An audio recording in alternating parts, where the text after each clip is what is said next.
All right. Well, I don't have anything else to say. What about you guys? Anything else? Any quality purchases you guys want to make or merit expenditures? Not at the moment. Yeah, not in, still need to figure out how to do that more often and actually progress in a way that I want. But for right now, I'm good. Okay.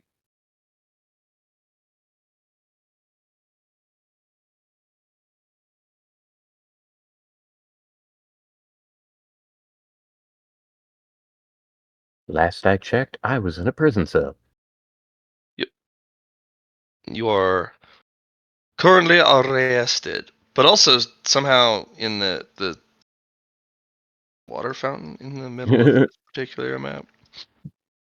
You could stay in the water. It's a very interesting prison.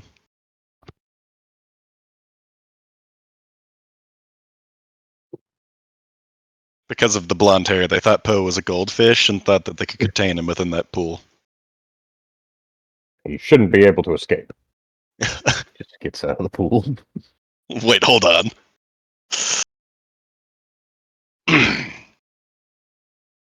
Inconceivable! Legs! Shoot it! Shoot it!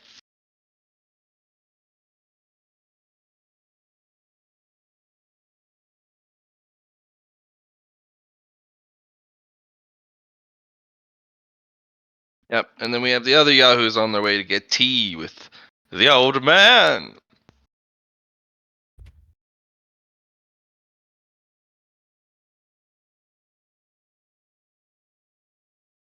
Yes, yes.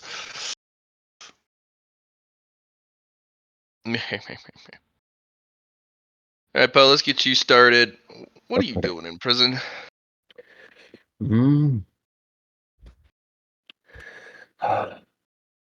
Do some training, gain some time. Do they ever let me out of the cell? Like, am I allowed in the area, or am I, like, forever in solitary confinement? You're just each of the cells is kind of solitary confinement. Okay.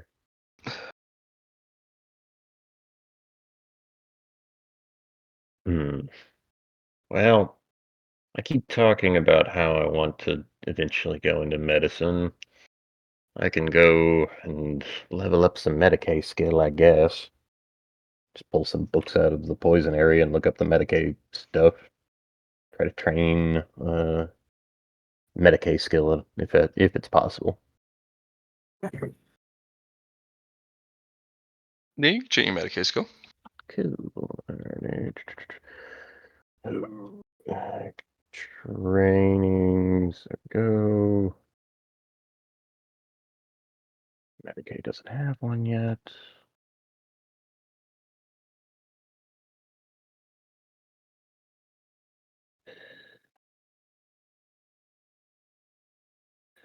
Zero. For second check mark, it's oh, where the heck is skills? Rules. Okay, so set merit. Alrighty.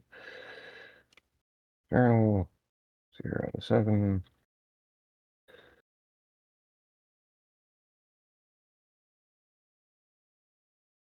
And then I would just roll Medicaid. And, okay, so do I have a book that I can read and try and train from, or is it just I'm training? No, this book. There's a Okay. couple books you can read from. Okay. Then,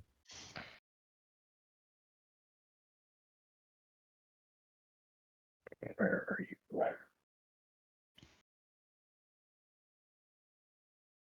+10, +1.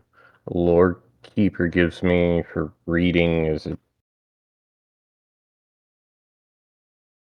Star Pupil +2 +5 plus +20 50. +5 +50, so +80 +8. And I don't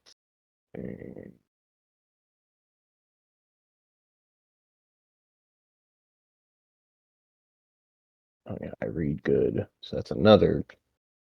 So 40, 90. Okay. Yeah, this should be easy. 90, submit, bam, plus 9, and then the 1, so 10, which puts that to 10 out of 7. Next one would be 9, so down to 3 out of 9. That's 1 check mark. Just gonna keep on going.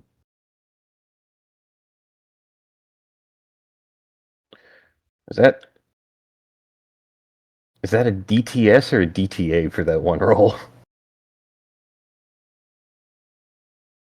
DTA. Yeah. Okay. it's I just bonus. didn't realize I could get it that fast. Yeah. Yeah. 2 DTA. Yep, there we go. Okay. Why am I doing it like this? Target Yes. 184. You should be able to crank out the basic skills with the progress bonuses that you guys have in a frightening speed. Make it 13 out of 9, which turns that to 4, which turns this next one to an 11. Jeez. Oh, ooh. Third check mark, and the last one, same thing. Plus 10, 14 out of 11. Yeehaws. Changes it to 3. Technically 15, but I would need GM permission for it, and I'm not sure I'm going to You get want to mastery. learn Master of Medicine? I mean, I do, but You're I don't know if patricia. I can actually do it inside of a cell. Oh, you're learning. Well, yeah. I suppose that would be a correct thing. Yeah, inside a cell.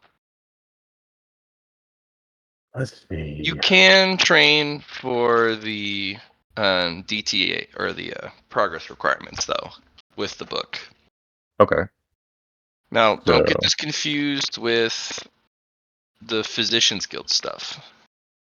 okay. So this is like mastery of medicine in the field. Mhm. You're not Like, actually a doctor.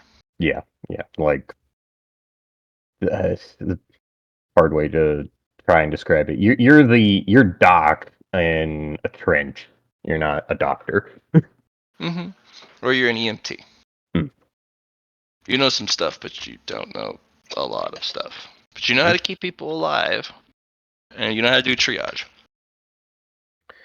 Um, if I wanted to try and, well, could I learn security from the prison around me? You can learn security up to, I'd say, the second check mark, but this place isn't that secure. Okay. Fair enough. Uh, In fact, you could escape at pretty much any time, especially if you use Yeah. Tree Buddy to just get through the obstacles. fair enough. Hmm. Um,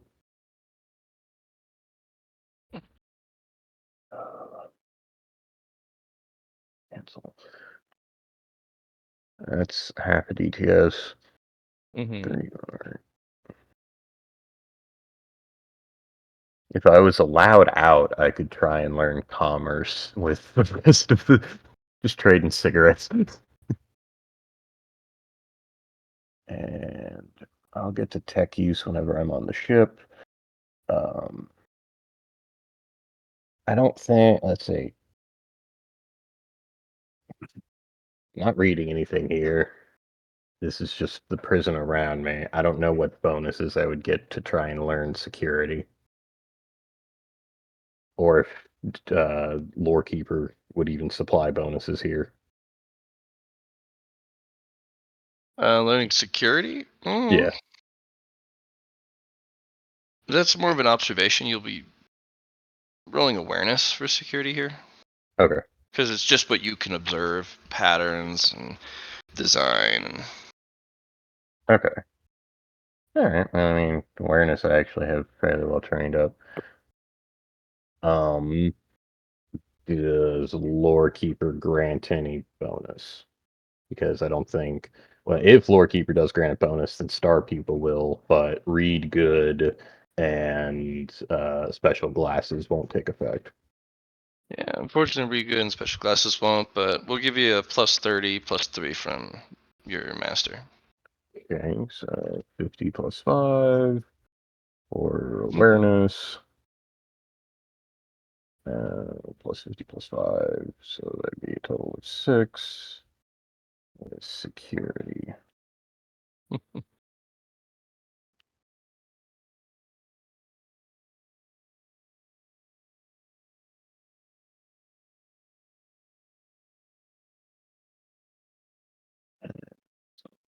Zero out of security am I? None. So 5. Oh, wow. 50 plus 5. So 6. 5. That brings it down to 1 out of 7. Okay. And then I'm just going to go ahead and do the exact same thing again, because that'll give me just enough to get the second check mark. And that puts me at 0 out of 9. That's 3, 1 more DTA, and security, 2 check marks. Okay.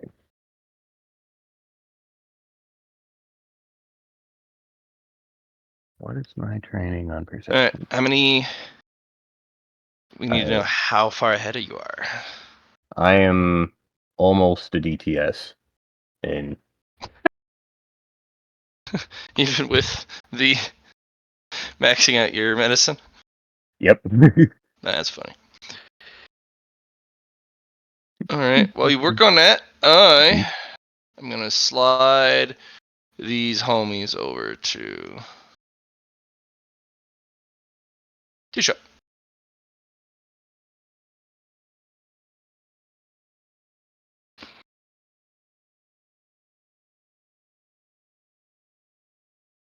Yes, the T-Shop.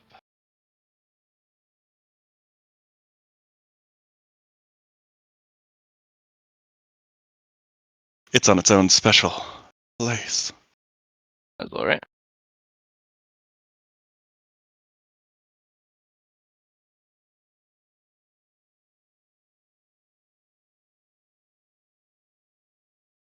You guys get in. It's a pretty tucked away place. It looks pretty underwhelming, understaffed. But when you walk inside, you kind of walk through this stone tunnel, and you find yourself on the backside of a mountain.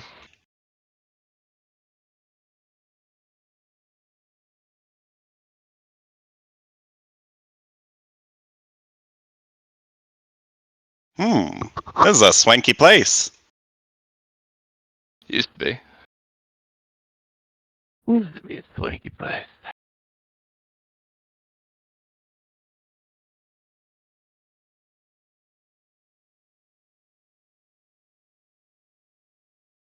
Are we the only people on Mm-hmm. it? Okay. Yeah.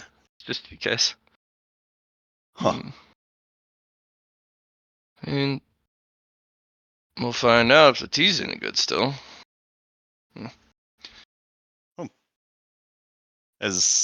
Are there any like waitresses or waiters or anything? At first glance, no. But and you guys are about to get up or yell for service, and then a young waiter kind of hustles over. Thank you for choosing our establishment. What can I get for you? The old man kind of scratches his chin. You wouldn't happen to have any of the moon silver leaf, would you? But I think. I can check. Well, do you know if you have someone here who knows how to prepare it?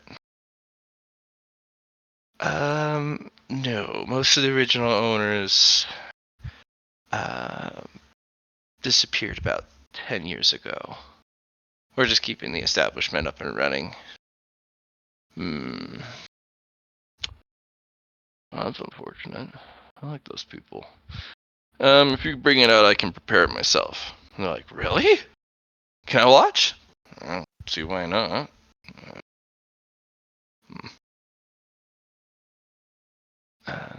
He stops halfway from going to go get it. As a note, sir, it is pretty expensive. We're still following the old menu's like pricing. Yeah, it's fine. Okay. Hustles off. So, this moon silver leaf tea. What's so special about it? Cultivator tea. Oh. Yeah. Usually anything cultivation oriented is always going to be more expensive. So.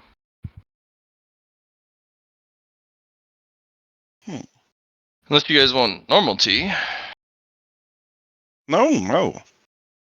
This seems like an excellent opportunity to try something.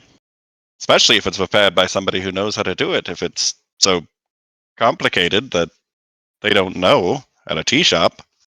Yeah. Tea is one of the secret delights of the cultivator community. Same with music, same with art, and some of the other practices. There's the calligraphy guild, not as popular as it used to be, but that has its own, I would say, field of expertise. Same with painting. Same with artifice. And so is same as tea ceremony. You know, it's all a profession you can pursue.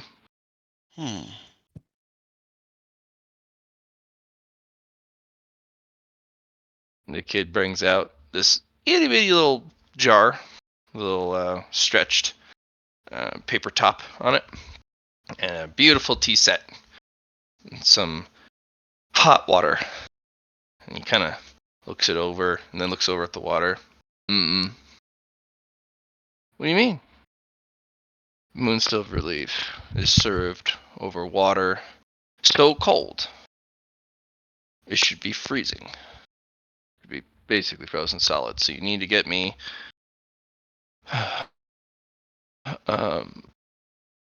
he's gonna write down the little piece of paper. So heavy water needs to be at least low grade, if not higher, and it needs to be this temperature or lower. Whoa. But wouldn't that make it gross? Not this tea.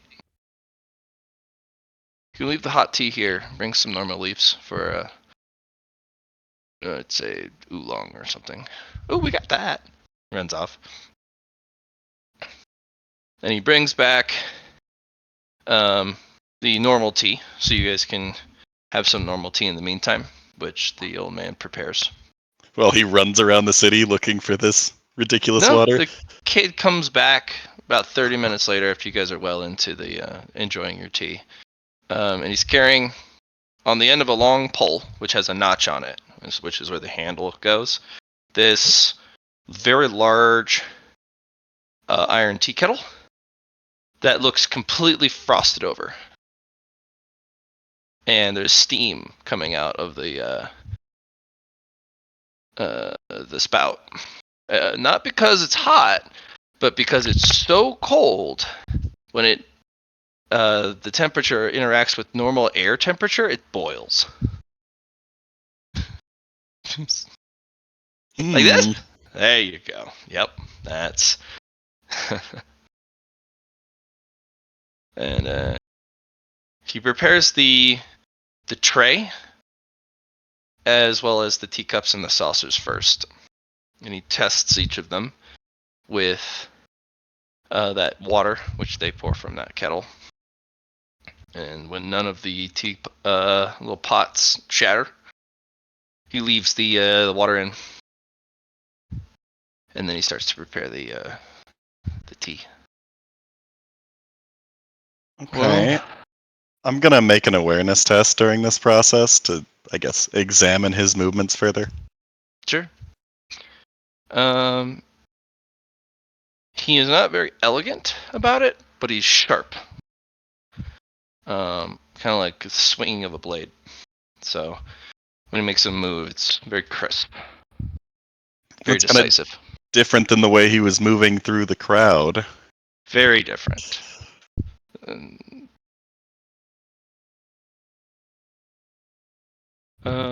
And he does a weird series of things with the tea leaves. Like at first, he takes some water and he presses the glass against the side of the kettle, the frozen one, until the water basically almost freezes.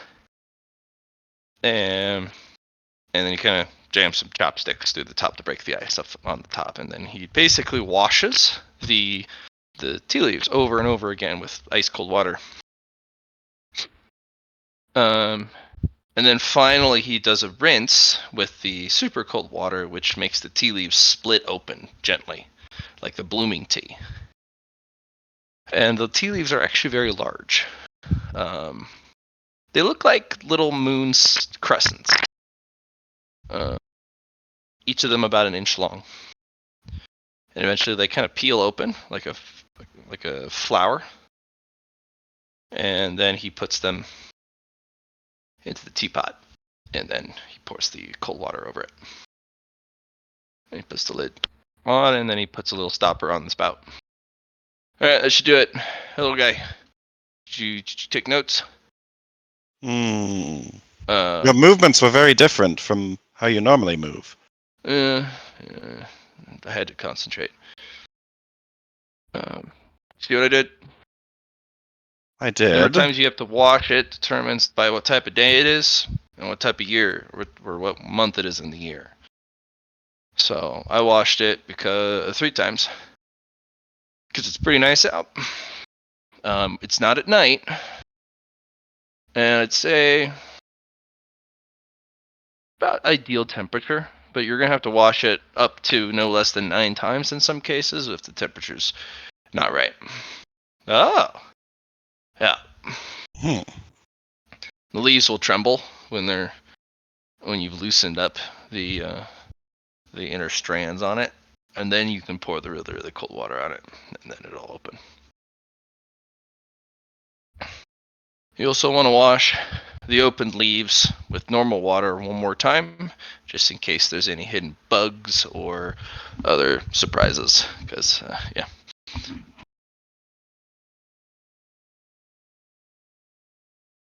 You never know. He's like, appreciate it. Now we can sell this again. Yes, you can. It will be 2 Marshall coins.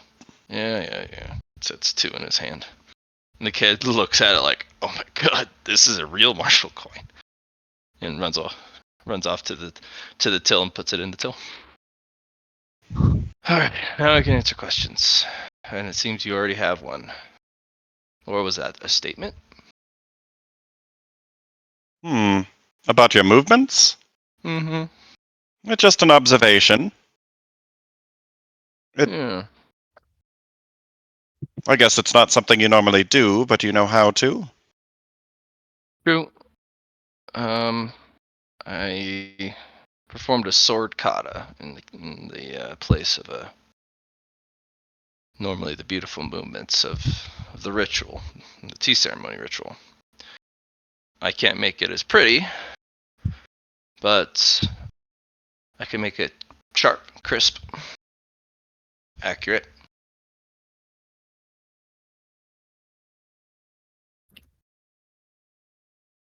So, if you ever find yourself having to perform a tea ceremony, as long as you know how to do it, the technical part of getting the T correct, you can fill in the ceremony aesthetics with your own, just so long as you're consistent and it's, you're really good at it. So Sure, and I think a sword kata is appropriate with what I would guess we're going to be asking you about. sure.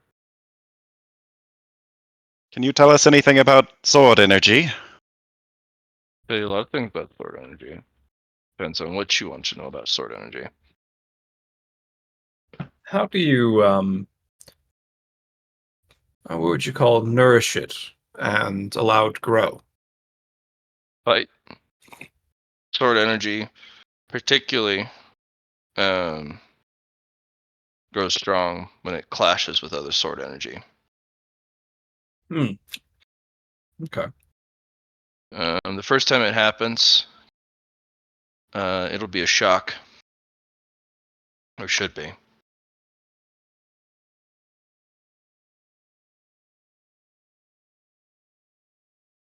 So it's not something that can be, I guess, trained outside of actual combat? I mean, you can, but there's what I call effort per time.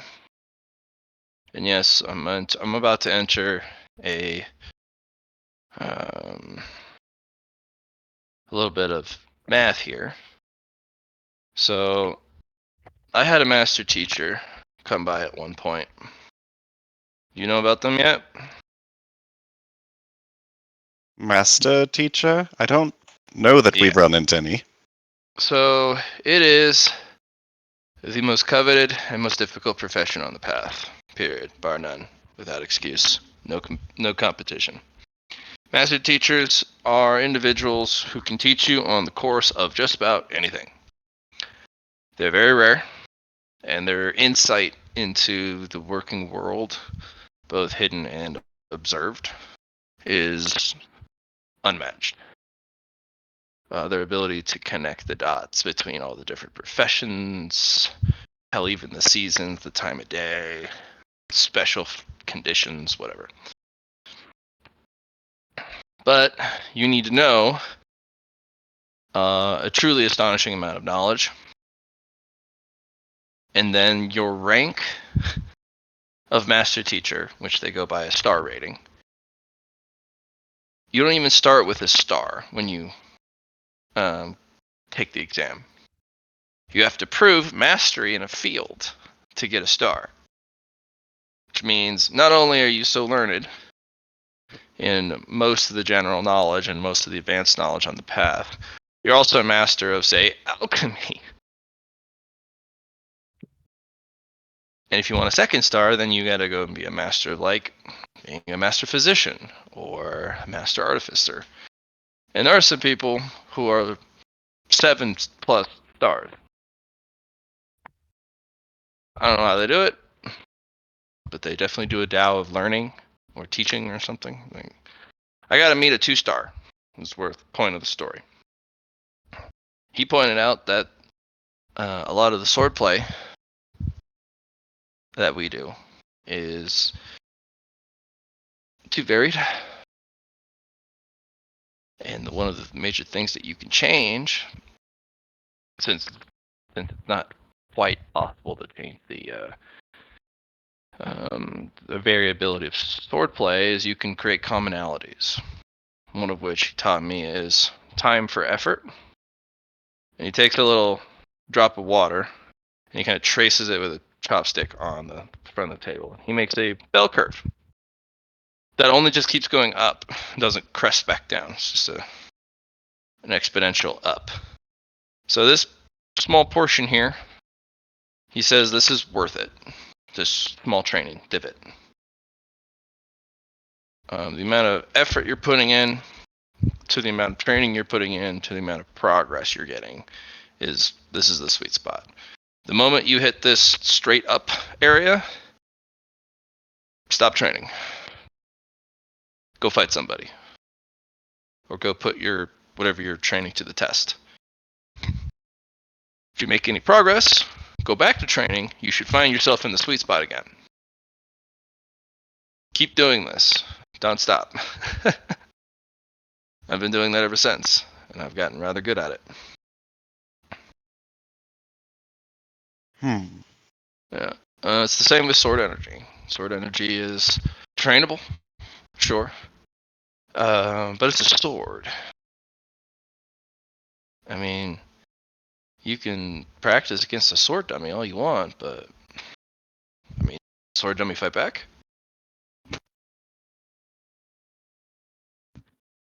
Not generally. You can extend that sweet spot training zone by a considerable amount if your training partner or training dummy is someone who fights back. And the more difficult that fight is, the longer you can extend the training period.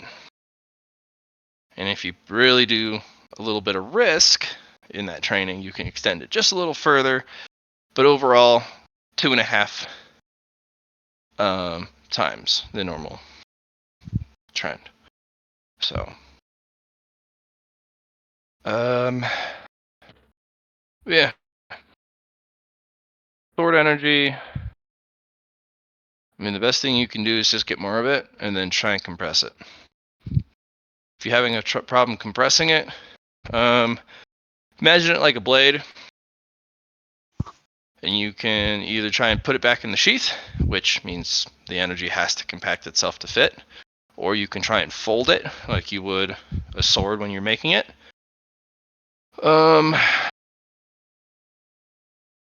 You can try sharpening it so it compresses down. Like, there's all sorts of different methods. You just need to gain a lot of it and compress it. Yeah, that's pretty much it. And A lot of people make this stage way too, complicated. It's not. There's nothing complicated about the sword energy stage, or there shouldn't be. People who try and use sword energy techniques before you have enough sword energy for it are fools.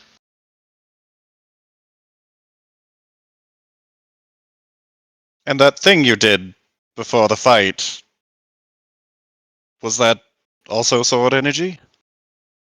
I do a lot of things before a fight.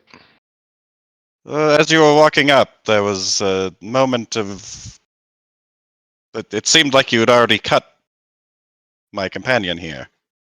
Oh, sword intent. It's a few stages above sword energy, to be honest. So, Oh, that's interesting. What are the stages after sword energy, though? You could technically break sword energy into sword energy condensing, and sword energy manifestation. And you manifest, then condense, manifest, and condense. You're going to reach sword energy actualization. That's what you're trying to reach, the sword actualization phase. It's when the sword energy is so condensed and so well defined, you can start to instruct it to take on different shapes.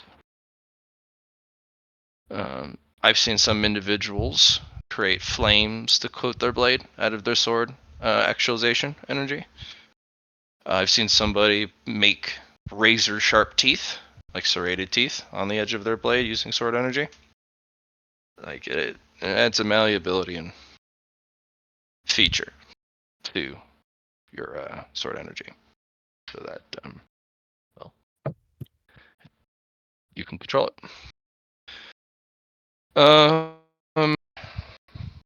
There's a dizzying amount of sword energy manipulation. Then you have to get into sword idea, like the idea of the sword itself. You have to contemplate on it. You have to figure out its shape. You can choose if it's like the shape of the ideal sword, or the shape of the shape of all swords that are not swords. Like it's a weird kind of part of the journey, and there's not really any answer for it. You either figure it out or you don't. It's kind of one of the major stopping points for most sword practitioners is they can't figure out the shape or the idea of a sword. In fact, I've seen some people have their sword idea be that of a shovel, because that's what they grew up knowing most when they were a kid. And swords are just tools to them. And the tool they actually recognize the most is not a sword, but a shovel. So it worked. But that's sword idea. You got to get through that. Then there's sword mysticism. I never really understood this phase. Some people just completely ignore it when they arrive at it.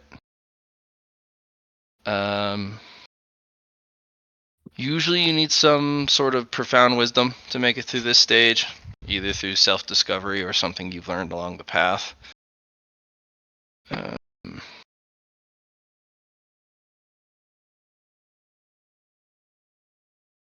heard some interesting ones, like there's no such thing as a sword. That's a profound wisdom that rolls across the path. That's not for everybody, though. But I heard it does come from one of the Sword Saints' precepts themselves. And they're the swordiest swordsmen on the sword path. At the moment. Yeah, at the moment. So.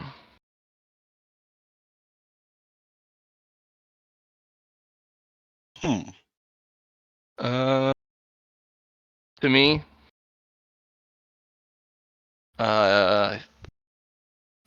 mine's kind of goofy.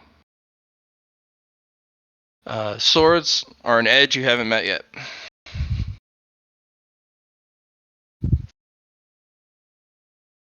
That worked for me. I don't know. It might not work for you. After actualization, you reach manifestation stage. Manifestation allows you to do some really funky, goofy stuff with your sword energy. And that's when you're actually a sword monster. Not a lot of people at that stage. And then after sword manipulation, you can then get to sword intent. But yeah, it's a long journey. You can kind of follow the same idea for all the other weapons.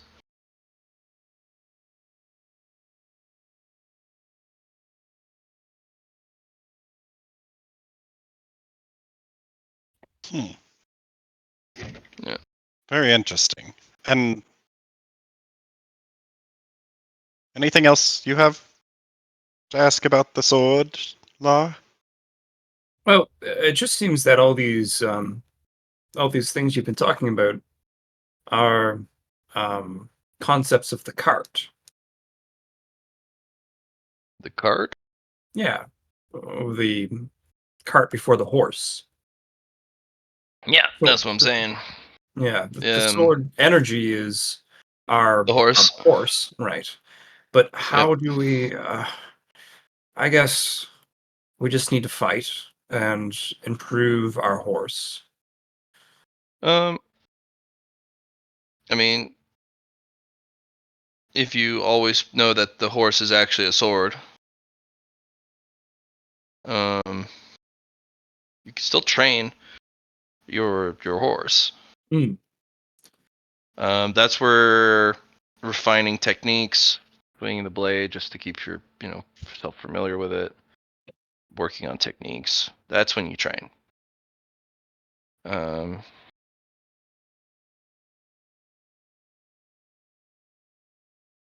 So once you've reached a certain stage, then go fight somebody.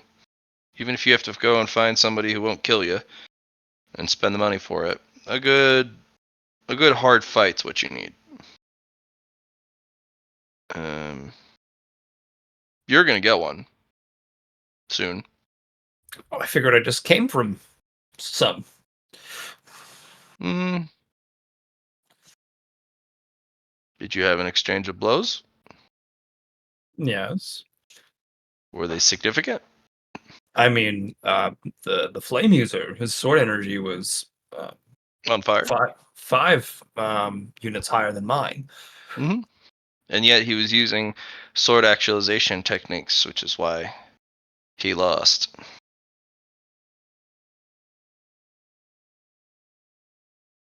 Hmm. It's kind of funny, actually. So here's a strange bit. You can take this either way. Basically, an observation from somebody who enjoys training in the sword a little too much. They're actually training an improper way of training. It's hard to watch.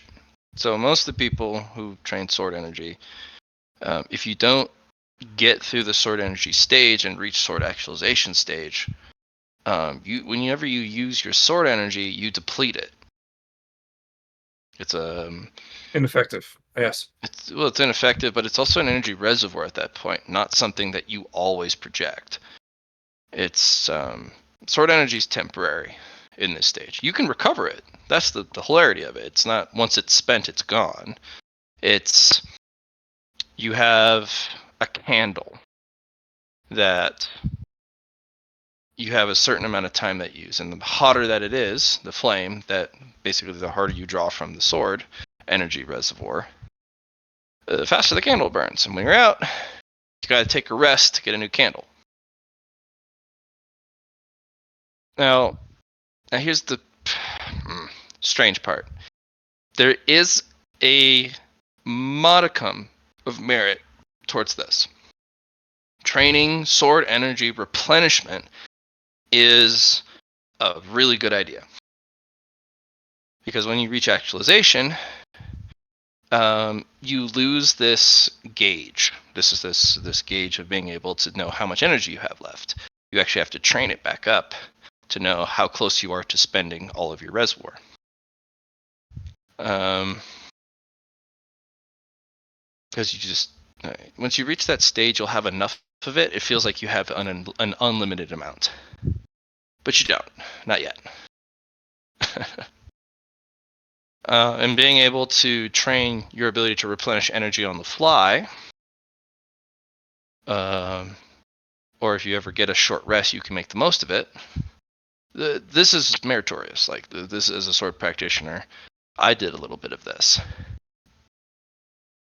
but only because I'm making my way to the next stage. I'm not perpetually being stuck in the sword energy phase and just know how to recover my energy very quickly. No, you gotta move forward, and that's the major problem I have with it. Tea's ready.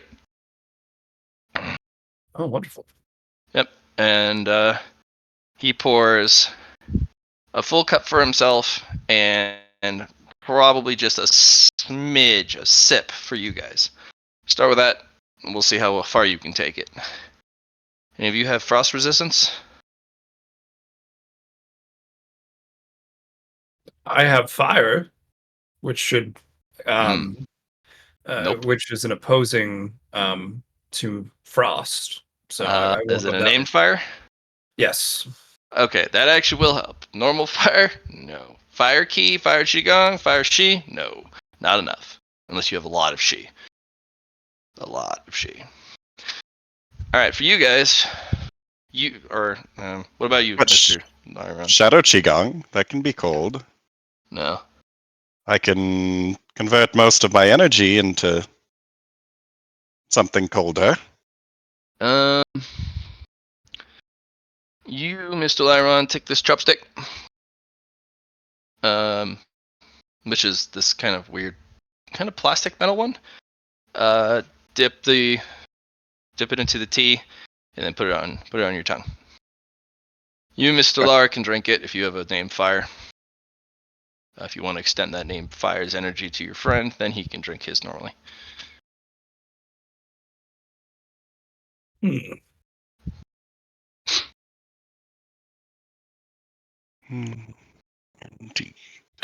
Savalair will pass over his yin and yang go chip to Lyron. Ooh. All right. The yin of this coin, Lyron, should probably help if you want to draw upon that. Okay. I'll- As you go to pass it over, there's a briefly, and he's caught your go piece between two chopsticks. Oh, And yes. he's looking at it. That is incredible. That is. Jeez. He hands it back to you, Lar. My master plays Go. Oh, does he? He is obsessed, but he also cultivates it. He is a master of the strategic mind technique. So, you already have a master? I do. At Shame. least a cosmic one. Still, master's a master.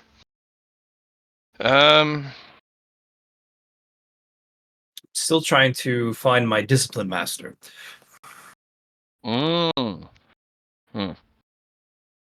You know, if you prove promising, maybe he might be willing to take only the position of a discipline master, but my master is both a discipline master and a true master. Oh, yes.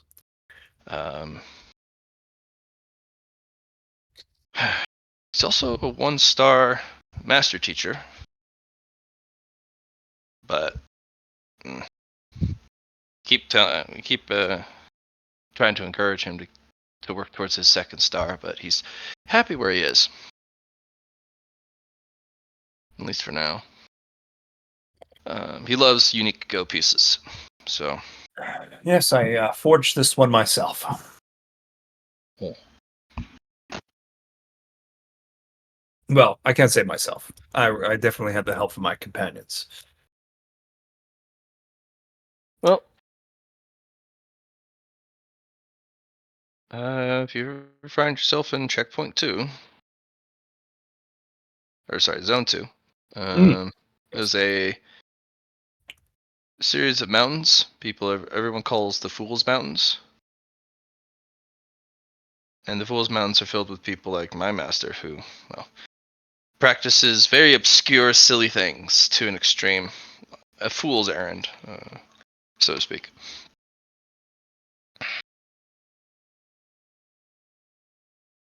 You know what the funny part is? No one gets visited by master teachers in zone 2, except for the weirdos. I see. Yeah. That's personal opinion. I actually don't know if that's true, but it feels like it.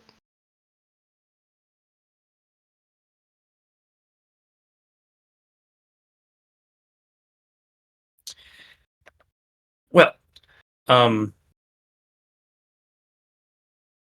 I go back to pass the Go piece after I was intercepted and say, Lyron, maybe this will help.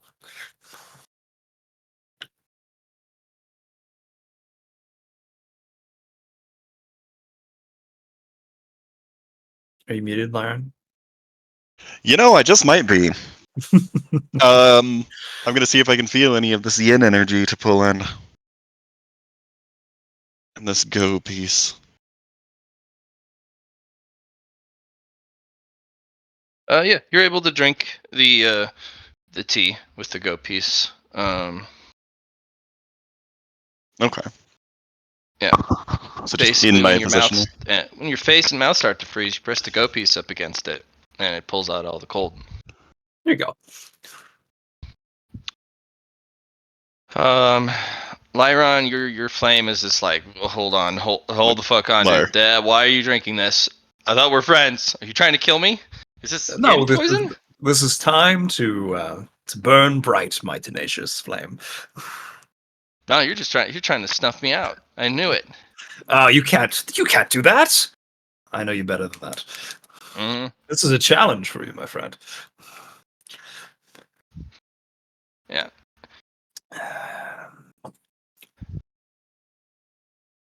My current level for my named fire. If I find it here, I think it's in my cultivation. Yeah, it's a rank 100, ever burning tenacious flame. Is the name fire. Yep. So, what's your influence scores, guys? Mine's 33 at gold. Put it at 100. Mine is Alrighty. 0. Put it at 100. Oh, thank goodness. Not 110. Right. Oh wait, 110. Put it at 110. Oh no! No. I was about to. Okay. Oh. I'm at black gold right now. But I'm assuming you need some sort of catalyst or something for You do, yeah. mountain climbing. Should we put one of these necklaces on then? I don't know how safe those are to use. I analyzed them a bit. Oh, actually, I'll slide one over to the old man. We found these tassels are being worn by a lot of people in town.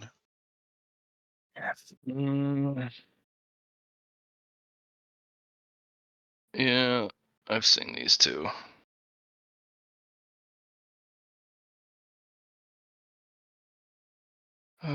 Yeah. These aren't good. They are very good short term, but long term, they're a serious health problem. They're Kind of what I surmised. Hmm? I What did looked you into it a little bit, and these materials, for how abundant they are here, don't really seem like they should be abundant. Yeah, they're from probably the Heaven's Path. Really shouldn't be that available. They use these on the Heavenly Road to help cultivators not get too far or hold them back for an opportunity that's coming in a couple of years, even though they're cultivating a little too quickly. So these are a tool of the heavens, but frankly, they're kind of a crutch.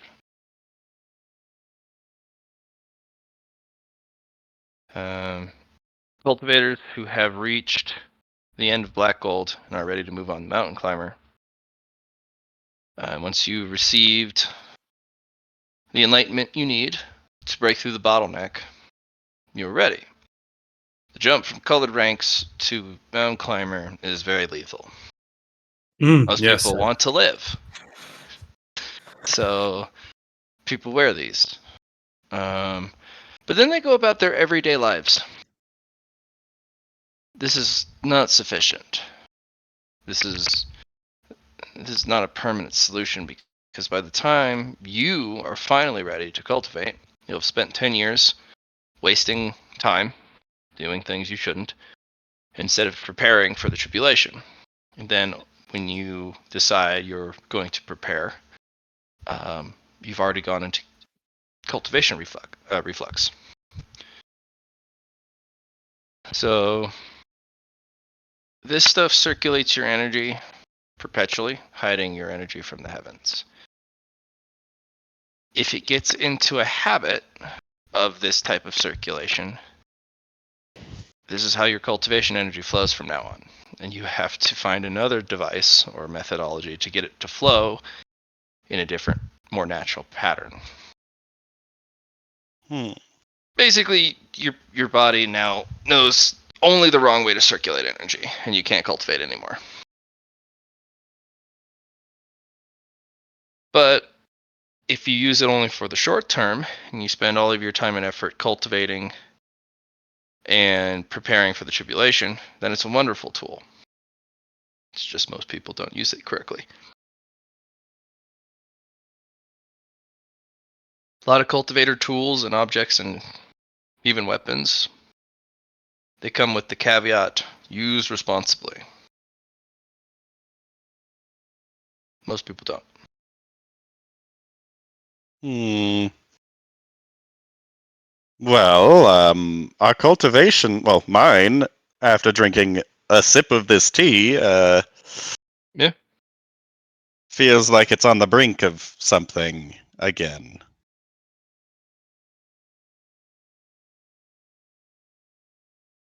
Stuff's pretty potent. It sure Wanted is. Wanted to give you a taste of cultivator tea, so that once you've drank that, you can drink the other tea, and you'll either enjoy the other tea more than you should, because it's good tea. It's just not amazing tea, or you'll hate the tea. I don't know what it is Hmm. about cultivator food and drink. Either once you've had cultivator food and drink, you can't stomach anything else, or you learn to appreciate non-cultivator food and drink more than you used to. It's very binary. Huh. Well, I sure hope that it's the latter there, because I like my food and drink. So I suppose the question is now that we've filled our cups, metaphorically, are we going to hit tribulation now, or Mm, probably not. You're slated for the cosmic path, yeah? yes? Don't worry about it. Oh, The issues you're going to run into mostly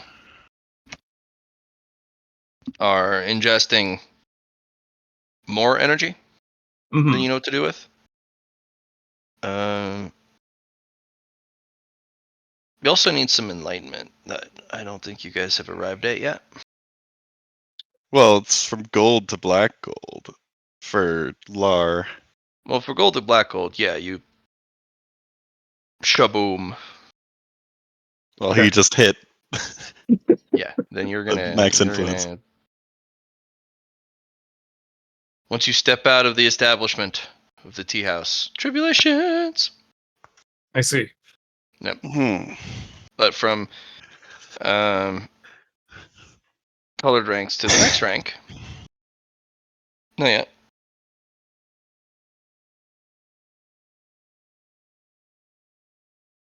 Hmm. Well, that's a relief that I won't immediately be struck down by the heavens upon leaving this tea house. Yes, the mountain one is well. It's going to be different for us anyway for cosmic, but I remember Hmm. the earthly one that I was helping out with. It definitely hurt. It's quite ferocious.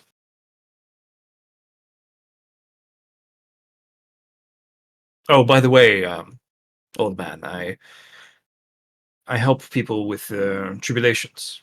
It's part of my key. I can help them withstand the damage it would take, or increase their fate for things they wouldn't have had otherwise.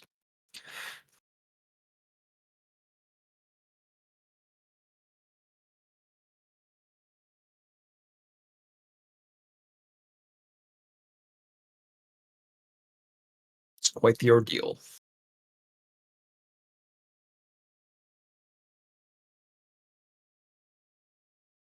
It's all right. I'd also have to think about that one pretty hard. Mm-hmm.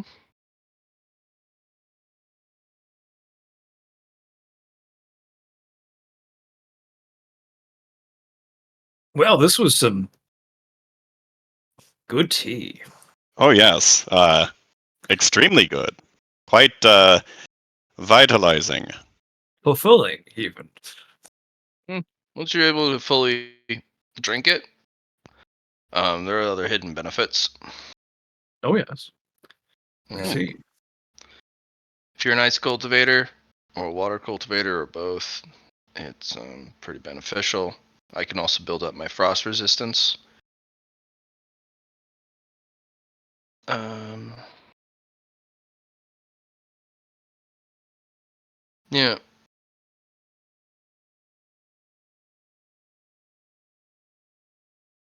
Yeah, that's it. So you want us to try the oolong as well, then? Try the normal ones, sure. Oh, I thought there was one after this. Yeah, no, there was just a normal oolong. Okay. You guys gave you just a little bit of the iced tea, Mm-hmm. and Mhm. then you guys will drink the rest of the normal tea. I already had cultivator food before this, and still liked normal food, though. Johnny, I'll have you roll a d2. One is you appreciate other food. The other is it tastes wrong now. I mean, I've also had cultivator food with Kuni Matara. Oh my Mhm. gosh! What? But you Okay, didn't fine. have me roll this, but I will for you.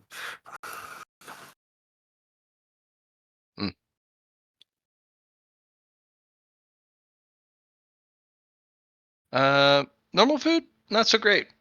You really enjoy, especially the nuances, the cultivator food, though. I'm using my narrative here to make it so it's more for tea instead of just all food. You also didn't have me That's roll fine. originally. You go ahead and do it too. Ah, well, Yeah. darn. Yeah, Matt. Coffee seems to be the only exception. Coffee is healing. Matt, So I've got my caffeine core. I can use enjoy. Oh. Narrative to what? to make it so it's tea in this case instead of all food. Do you want to hurt yourself like that? I mean, why not? Okay, fine. How much narrative would you like? One. One. Okay, I'll use one narrative point.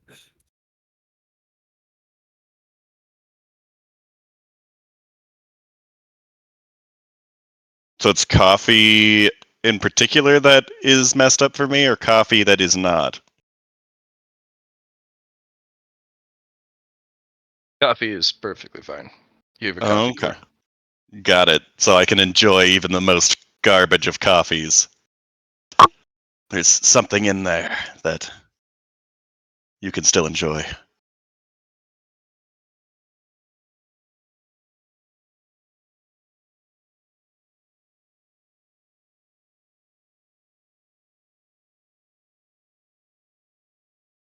Hmm. So,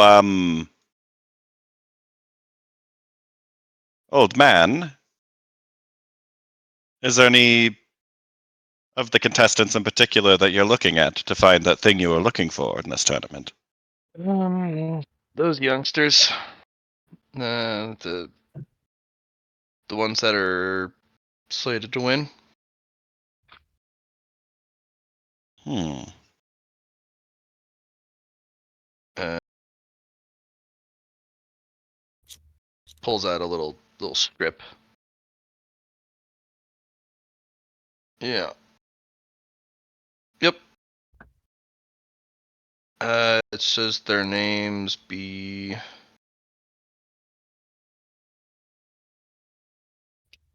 I'll find it when I find them. Who cares? Sure enough. Oh, I should probably tell you then.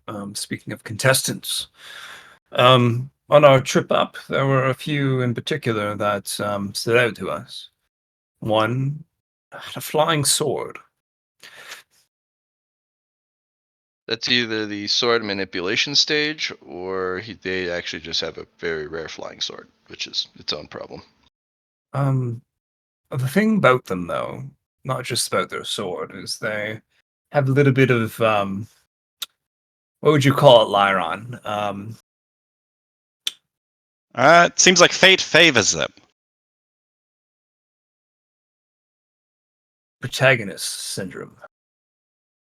Oh, One of yes. those special snowflakes. All right, fair. And the one after protagonist. Oh, yes, a main character. Ah, yes, with the one with the flying sword.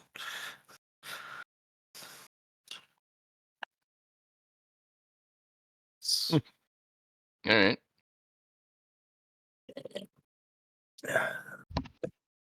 But the one in particular, though, there's a some individuals that kept to themselves on the ship. There was one that looked like they ate fortune, or were able to take it away.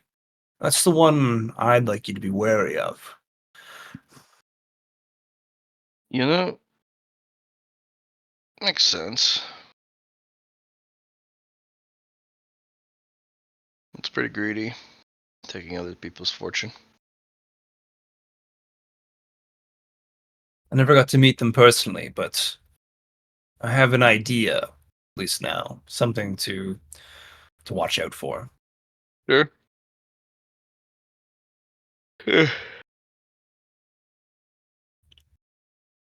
You have a strategy?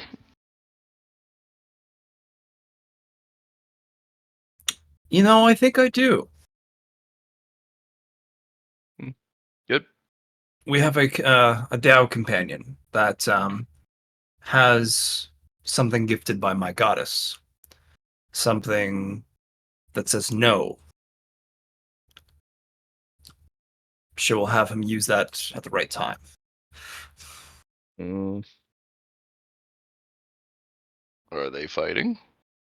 No. Don't get caught. Hmm. That would be interference.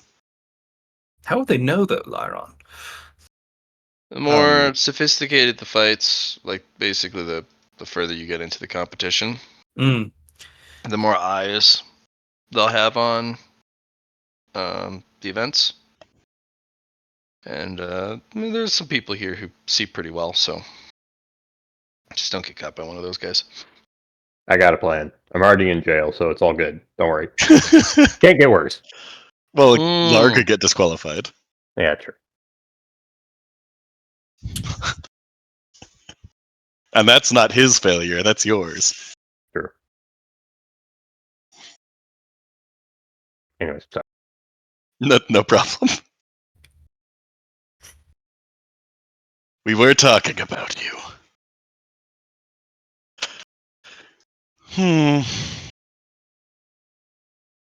So there's nothing immediately to worry about with my tribulation starting unexpectedly.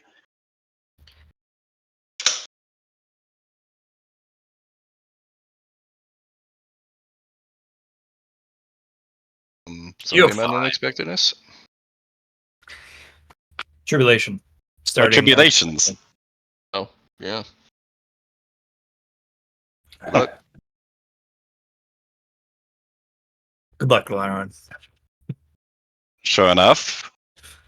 I don't know if I've reached the stage of enlightenment that was described to begin my journey up the mountain, but hopefully, if I have, I'm ready for it. Savalera will look to be. I'm sure they could give you the idea of what to expect. Well, I don't know if you can. If we're going the cosmic road, it's going to be very different. Hmm. Yes. I'm sure there's similarities, though. It's Well, probably the lethality of it. survive, of course.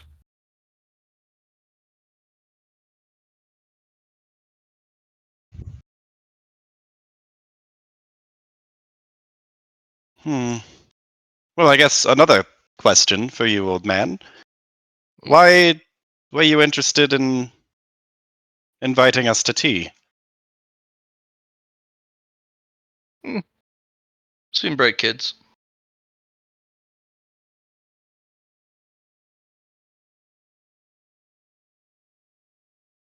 That's all. There's a lot of bright kids on the path, though.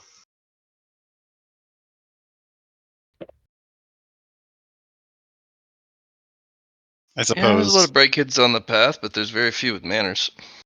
Oh, well. We appreciate that. I'd figure good manners would be something that should be learned by most, considering the Mm. people that That's you would run why I into. go where I go with anonymity. Like, people don't know. They just think I'm an old man. Manners usually shown to individuals you are convinced that are stronger or are of equal station, or there's a benefit gained from being respectful and honorable to that person. But what if they look like every, you know, uh, dirty swordsman that's obsessed with swinging a metal stick? Well, you'll find out who's actually has manners, regardless of the situation, or if they only have situational manners. Well, not to be insulting, but you seem to like to swing a metal stick around. I do. I really do. But there's a difference between an accomplished stick swinger, to use that same metaphor, and one of the many, Dabblers, wannabes. dabblers, wannabes. Yeah, those will work.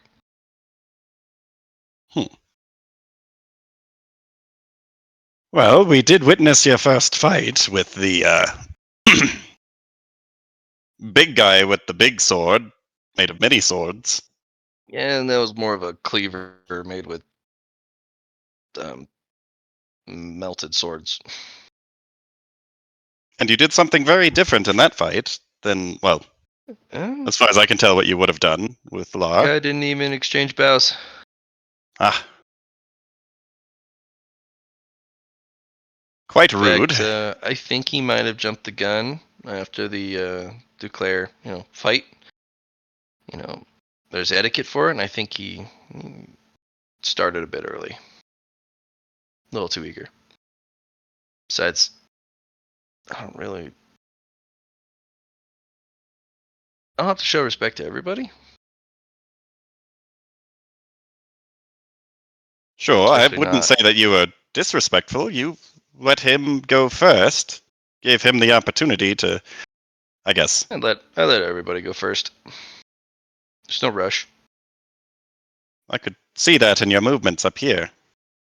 Mm-hmm. But that sword kata that you used for the tea preparation was, it didn't seem like your style. No, my sloth sword just wouldn't have been appropriate for the timings needed for the tea, so I had to switch to something new.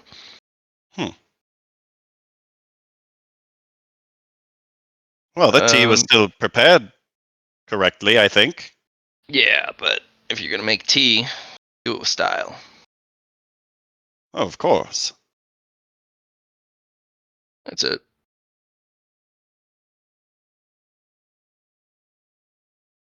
Hmm. Is there any way that we could speak with you in the future past this tournament if we needed to, or? You'll find me at other sword tournaments. That's Sure about it. enough. So I'm very interested in either crossing blades with you at some point or watching Law do it. I don't think we're to the point where we can, I suppose, well, even compete with you, to be honest. But perhaps in the future. You can. You can compete. I'm not here to destroy, people's futures. Unless, of course, well, you can't get back up after a loss. This is. I mean, it's a fancy looking sword tournament, but there's no really real prizes worth fighting over. Well, we are in Zone 1 after all, and it is hosted by a Zone 1 house. True. And some of the prizes they get from the Heavenly Road, and some of the prizes they get from Zone 2. Still not worth it. I mean, sure, win. Definitely. Always fight to win. But I just don't think the prizes are that great. At least not this time around.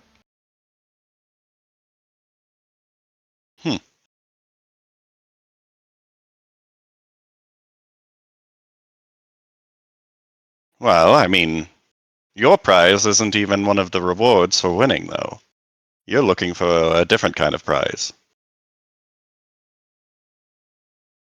Correct.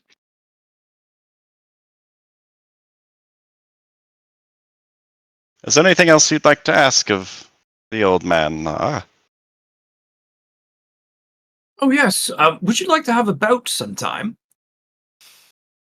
Or is that not allowed still with the tournament rules?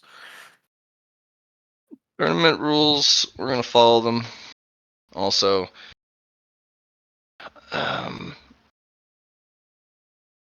unfortunately, I'm not that selfless. I'll sit down and have tea with prospective, young swordsmen, and discuss a little bit of what it is to swing a sword. But practice bouts,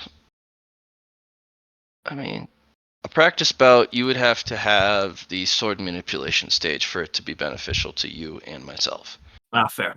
That's you don't fine. even you don't even have enough sword energy to gain anything from a bout.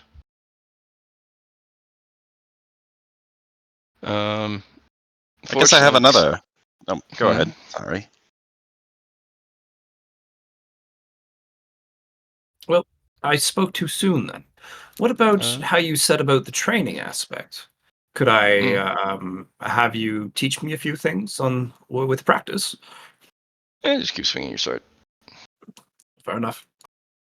Also, how did you Um, know that I was a prospective swordsman if I don't even carry a sword? Looked at your hands. Oh. I guess I did swing a sword a whole lot. Yeah, Hmm. those are sword calluses. Although some of them are a bit strange, but they're still sword calluses. Spears have different calluses. Same with staves, axes. You can tell a person by their weaponry, by the look of their hands. I So if you're mean, ever looking for assassins, and the assassins are not first-rate body molding type of assassins where they can literally change who they look like, if a person who has swords or weapon calluses on their hands is serving you tea, be very wary of them. Especially if they say I've never wielded a weapon in my life. Yeah, no, be careful what you eat and drink around those people. They're probably assassins. hmm. Or they are retired and they're just like, leave me alone. I don't know. It's tough. But yeah, you swing a sword. Uh, Well, I'm not very far along. I have only been taught how to swing a sword one way. yeah, well, by the looks of the sword calluses on your hands, your calluses look a little bit more like mine, because you can tell a person's state of swordsmanship. That has nothing to do with energy or whatnot, by the calluses. And the calluses move as you get better at wielding the sword. Yours looks more like a expert swordsman's calluses. Hmm. Your master's Well, probably teaching you how to swing the sword correctly, which is very different than just knowing how to swing a sword. well, I would hope so. My master's pretty great. I think I noticed their attention once or twice. Speaking of which, a gift for your masters as he pours the rest of his cup, or the rest of the tea into a cup, and he stops at this one hanging droplet that has two different colors to it. Like there's this kind of icy, effervescent drop, and then there's this pure crystal clear drop. And he kind of finagles it until he kind of squints slightly at it, and you just see it get cut. And the crystal clear half drop flows back into the teapot, and the other falls into his teacup. And then he pours the rest of the tea kettle, the perfectly clear crystal liquid, into a little container, caps it, passes it. When you prepare it correctly, there's two layers to the Silver Moon Leaf. You have basically on the top layer, it's called the moon's reflection. It's a bunch of cloudy, not pure yin energy, which is actually safe to drink. This stuff is not safe to drink. You drink this stuff, this will freeze your inner energy inside out. You'll become a popsicle. Now, this stuff though is great for arrays, refinement, alchemy, sword tempering, armor tempering. So, I can't use it. I'm not a yin practitioner, but your master might be able to find use of it, or you guys can hold on to it. Well, I'll offer it as a gift either way. Would be a shame to keep it away from its intended recipient. Do with it what you want. You can make it a gift. You guys can divide it amongst yourselves. Just don't get it on your person, and don't drink it.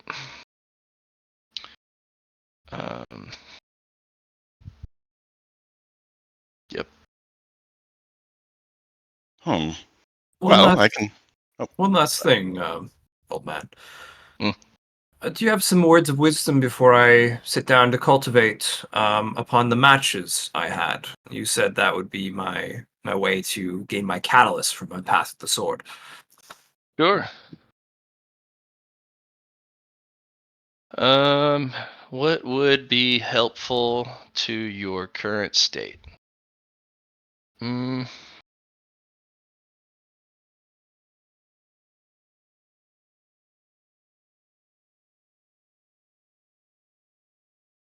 You kind of studies you for a while. I can't have you practicing the selfless art because you're not a cold practitioner, so there's a sword method that I know pretty well. It's the selfless sword, where you don't put any of your emotions or power into your sword, and your sword is just a cold edge. I don't think you're that, right? You're not practicing that, right? No, that doesn't sound like my kind. Here's a fun bit. We'll go since it's not that, and you're more of a passion. You have a lot of passion in your chest. Mm. It'd be hard for the metal man, but that'll be another test in of itself. And sure, the other guy you fought had a mask on, but let's see if you can find their passion in their sword art and their cultivation. See what kind of feel their emotions during that fight. Because the way a person swings a sword is just as telling as to why they swing the sword in the first place. There's some... Wow, I just pulled that wisdom right out of nowhere. Use that. Tasty. Yep. All right. Wow, I'm getting better at this Sifu thing. Yeah.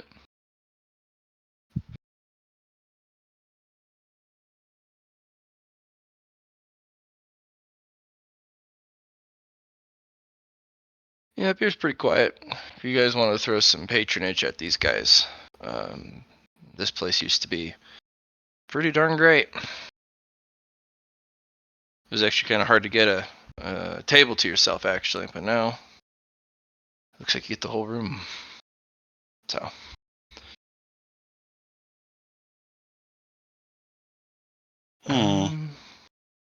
Well, what exactly... Why do you think people aren't coming up here? Because this seems like a nice joint. Well, here's the thing. Trade Point 4 is much larger than it looks. The amount of establishments that pop up every day and close every day is in the triple digits per day. Any place that lasts more than a year, people actually start paying attention to. Things that last more than 100 years, people definitely pay attention to. But there's this weird interim of like, yeah, you passed the 100-year hurdle. Can you make it to 1,000? And there's a lot of things that can happen in that amount of time. People's interests change, people's understanding of cultivation change, whether for the good or for the worst. This used to be called the Lonely Sword Peak. This is a tea house back when it was kind of a fad where swordsmen would sit down at a table with tea and talk about swordsmanship. Even if it led to a Dao battle, this was a place where you came to hone your sword without having to draw it. And they served all sorts of different types of tea and small little confectionery snacks. And frankly, I learned a lot here. There used to be a lot of masters that would come in looking for disciples or talented people or a way to sharpen their blade. It did also help that the owner was a master swordsman, even by my standards. Their son also was their disciple, and no idea where they went. They might have gone on a sword quest. And yes, as goofy as it sounds, sword quest. Those are my favorite. Also, the most harrowing part of a journey, wielding the sword. Mm-hmm. So, for you guys, it could be float outside without a spacesuit and carve an asteroid with a sword alone before you run out of air or freeze. And you keep doing it until you can get an entire asteroid carved. Maybe you learn how to just endure long enough that you have unlimited time. Or maybe you learn to cut really quickly and deeply. But I had to carve a waterfall. That was my sword quest. I had to cut it in such a way that the water fell down the waterfall in a particular pattern instead of just a sheet. Oh, that would have been something to witness. It took me a while, but through that I gained sword intent, so I think I scared the waterfall into it rather than actually cut it, but I'll take it.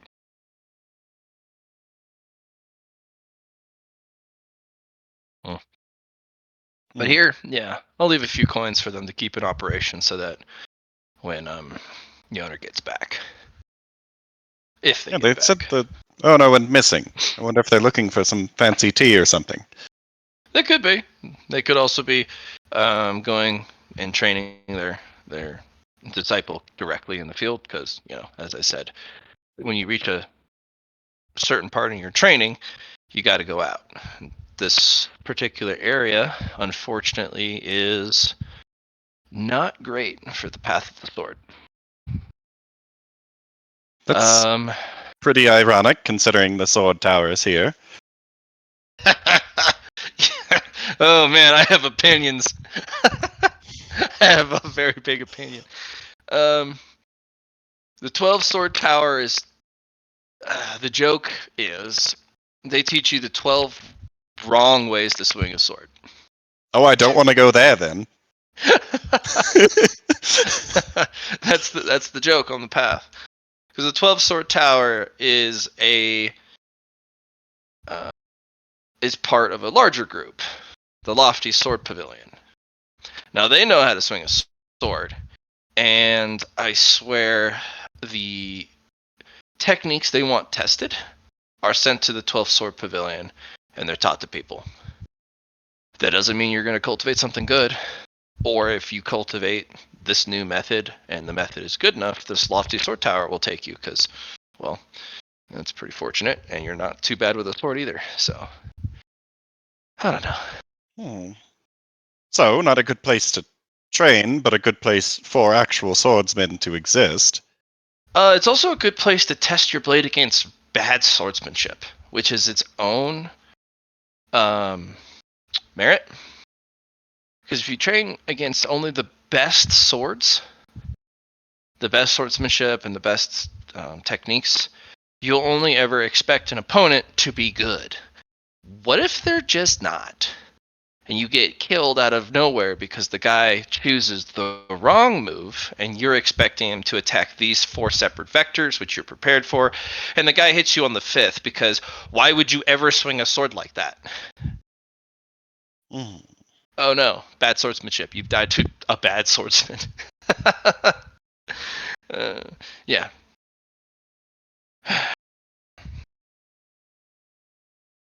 You ever fought someone who practices the Tao of muscles and strength?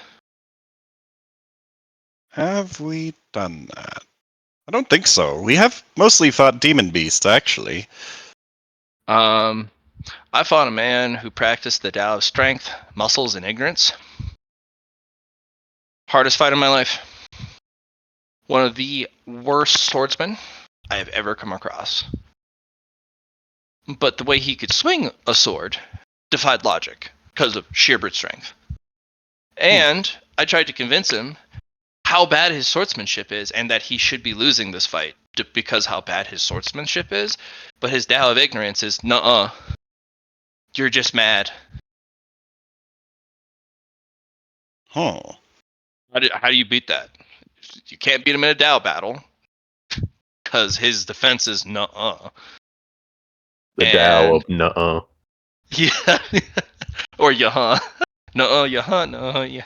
Basically that horror. So, get them gains, and then you can beat him. No, I killed him with 1,000 cuts. Apparently, 100 wasn't enough, because if you're a Tao practitioner of strength and muscles, you can flex your muscles so hard, it refuses the skin together. So you have to cut them so deeply that you hope that they haven't received flex inner organs technique, where they can flex their inner organs to fuse the skin back together. It's fucking wild. I don't know. But yeah, no, I killed him with 1,000 cuts, and he couldn't get them closed in time, and he bled. So sometimes you gotta win in the most ridiculous fashion.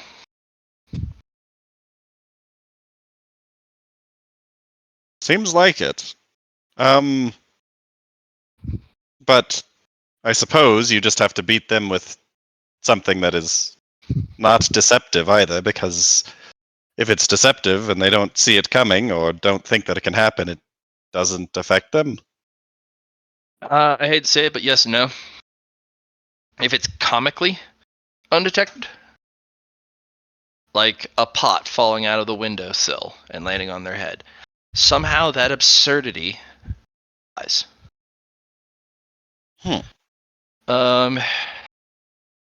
You know what, you guys? I'm gonna give you this piece of information. I don't know how you'll handle it. I don't know how you'll deal with it. But a lot of people will say we don't know why certain exceptions are the way they are. My Tao does thus. The Tao of ignorance is a particularly susceptible Tao to this particular concept. And it's the Tao of the bustling world. It's one of the most complicated but simple concepts you can cultivate, and you'll never stop cultivating it. It is one of the immortality techniques.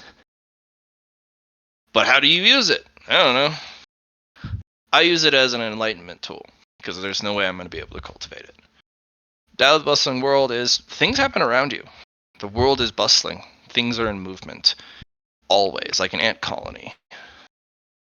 And you're just one of the ants. One person among the millions, even billions. And for every action you take, every other person takes an action. If you don't take an action, it still applies. Everyone takes an action. The bustling world happens around you whether you like it or not. So it doesn't matter if your Tao of Ignorance is so honed that you can suppress other Tao expressions. The bustling world will still interact with you whether you like it or not. It always will. So a pot falling out of a windowsill and landing on your head, that's just the bustling world of actions around you. Somebody accidentally bumped it, or the wind came by and took it. You're not immune to it. The bustling world's too large for you to ignore it. And I bet it'll be just as applicable in space, but in a much more confined manner. Every action is a little bit weighted more for every action taken because of the confinedness of the habitable areas of space. Yeah. Yeah, always think of that. Every time you act or participate in action or words, people are doing the same thing at the same time, somewhere else out there. This is why coincidences are a thing, and fate and fortune actually can work the way they do. You know, you can also, if you become particularly powerful, manipulate the bustling world. You don't even have to be a powerful cultivator. You could have a bunch of money. Or you could be in an elevated position of politics where your word or a signed document changes the way the current series of actions will take. Same with the Go piece. That's why my master is particularly obsessed with Go, is he's obsessed with analyzing the movement and flows and patterns of the bustling world. And every movement of his Go piece rumbles across the path, and actions that would have been taken are taken differently. And he sees how that plays out. And I can't see what he sees, but he sees something. Otherwise, he wouldn't spend his time such. You know.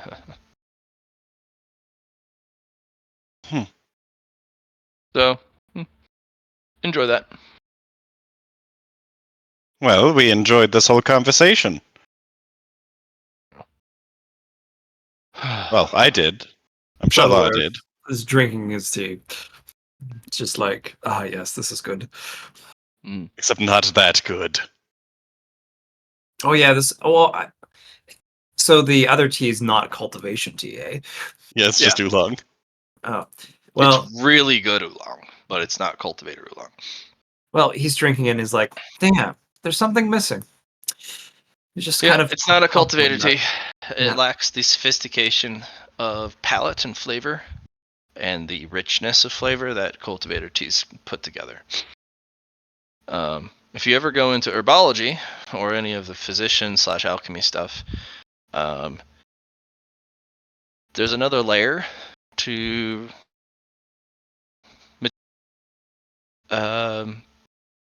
so difference between low rank, middling, and high, and so on. It's their ability to condense essence. And this can also trap things like umami, flavor, pure flavor. So if you ever go down the cooking path, alchemists will treat the same ingredient differently than you will treat it. Same with tea. The higher the grade, the more rich flavor it has, and that's why non-cultivator tea just falls short. It's missing that rich, sophisticated flavor palette you just tried.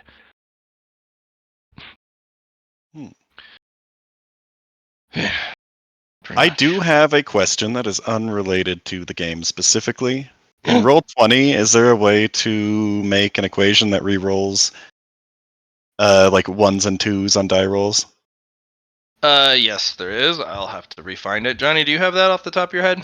Because there is one that does the venerable equation. Yeah, it would probably something to do with the less than or greater than, in a sense. What I would do is I'd Google the Roll20 commands, because otherwise this is a action macro that Matt would have to put into the game with custom variable stuff. I'm hoping it's something you don't, because it's for a different campaign. But cool. I'll take a look at it. Okay. Sorry. Kind of a tangent. Old man. Until fate meets us again. Well, I'm sure the bustling world will keep us bustling.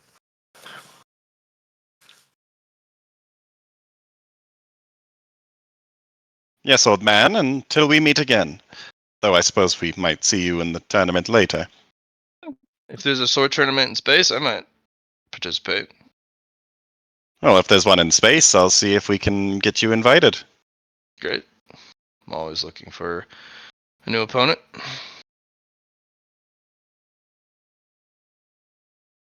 Space sword fights. That sounds interesting. Yeah.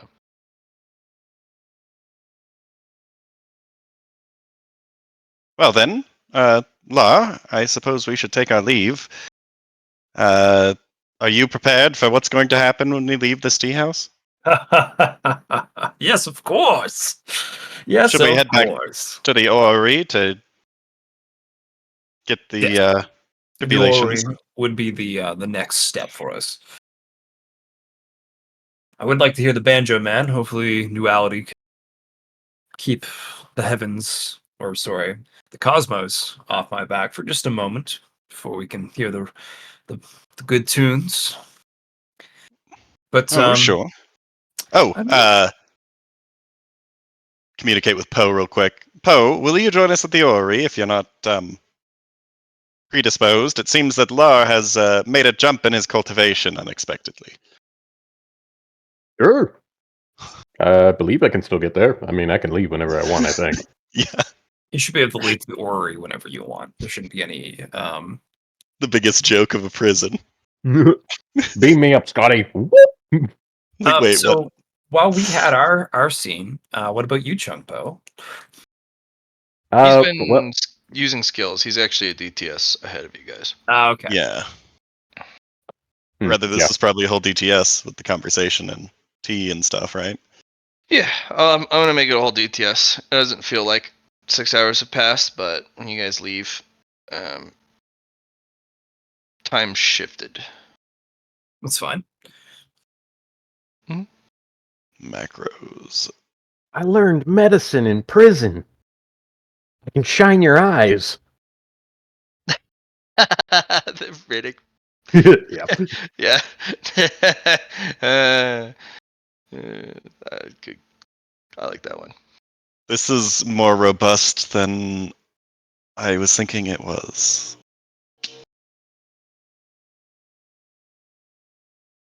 Anyway, we head to the orrery.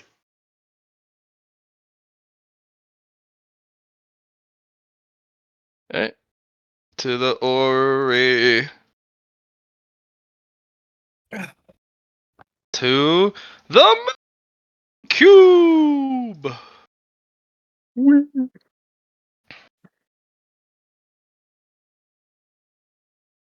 Good to see you again, guys. Got to say, prison time's done a number on me.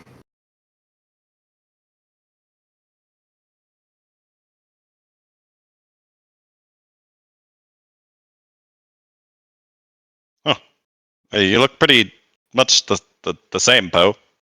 I'm a changed man. No, I'm fine. In teardrops under his eye. Yep. Got his sleeves rolled up. Got mustache. Sleeves torn going. off. Uh, Prison outfit. Which they didn't change him into a prison outfit. They just threw him in a cell. no, Because they didn't want to touch him. didn't even take none of my stuff. Normally, you get confiscated. I mean, you're supposed to be an evil poison practitioner. They wouldn't want to take something that could kill everybody. It's a wild reasoning, I guess.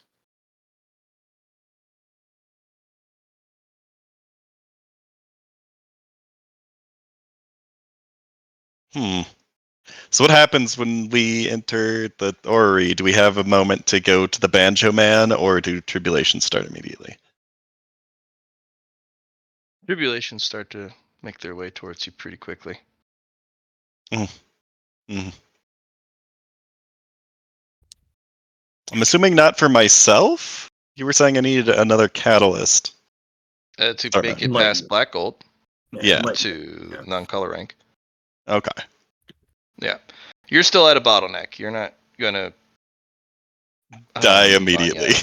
yet. This is a good thing. But Lar, you're ready. Yeah. I mean, personally, I'm not ready because I was not expecting to go to next tier right yet. But you This know, time.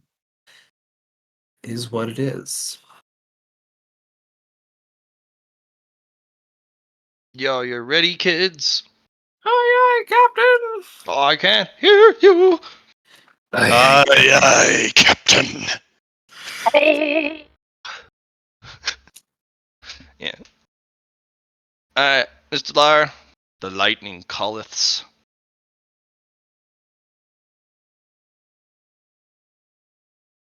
it does. It does, yeah. Slash R 1D1000.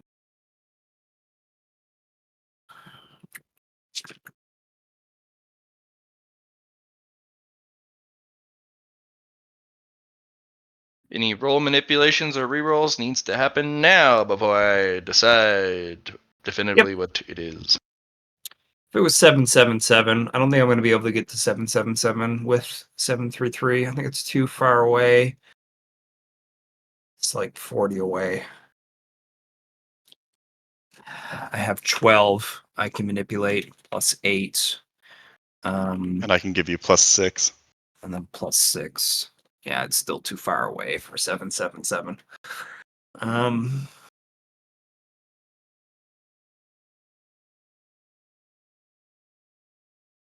26 down brings it to 70. That's very close. 7? You can get to 707. Nah. We're just gonna do a first reroll with the fate point. Okay. Oh. 360. Ooh. Ooh. I like that number. I'm gonna take that number on the dot because that's a cycle right there. That's a circle. Everyone likes circles.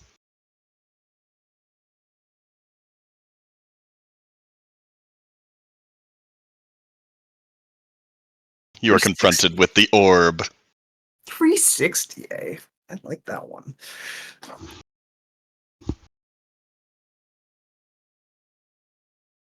I like 360.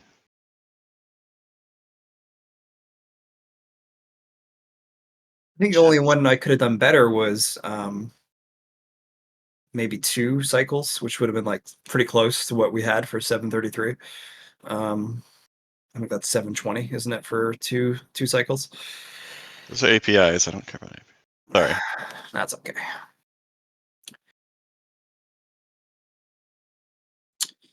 And I'm 30 away for that one. If I wanted to do 333. Or 360 or 333. So 17, right? Wait, no. It's so 27.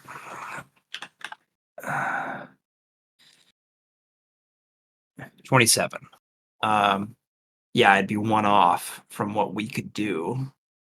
Uh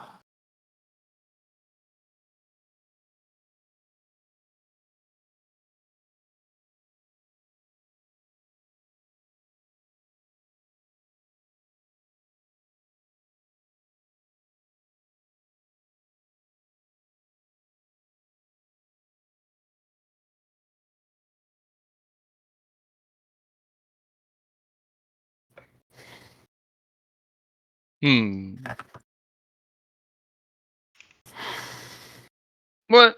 How do you get a roll like that? No. I'm so the second run, the last one there for the 360 minus 333. I was just trying to see how many it would take to get to 333. I gasp. We could make it to be 26, but we're missing one. How would a bone coin work with hard luck, Matt? Because this isn't my hard luck that would be utilizing. This would be Lyron's. You Yeah. guys, so this is my question. Like, what is the 1 to 5? How does that work with the hard luck for a bone coin? Hmm. Like the bull coin moving the percentile? Yeah, like for example, with the 1 to 5, move it. Mhm. Bone coins aren't really supposed to mess with the percentage. That's not their wheelhouse. And they're But it meant works to. with hard luck. And it's not me According to the- using this is for Lyron's hard luck, who's chosen bone coins because that's the only fake currency. Yep.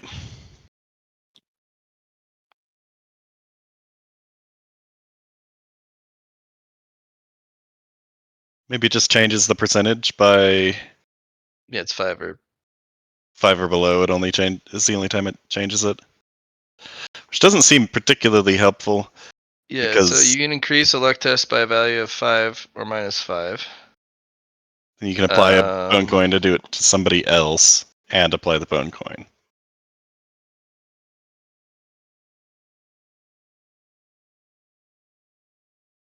I mean, it will give him a +5 minus 5 Okay, in that's addition okay. to the bone coin effects, but But it isn't specifically working with the percentile. Got it. yeah. Do we not want to just stick with 360? I mean, yeah, no, 333 is my number. That's why I was trying to get to 333, but 360 is great as well. So let's go with 360. Okay. 360. It's like a circle. Or you spun around. Or I could do 369. Make your choice. 369. Do it. Do it. Do it. Do it. The choice it is. Don't choose based on the do it's. But 369 is interesting, but 360 is probably a special number. 369 might be a special number too, though. It's the only time when there will be the incrementation, like, you know what I mean? Or unless you do 9, 6, 3 in a sense, you know what I mean? The opposite end. I mean, there's 1, 2, 3. 1, 2, 3. Yeah, no, that's true. But in this case, with the 3, Oh, sure. Because there's also like a 2, 4, 6 or 2, 4, 8. yeah, right. It's just that increment of 3 moving up.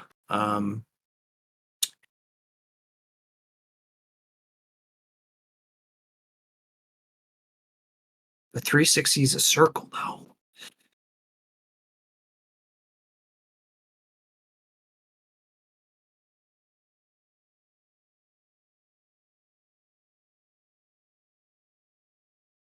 So 360 for sure. Uh,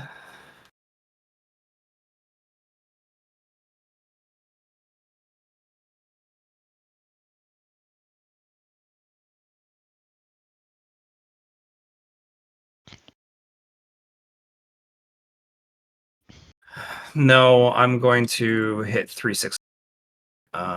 Circle, cycles. Should I keep cycles? Should I keep cycles?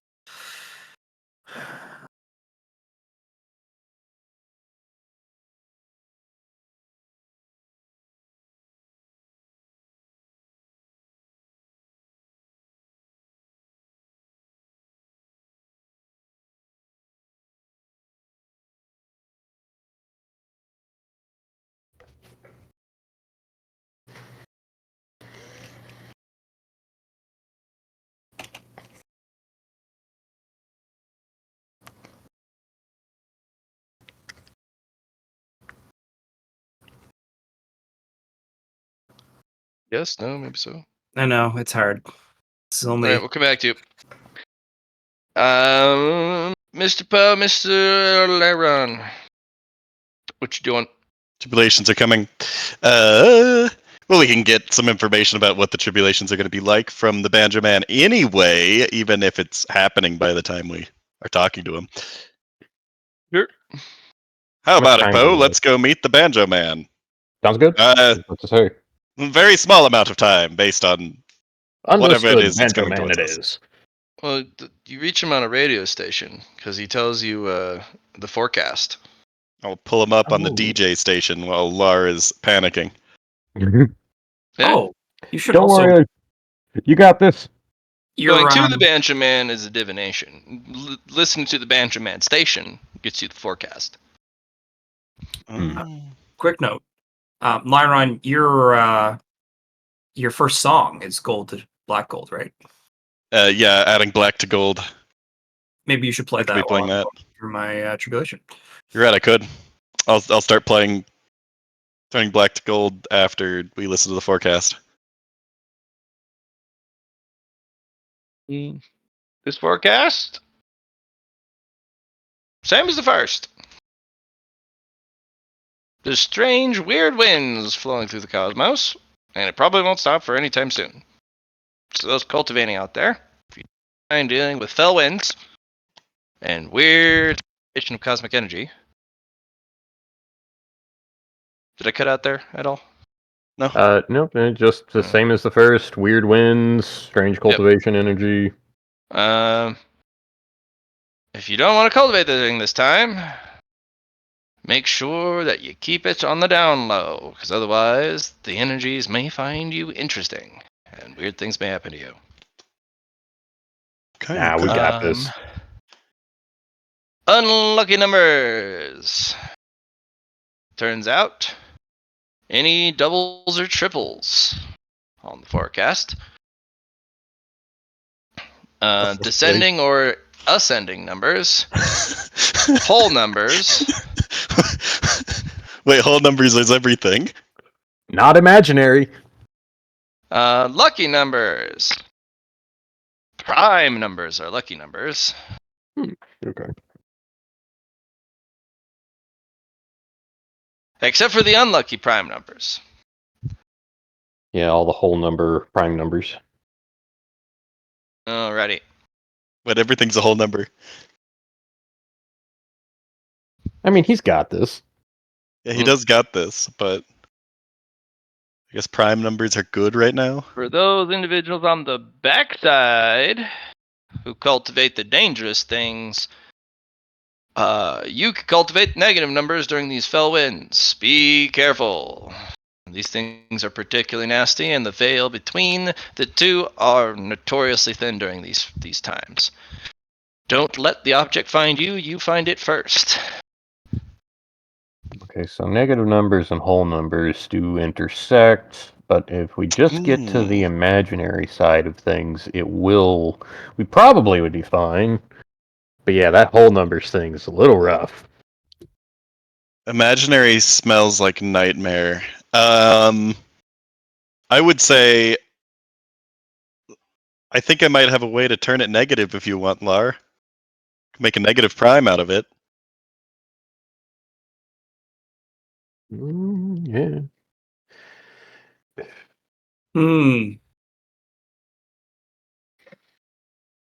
Is there such a thing as a negative imaginary prime? Like, probably, but... Yep. As for those who are cultivating and have figured out how to take the square root, get out of there.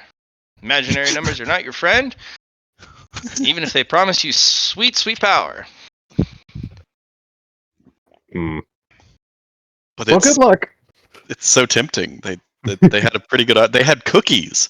And for the really bad joke of the day, this just in, a man who had previously raided a knick-knack store was just arrested for his unfortunate hitman work where a cow was found dead in a rice field.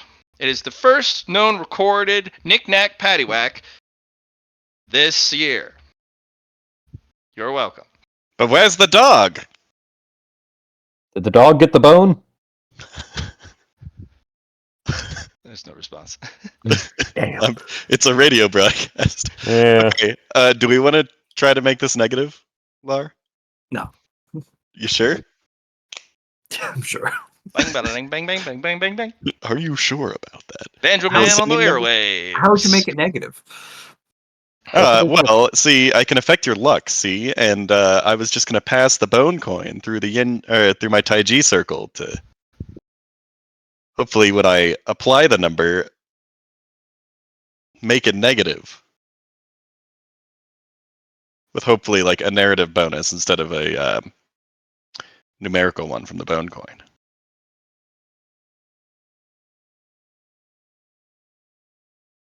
Huh. I don't know. I was gonna try it if you wanted to, but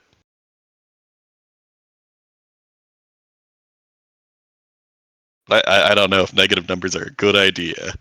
I think They're the only lucky, way we would really get a negative number is by rolling something low and then minusing it, or rolling something high and adding on. I don't know if that's the only way, but that is an easy way.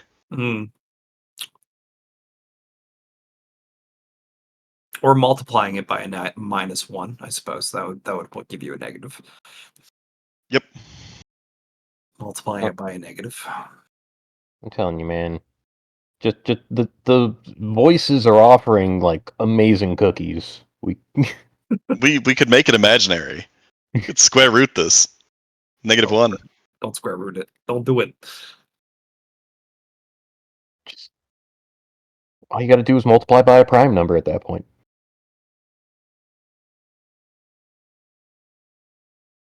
Anyway, good luck. You got this. I'm gonna put on turning or adding black to gold for Lars Tribulations. I'm gonna keep the 360. Cool. I did have 666 degrees of success for my song, if that is relevant to you.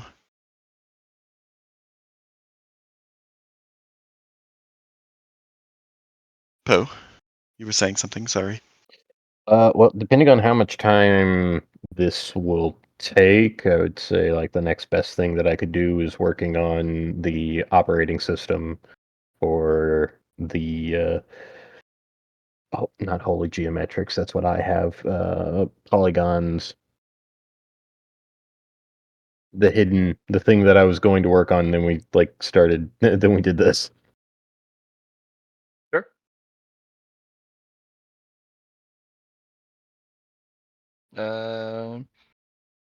Probably take a little bit of time. You probably have a couple DTS. Alrighty.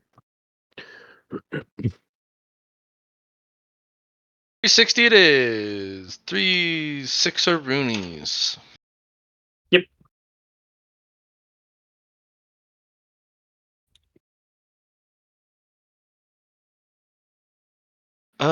What you get is a star circuit, hyperlane circuit. It is circular. It's like a donut or a racetrack. Cultivators who particularly like to indulge in their need for speed, or speed cultivators, light cultivators, people who like to move quick. They are particularly enamored with this particular light circuit.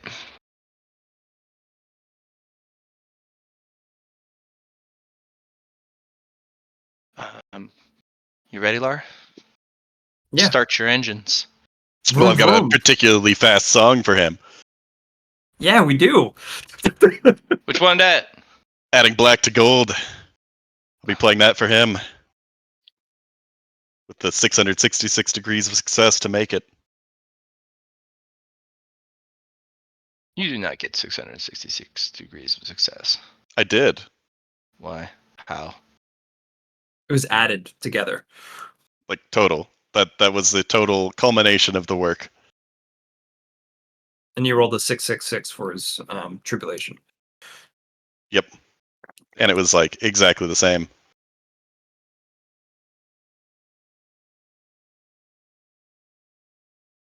Coincidence? I think not. It was fated. It was rather engineered. Is that in the chat? Here, I can It's post invisibly- the Yeah, post adding it. black to gold. It doesn't have any text otherwise. This is just didn't have any effects added to it ever or Okay. anything. No. You said them more than I don't know if it does have any effects added to it, but if it does, might do something there. It's a station on the orrery. It is a station on the Ori, and this was a cultivator song. All right.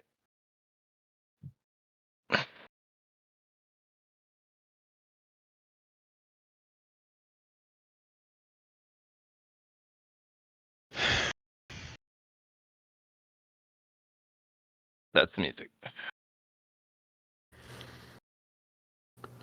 I must need to refresh. Oh, there it goes.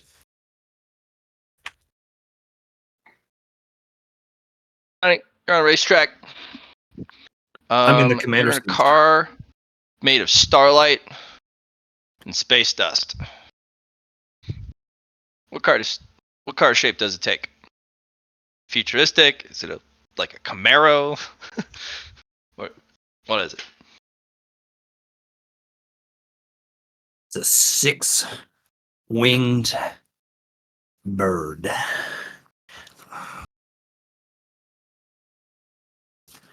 It's got like it looks like it has like three wings on one side, 3 wings on the other. Fucking got the nose like an eagle. All right. You pull up alongside a whole bunch of other racers at the starting line of the circuit.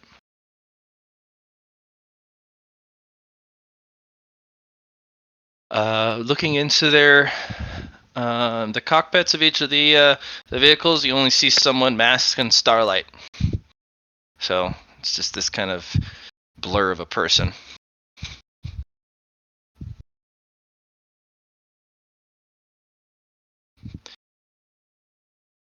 Go ahead and make me an awareness test. You can do that.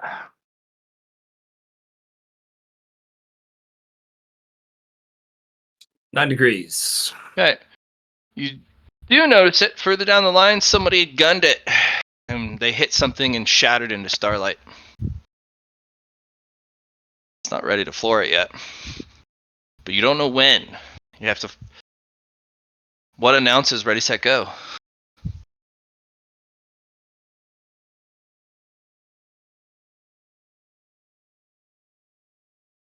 What do you do? I'm gonna look with my my special eyes Mhm.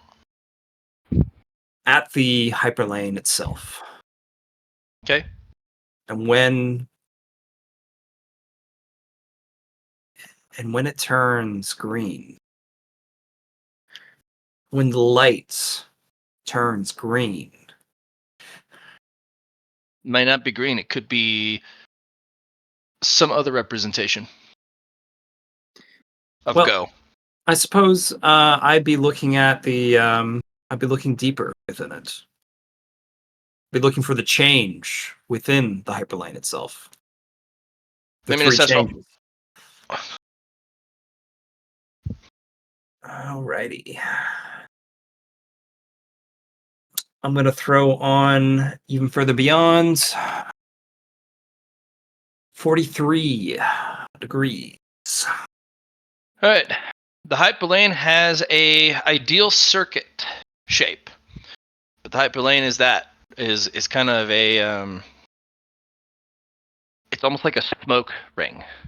Yeah. It kind of undulates, and if the hyperlane doesn't line up properly, if you try and use it, you crash almost instantly. The ready set go is when you think the hyperlane is safe enough to use without you crashing immediately. Yeah. And you kind of get to watch as the hyperlane starts to, at least in your sector, starts to shift properly into place, almost like the yellow lights going up on F1 track. Yeah. The hyperlanes are slowly getting its pieces in place. So this is what I'd like to do. Mhm. I am going to put my Starlight key into this device that I've created for myself. This manifestation of Mhm. my journey around this racetrack. I'm going to Remember, not a metaphor. You're not trying to win cultivation. You're trying to survive against cosmic tests. which is me putting gas into the vehicle of going through it. Okay. So what I'm going to do is I have 228 Stardust Key of Fate and Tribulation. I'm going to use Even Further Beyond to put 299 into my Stardust Fate and Tribulation reservoir in a sense. So I'm gonna have 228 plus 299, which should give me a total 299 Mhm. plus 228 of 527. I'm going to put that into my fuel tank.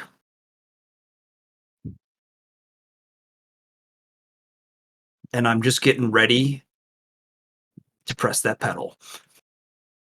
All right. It comes sooner than you thought, but not too soon. Several other riders have already are like, maybe this is it. Trying to get a head start. Mhm. Crash.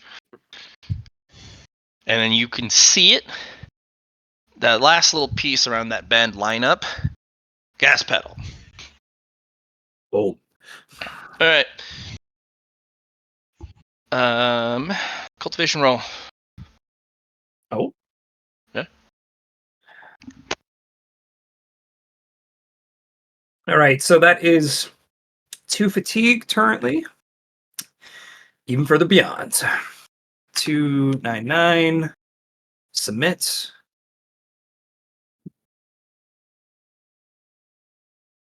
That one. That's a double one.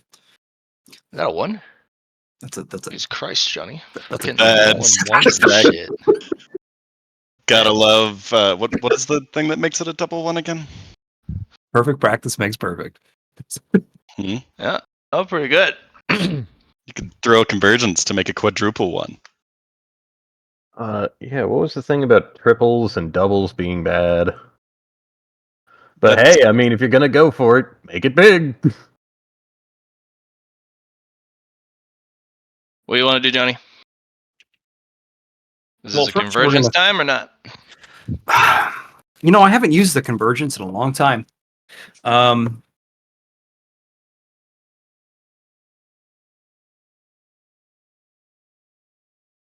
490s could be for the 360 track. I mean, the thing about this is this is my make it. This is my survive moment. We're going to use the convergence to make that a quad one. Okay.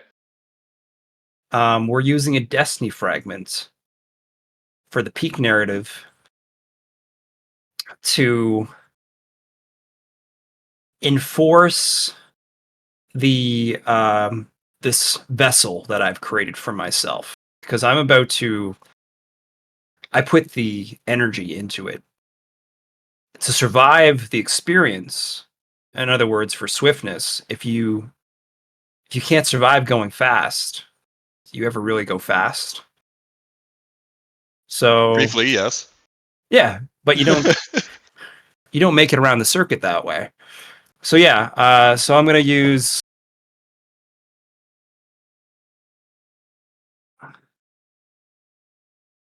4 destiny fragments for Okay. for a total of 20 peak narratives on each aspect, or the 5 aspect on 4 different things, because you can't do more than 5 for your peaks. But the 5 are each going to one of those quads to reinforce the bonds that connects them. It's 20 peak. That's 4 of my destiny fragments out of 5. So this particular track is a bitch. Yeah. You have disappeared into light particles. You are traveling as fast as light. Well, good thing I have solar Qigong. Slightly different. Yeah. Yeah, it's not quite on the mark. But your Dharma and Prism Eye Mhm. really Light. come Yeah. in play here. Yeah. You can see things starting to align in ways you need. The real problem is turning. There are certain parts of the circuit that you need to turn or alter course. Altering course a little bit here and there. It's not too hard. Right. But making a 90-degree turn or a sloped curve while staying in the bounds of the hyperlane circuit. Right. First turn, you're like, I can't turn as a light beam unless there is a significant gravitational force pushing and pulling in a certain direction. And that's when your eyes start to look a little further, look around the track, and you see a binary star. Going around one is not sufficient. You're going to have to go through the middle of them when they're performing a specific orbit so that they ping pong you a different way using gravity. Is otherwise, that stellar navigation in the point? yeah. Okay. You have to thread the eye, and you're probably going to have to find gravitational forces throughout the circuit to turn. And you're going to have to do some crazily dangerous maneuvers to get certain curvature as a light beam. Because already you see people starting to realign themselves towards the binary stars, so at least half. They too realize turning is going to be a horrible thing. You also see a bunch of people, the other half, who are like, yeah, let's go faster. And they are still going straight into the first turn. And you realize it's too late for them now. They can't turn. Well, here's a stellar navigate. Even further beyond.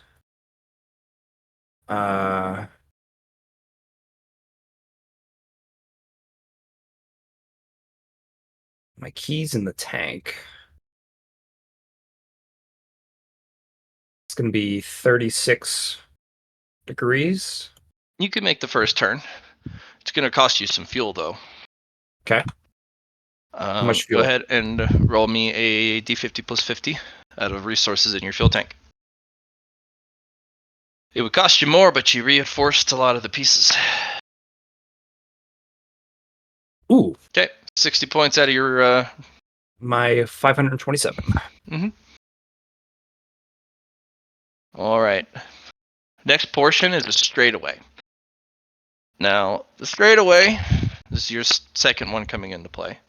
Mhm. In every race, the straightaways are a measure of speed and jockeying. Can you get in front of someone? Can you kind of jockey for position in such a way that when you have to come around the first turn, the guy has to turn behind you? Also, when do you slow down?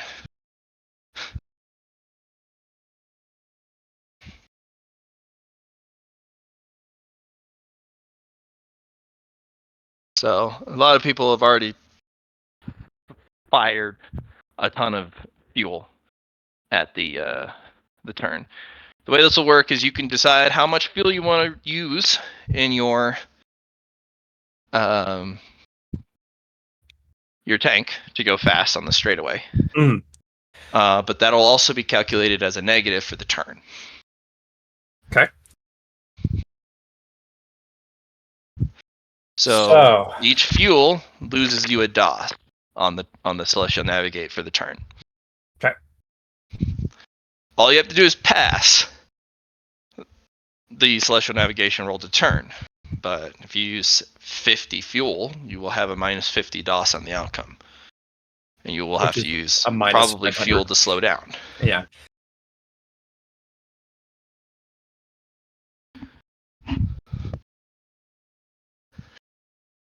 How fast you gonna go, Johnny?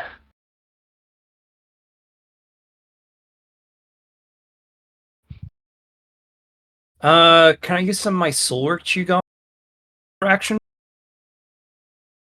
What are you gonna use it as? My nitro.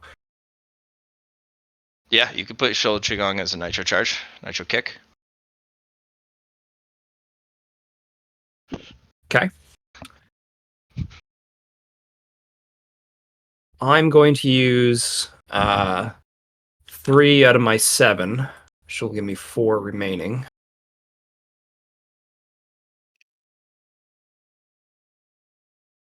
And I'm going to use 30 of my. Actually, no. 30 is minus 300.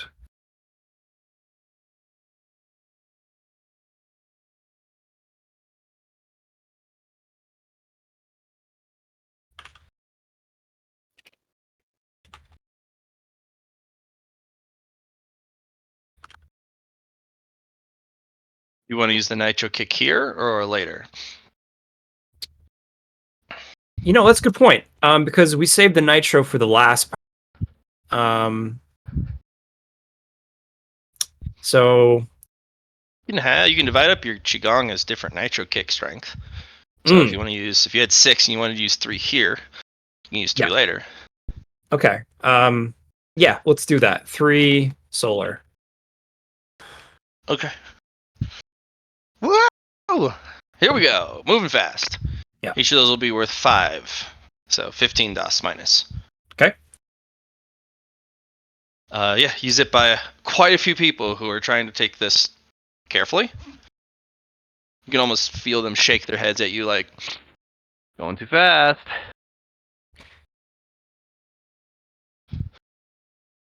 Yeah. So We have a bunch of turtles on the race. They're going to make it. Only because you crash out later. So even further beyond, 299 minus 150 is going to be 149 bonus.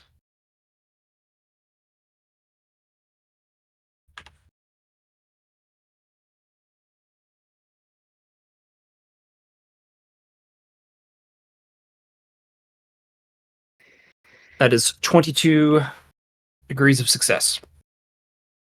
All right. The turn on this is pretty brutal. Yep. You have to use a black hole. And you have to basically hop into the gravity well, but you're going so fast that all it can do is turn you 90 degrees. By the time you're like, you see ya.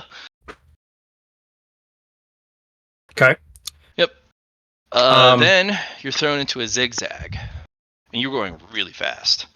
So it turns you into an angle that leads you into a what would that be? Almost a 270 degree loop around a planet, and another 270. It's like back and forth, like slalom skiing. Right. So All right. you're going pretty fast. I'm going to use 30 per zig. 30 of my fuel per zig. Okay. There's 6 zigs. Slasher 30 or 3 times 6 is it's 20. Yeah, 21. So Okay. 210 of my, so plus 210 Plus 60. Some people zip by using the gravity assist, and they're just ignoring the slalom together. Yeah. Your third one comes in. You can come out of the slalom way faster if you get the gravity right, which you think you can, but every speed up actually just makes the next turn harder. Right.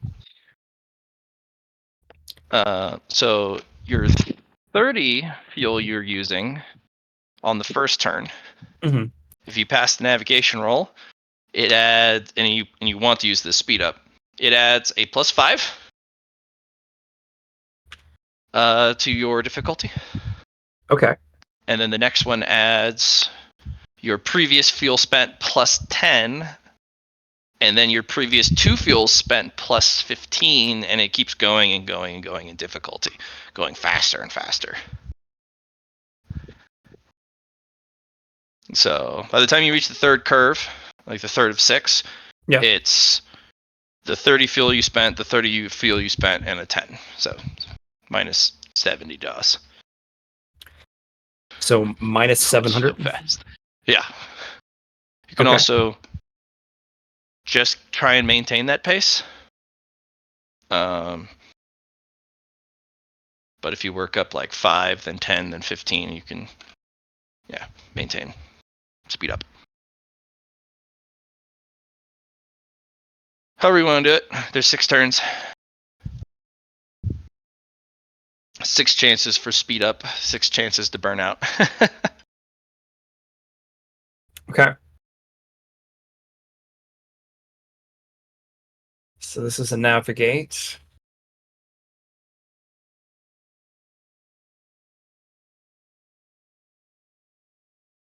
So let's do each individual one. So it's minus 700 total at the very end, right? No, that's by turn 3. By turn 3? Yeah. Okay. Using 30 fuel per turn with the gravitational assist on each of the planets. Mhm. Not only do you keep your previous momentum, if you add more fuel, you're going even faster with a bigger gravity assist. That's only if you apply fuel to every station. Well, I was using that 30 fuel to negate the turning. So, like, that was my braking fuel when I was going per Oh, each. you're going to brake. Per each. You won't But catch up to the people ahead if you brake. yeah.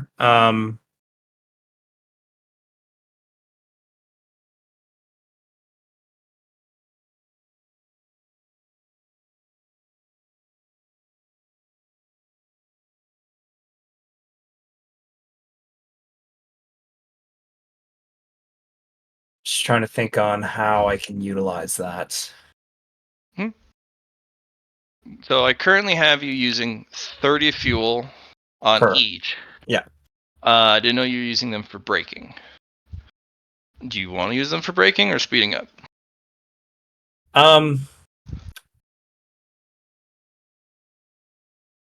Well, the thing is, I can't pass if I do minus 700, even with a 299. Mhm. You could have it so that you use a little bit of fuel on each of the turns for speed Mhm. up. So instead Yeah. of 30 each, it's 5 each. Yeah. Because that only adds a minus 50 to each turn. I like that shirt. And then you can add a whole bunch of fuel if you want on the last turn on Okay. a slingshot out. So 5 times 6 is 30 total then.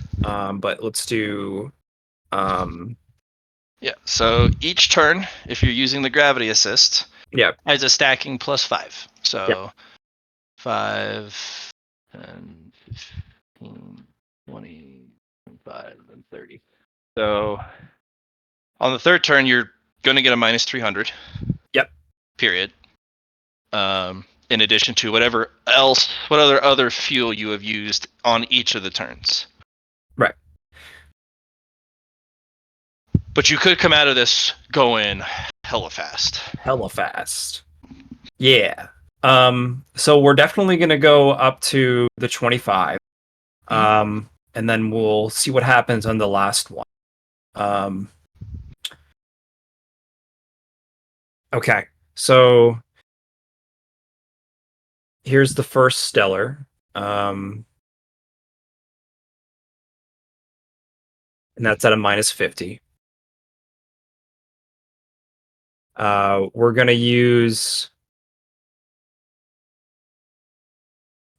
2 boons to make it a -30. Makes sense, right?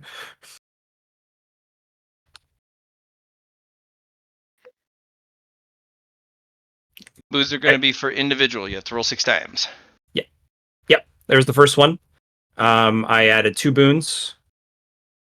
Yep. Yum. Here's the next one. It's going to be at a -100. I'm going to be using even further beyond here, adding another fatigue 6. Yep. Zoom. Boom. So 199. Yep. Okay. There you go. Use that even further beyond. It's going to be next at a -150. Are you using any fuel on these turns? Just the 5 each. Okay, so remember the 5 each does stack. The first one is Yep. 5, and then 10, Yep. right? So for Yep. -100, and then this And then one can be -150. Well, the first turn would be a -100 because it's 5 for the gravity assist on the first turn, plus the 5 fuel you used. I So see. That's what I was -100 missing. on the first turn. The second Minus- turn is you're gonna get -150. 5 and 5 from this turn's fuel, last turn's fuel, and the 10. So -200. And then a 200. Oh. Oh yeah, And that's how then fast you were going. and then it's a minus 5, 5, 5. So -150 plus 15 -300 on the third turn. -300, right? Yeah. Okay. Let's recalculate that stellar. I'm adding another fatigue, Yep. which would pass the minus there. I would still pass the 20 roll there. Yep. Third turn -300. Let's go. Okay. Navigate stellar. Set a -1. Success.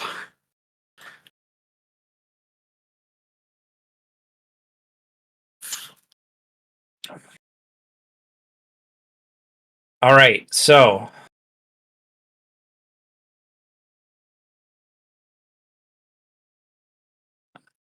this is where we're going to counterbalance. So as we're turning on the next one, I hit the gas for that fuel usage. But then while I'm turning, I throw in a solar nitro charge to counterbalance when I go to make that turn.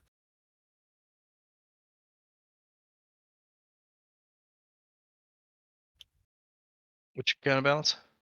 I'm using a solar nitro to counterbalance when I make the next turn. Okay, you'll have to use 2 on the next turn, then 4 on the next turn to continue your counterbalance.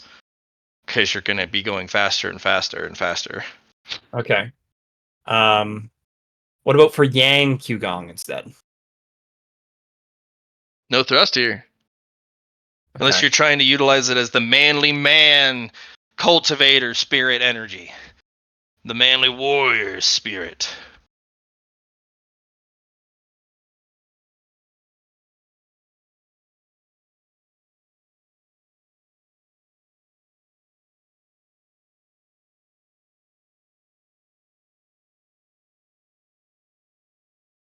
Do I still have a big negative?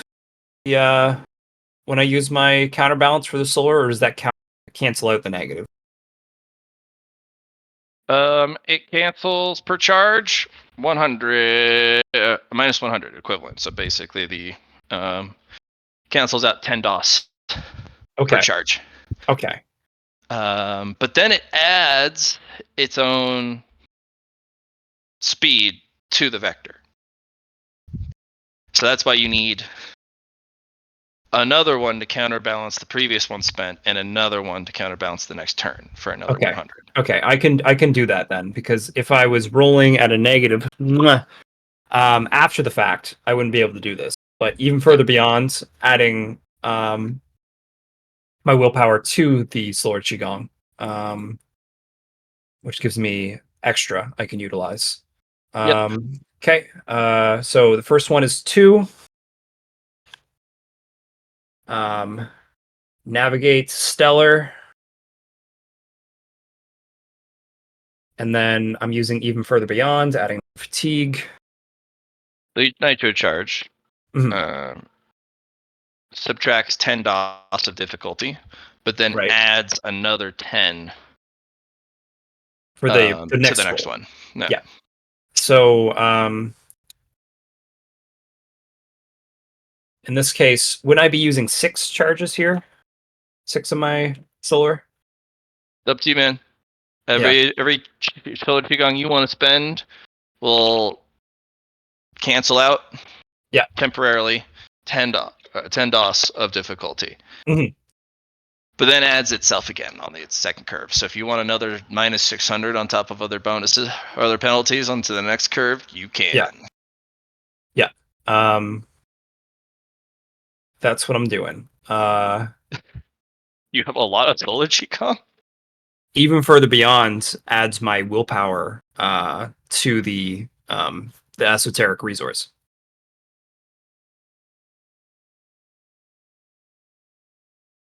Is it not willpower bonus? Hold on, we'll need to look at that because that may not be. Unless it's that heroic one. Yeah. Yeah. Because it could be, because you're Esoteric really far resource. into the spirit thingy. Yeah. Alright. Let's go look at core rulebook thresholds.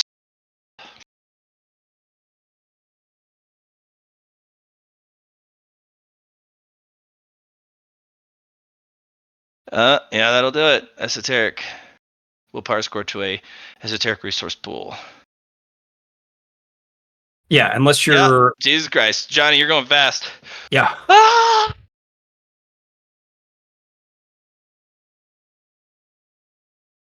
Okay, there's 1, 2, 3, 4, You're gonna go so fast.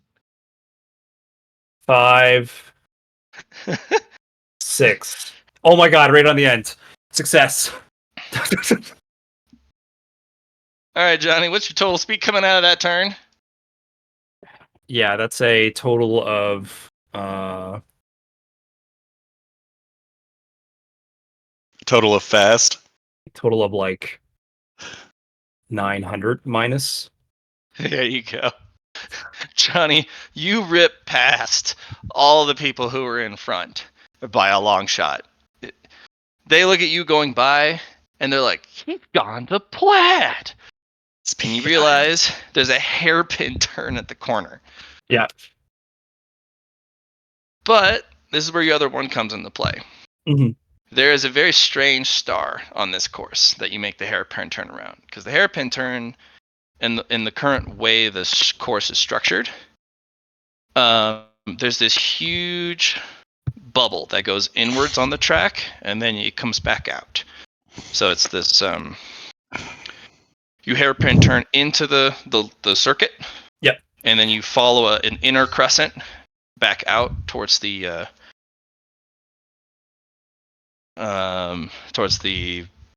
checkered flags.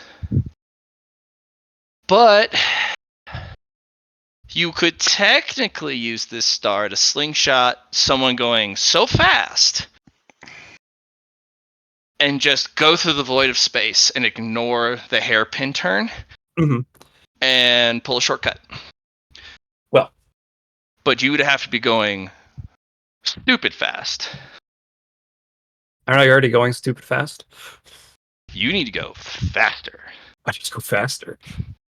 Also, the star is weirdly charged. Okay. Yeah. It has very strange circulation structures.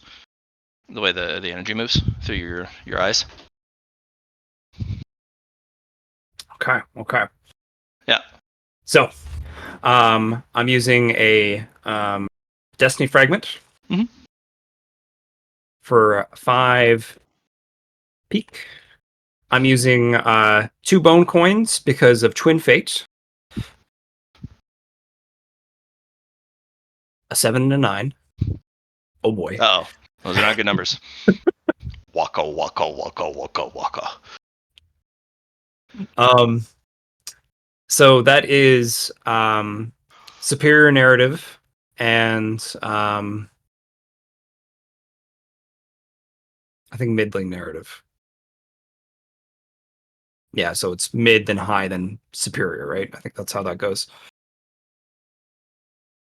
So a 3 and then a Yeah, that'd be 5. correct. Mid-high superior. Yeah. So 5 plus 5 plus 3.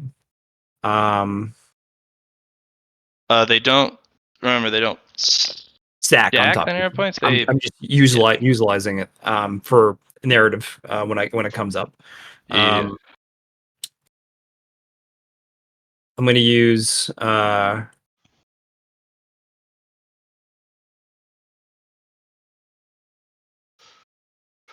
going to use my remaining 4 bone coins for a plus 40.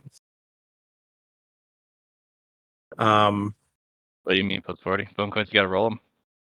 Oh, sorry, no. My boons, using boons for the roll when it comes up preemptively. Okay. My destiny fragments used.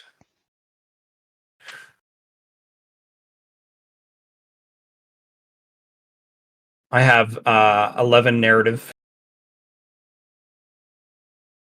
I'm going to save that just in case. I got 3 inspiration for another plus 30. I'm You mean the using 11 narrative? my narrative pool. No, Oh, my like current narrative pool. your current one? Okay, because you haven't spent any from the beyond the Dusty Fragments. Destiny fragments, exactly. Okay. Roll me an assess. I got that.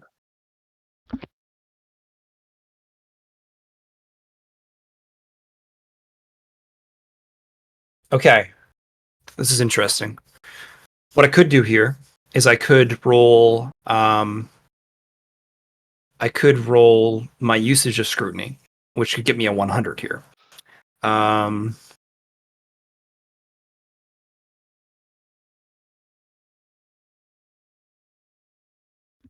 Success. You're nearing your objective quickly. Yeah, I know. So I'm going to use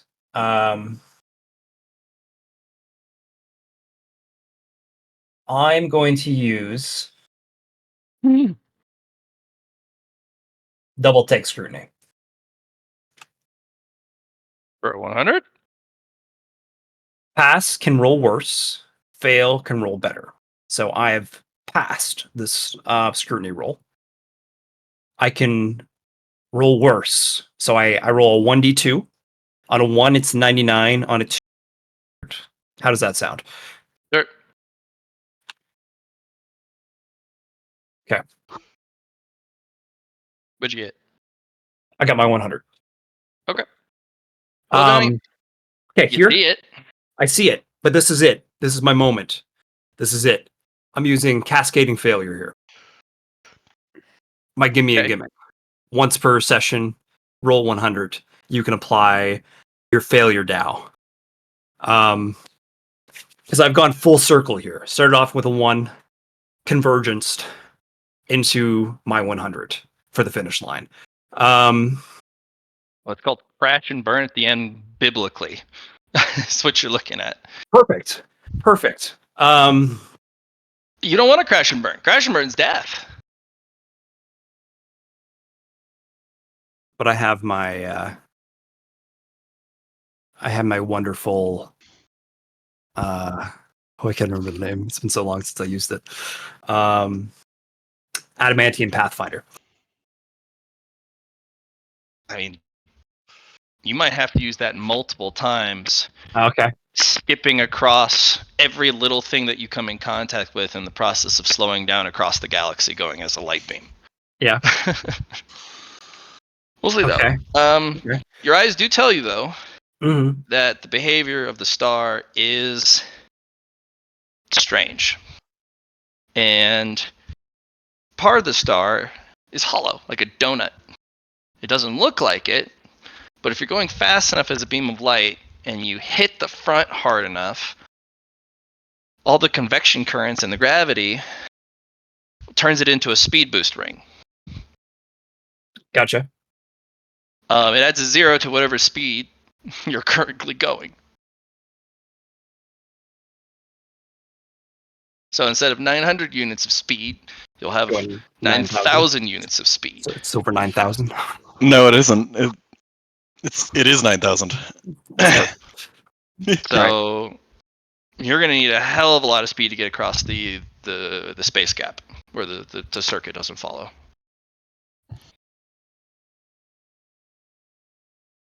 So I need a lot, eh? You'll need more to use this properly. You're How close much? though. Yeah. You wouldn't have been able to reach it without the slingshot Speed boost. behavior. Right. Yeah. Yeah. Okay. You need 10,000 units of speed to get across the gap.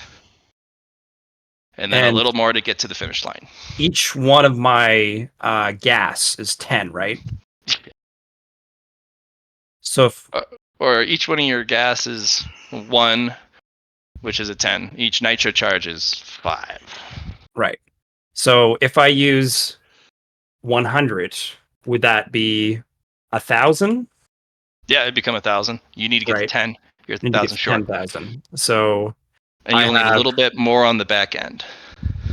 all right. So I got my gas here. We're gonna gas it. And I was at 270 out of 527. So if I add 130 is Yep. 500.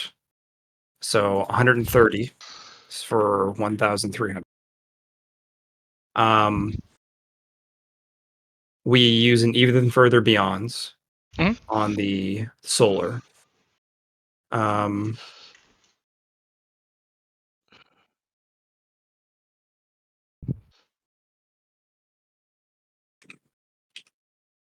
Which gives me 5 each.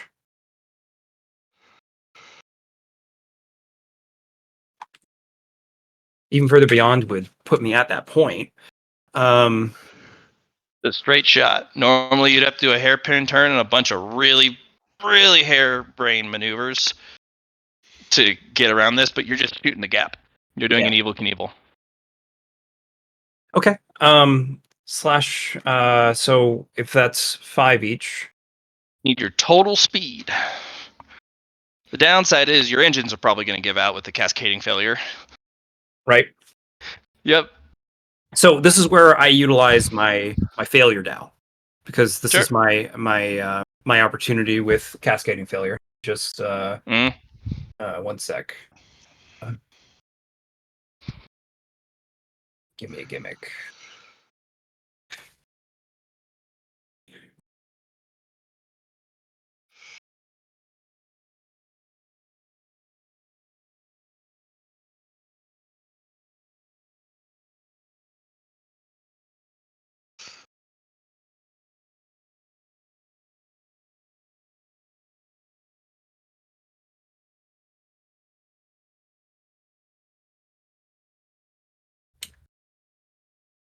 Oh, you're pushing the Dow failure elsewhere, the cascading failure elsewhere. Yeah. So the damage I'm going to be receiving, I'm going to try and negate that with the failure Dow. Failing upwards, rising.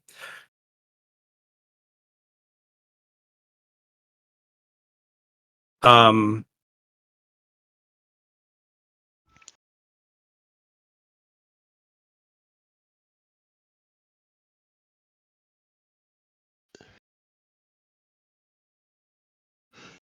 so what I want to affect is the physics applying to my vessel. Does that make sense? Like the damage. Physics has to stay the same. Okay. You can apply the damage of your failure down to others or other objects. Right. You're going to be passing through the star ring. You can do that. You can have it do a whole bunch of different things because they have to use this star to turn. Mhm. You could try and have the star make you go faster.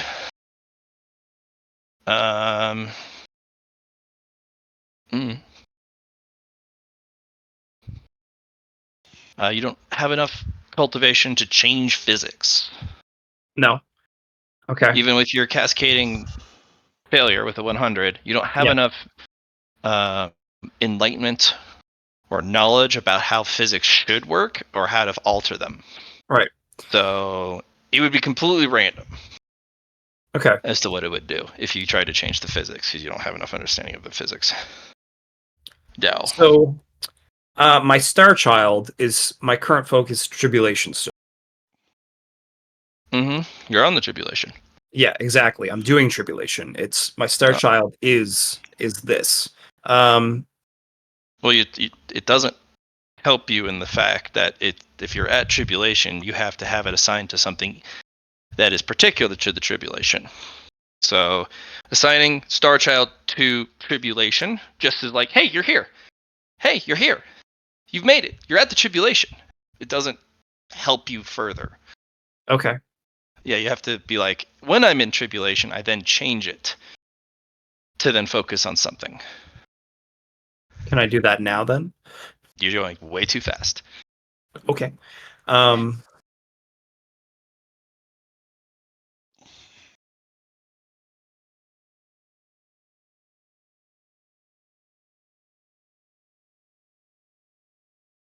So, can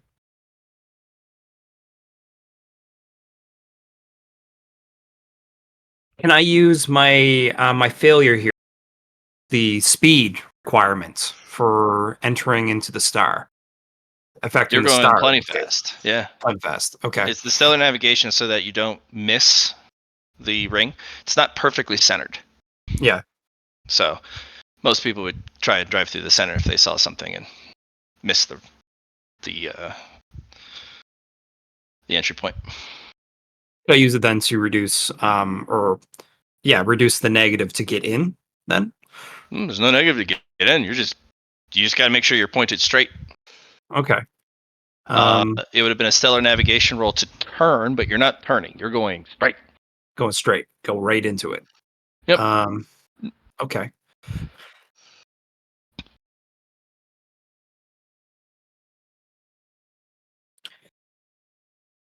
Depends on how fast you want to go. Well, even further beyond is used to add to my solar qigong to give myself the extra speed, my 9,000 that's required. No, you need 10,000.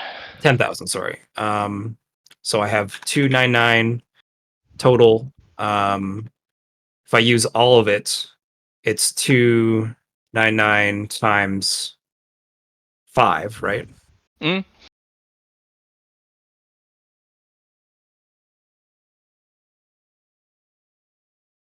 Which is, well, it's 299 per, so you don't like each individual fuel is not worth 5. The nitro charges are worth 5, but you're using the you're talking about the 299 from the willpower converted into solar qigong. Solar qigong. Yeah, if you want to add that to that gets a 0 too. Right. I don't want to use it all. But I want to use it enough to get to my 10,000. It requires very little. You throw 2 qigong, which is basically the equivalent of 10 DOS. Mhm.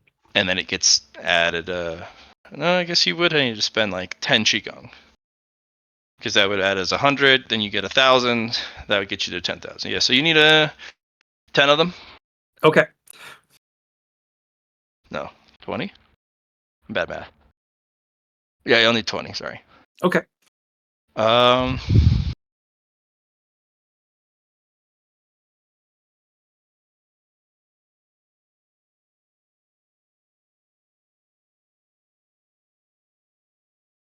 okay. We've arrived at the star. We've yet to successfully set the failure and the cascading failure, but we're here. Which means chaos takes control. Okay. Okay, the first was when you go to put in the fuel, there's a fuel jam. The fuel line stays open when you add fuel. Okay. And the cascading failure is when you add fuel, you're hitting that hyperring and time's slowing down, and that outburst of fuel warps the ring, and it becomes unstable. And by the time you are leaving, you see a sucking in of the star as it collapses. And then there is just a whom as you supernova it. Oh. Hold on to your butts.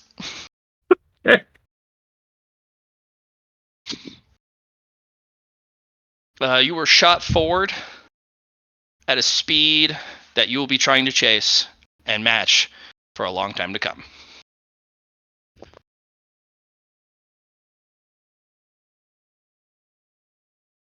So, am I shot forwards towards the finish line is the question. You don't even see it. You are going too fast. Yeah. You don't even see that you even passed it, but you definitely did a long time ago. Gotcha. And eventually you run out of stars, you run out of space, and it's just black. And eventually it's almost as if everything's standing still. And just like a train slowly pulls into a station, there's a dais that you slowly kind of pull up to, or it just kind of matches your speed. And a little light bridge connects from your vehicle to the dais. Oh, it's time to get off. Yeah.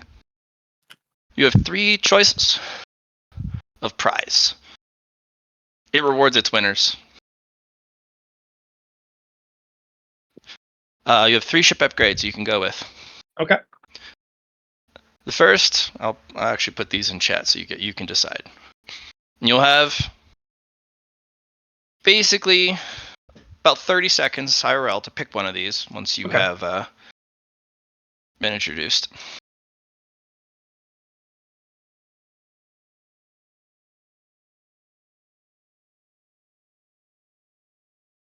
So there's a hyperlane speedometer.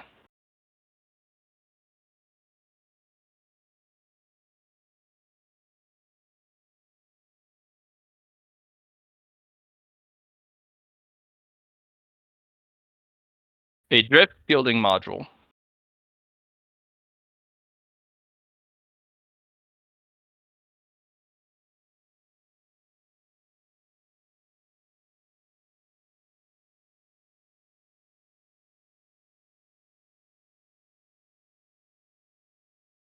A gold nitro stove plus 2 gold nitro capsules.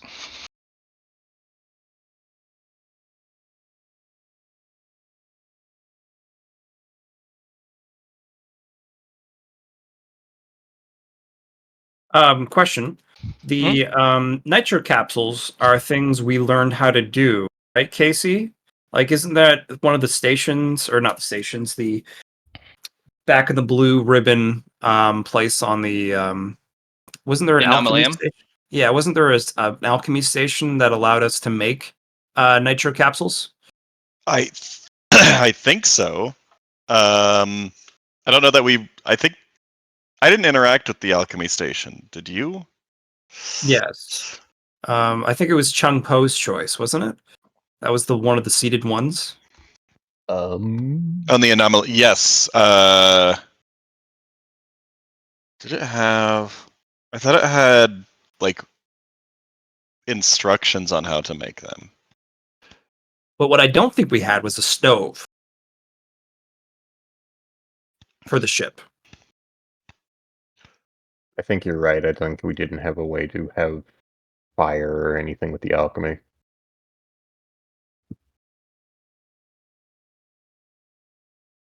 But our ship doesn't have fuel. It has a constant output of energy. Right. And this stove would be the thing that gives us the boost.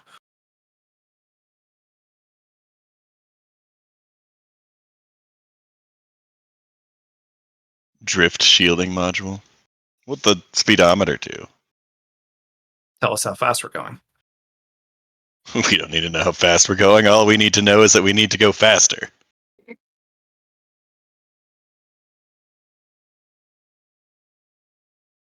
All a speedometer ever says is not fast enough. Doesn't even give you a specific speed. Go faster. Yeah, go faster. You trying to figure out how fast I was going, Matt? That's how fast you were going by the end of it. Nice. Write that number down. You will be seeking that number and hoping to beat that number. Yeah, so within my 30 seconds, there's two options. The drift shield module sounds great. The gold, but maybe the hyper seed, the speed meter would allow me to find that number in the future. They're all equal value. 100%. So the gold nitro stove, even if we don't utilize the nitro, we can sell those gold nitro capsules. Which are presumably not easy to make. They're very difficult to make. The And, like, stoves are even harder to make. The stoves, can those most of make the more of time- them, or are they used to burn them to...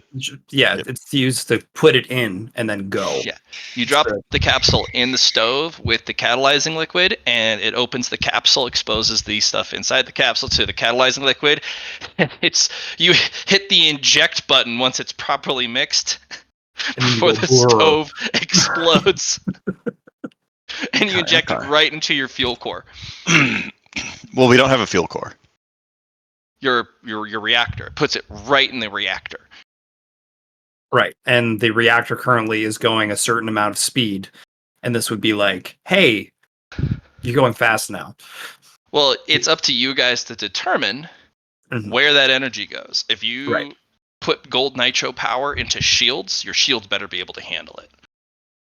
Or we Most just of the have time, people put it disposable in their guns. engines because the engine system is but usually a bit more sophisticated than the shields and other systems. But if you build your ship able to handle nitro level outputs for weaponry, shields, speed, other energy systems, you It could doesn't need to handle it. We just have disposable guns. just we tow this gun and it's got a couple fuel lines we channel to it. Yeah, we How just does it replace fire? the whole thing. This capsule. You better not be in front of it. All right, pick. Yeah, gold nitro stove. Now let's go for that. Okay, plus 2 capsules. You will also get a champion's pedestal. Nice. You will receive the need for speed. This is a conflicting Dow.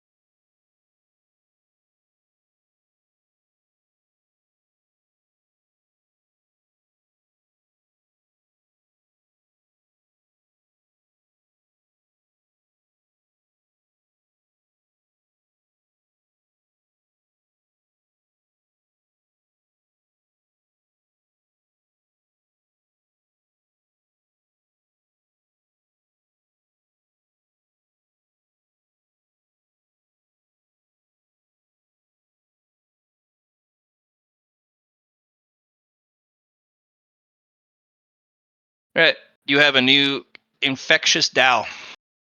Okay. You can either try and fight it off, internalize it, warp it and twist it, but this Tao is now competing with your own Tao. You have the need for speed. And as the champion who used the speed boost star in this mental scape as a kick, a boost, you're going to get a star nitro capsule. Nice. It recommends do not put this in a gold stove. It will not survive and it will explode.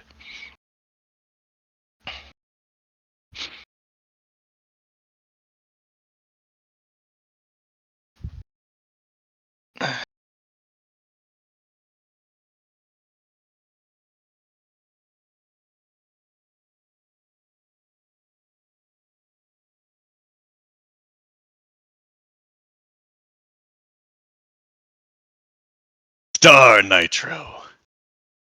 Mm-hmm. Tier It's a above gold nitro. capsule. I mean, gold nitro's not fast enough. Use this stuff. But no one's built a stove yet, at least known, that can withstand it. And no one really knows that star nitro's even a thing. Not really. I don't know that speed Dow is actually conflicting with failure Dow. I went really fast, failing at trying to stop. That's basically what I'm saying is you can deal with it however you want. You can Yeah. internalize it, absorb it, fight it, whatever. The need for speed, failing fast. There are other features to the speed Dow, but until you have successfully figured out what the heck it is, for now that it just converts part of your Qigong into nitro capsules. Okay. These the nitro capsule Qigong have special rules and do not recharge normally. They'll be much harder to recharge, but their output is pretty phenomenal.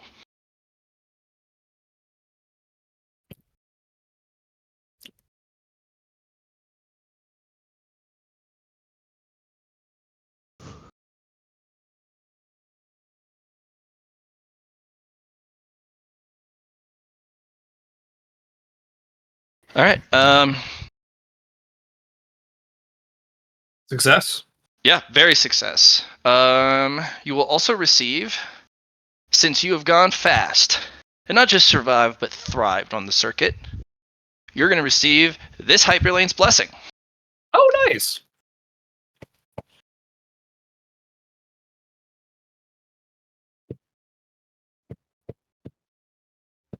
It's going to be a Cosmic Blessing. And everyone can get a Cosmic Blessing if you not only survive, but thrive on some of the cosmic tests.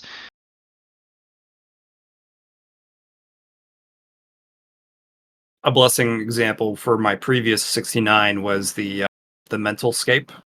No, that's Or- a curse. That's a That is curse. an absolute curse. Okay. But you can treat it as a blessing. Most people would be like, no, this thing's going to kill me. You're like, no, this is the type of harrowing experience I need to hone an edge as a sword user.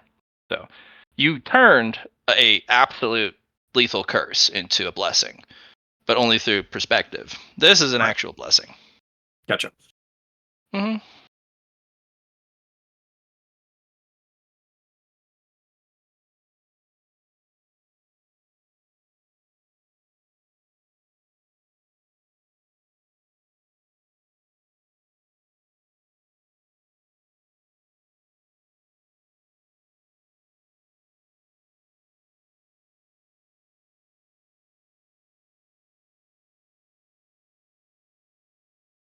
Nuts. Good job, GM Powers. Jim Powers.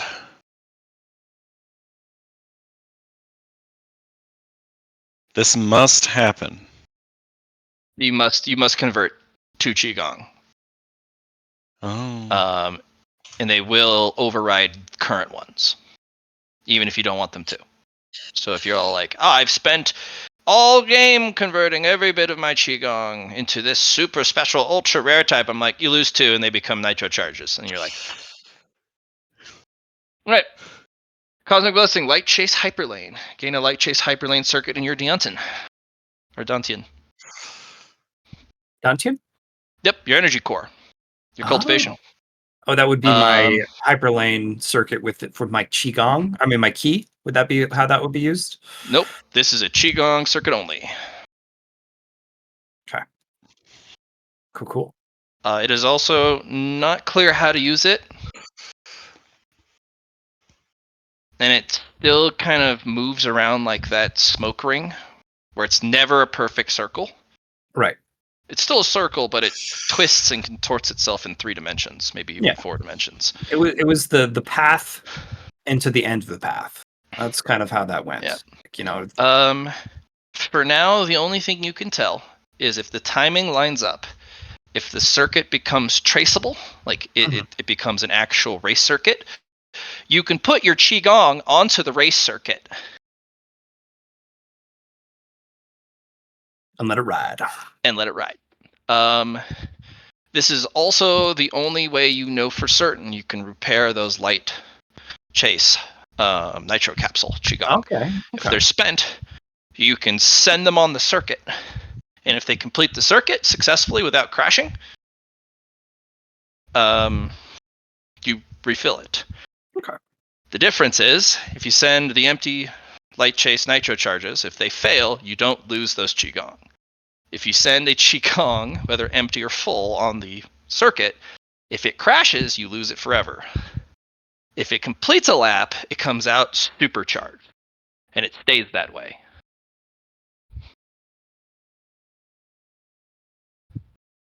All right.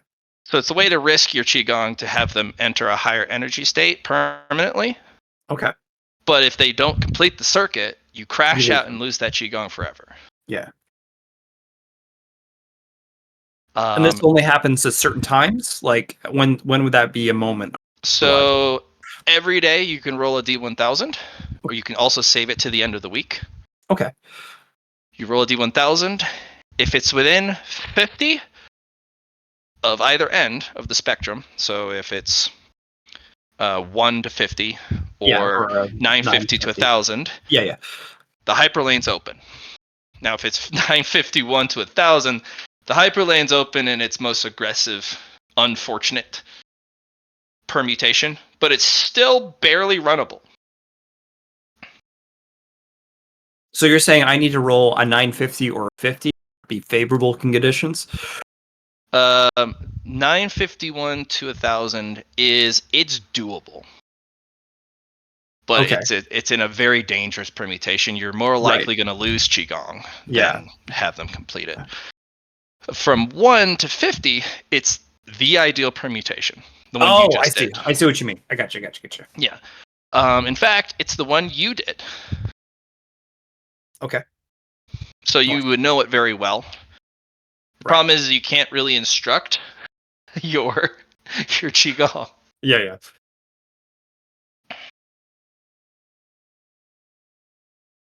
Cool. Wait, but you don't know the whole circuit. Didn't you skip a large portion of it? I took a shortcut for the very end of it. Yep. So all of his Qigong will attempt to make the jump because that's all it knows. But it gets 4 ones to do the circuit. Well, that's pretty good. They're also not capable of exploding the boost ring star. Makes sense. Unless you introduce enough, if you introduce a critical failure into that, it's basically you have found you're the first player to have built a life-ending energy boost. If you make that hyper ring, that boost star go nuclear, and it explodes into a nova, you basically get a series of turns where you go God mode, and then you die afterwards. Well,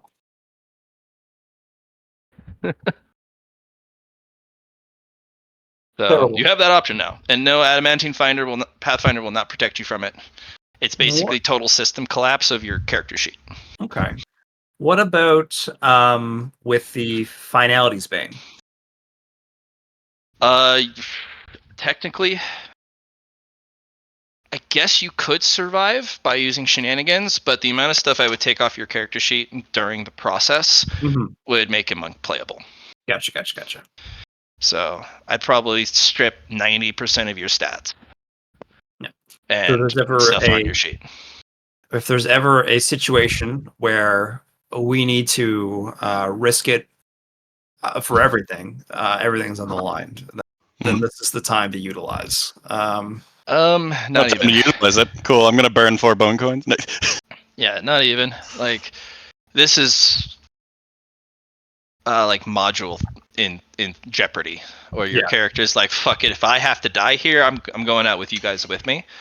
If you don't want to crack this during cultivation, like if you're trying to form your truth crystal or jade palace and you're missing power, don't crack this. This will give you the power you need, but you'll still fail at building your jade palace or truth crystal because there's no more foundation. You burned it up.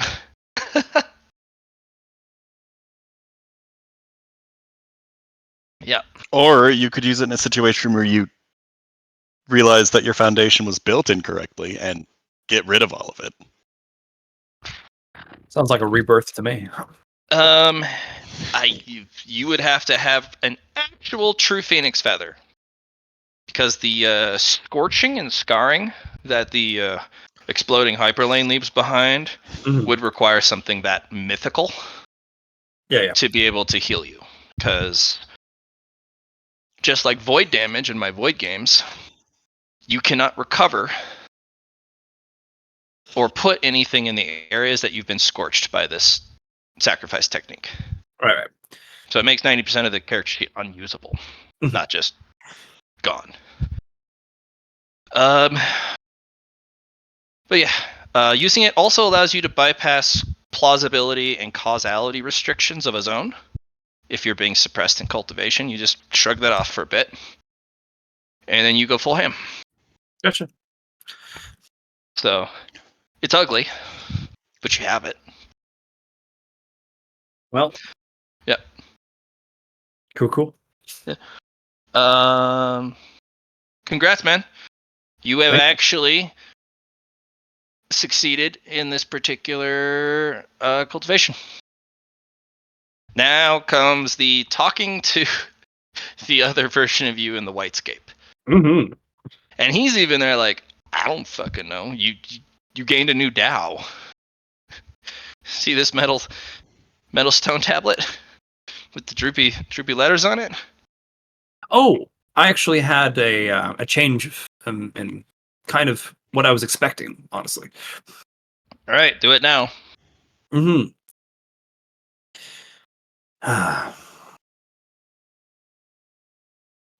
If you need a moment, by the way. Yeah, I do need a moment. All right. We can like keep this as a pause and then move on to everyone else because that was an hour. Yeah. All right, Mr. Poe, you're clicking along and you get distracted because a gravitational anomaly appears. The largest hyperlane you guys have come across yet.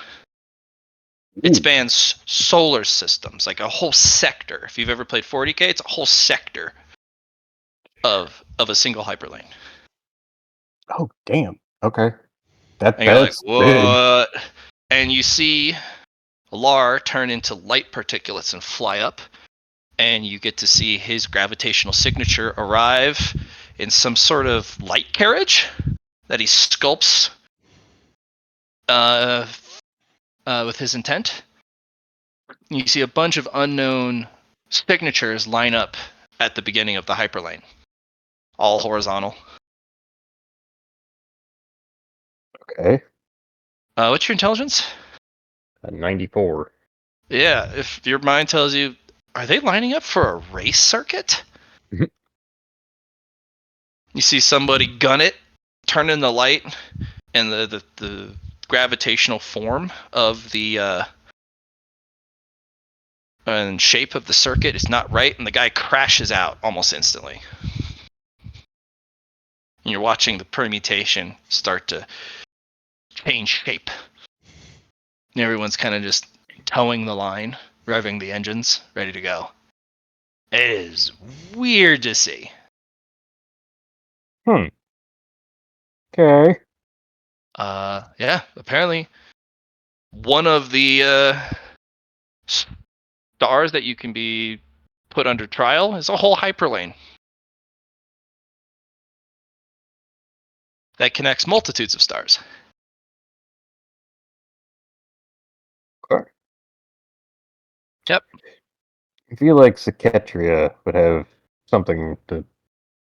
would either be somewhat interested in this or just like, oh, yeah. That's...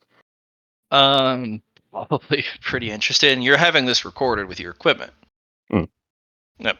And even with your, you're still working on your OS. Yep. You're still getting the raw data from the observational equipment. It's just not being processed. You're just adding it to the backlog of stuff that needs to be done, but you're getting the data. That's the most important part. Hell yes. All right. I'm going to have you roll 7 station rolls for you. Okay. To get as good a data as you possibly can and really kind of look at what the heck's going on. Okay, so celestial gravatics then for my Yes. station. Okay, so 7 of these. Mm-hmm. Any bonuses? Great. Lyron, you can absolutely help Poe at this time. So Okay. you guys can both station help each other. So that'll determine bonuses. But for now, the first negative, minus 50. Minus 50, You okay. just need to pass. You're not looking for too many DOS. Okay. All right, and I gotta do 7 of them. So minus 50. Well, I run what bonuses you got? So with my communication station, I can give you bonuses here based on my degrees of success. Times 3 or times 4? Doesn't matter. Anyway. Ooh, wait, hold on. 100. I'll take advantage of this moment because I need data. I'm gonna use a convergence on that to make it a double 100. Oh, yeah, because you can make it not ones. You can make it 100s. A convergence It's makes both this a sides. triple 100. It is, yeah. Yeah. And I'm getting data on it from my tablet. Yeah, okay. Well, that means you can't help him throughout this whole thing. That's fair. Okay, Hey, you gonna help? You go to Where'd you help go? him.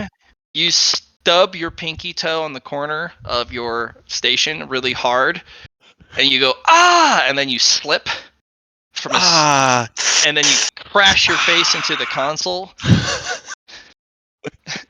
which then bounces you off somehow, and then you kind of wheel backwards without control, and then you trip over Lars Station and hit the back of your head, and you're laying there like, oh, it all hurts now. The front and back of my head hurts, and my toe. Oh. Poe, you're gonna watch this like, what? What just happened? What just happened to me? What? Don't worry, buddy, I got you. Smacks. You got this, fam.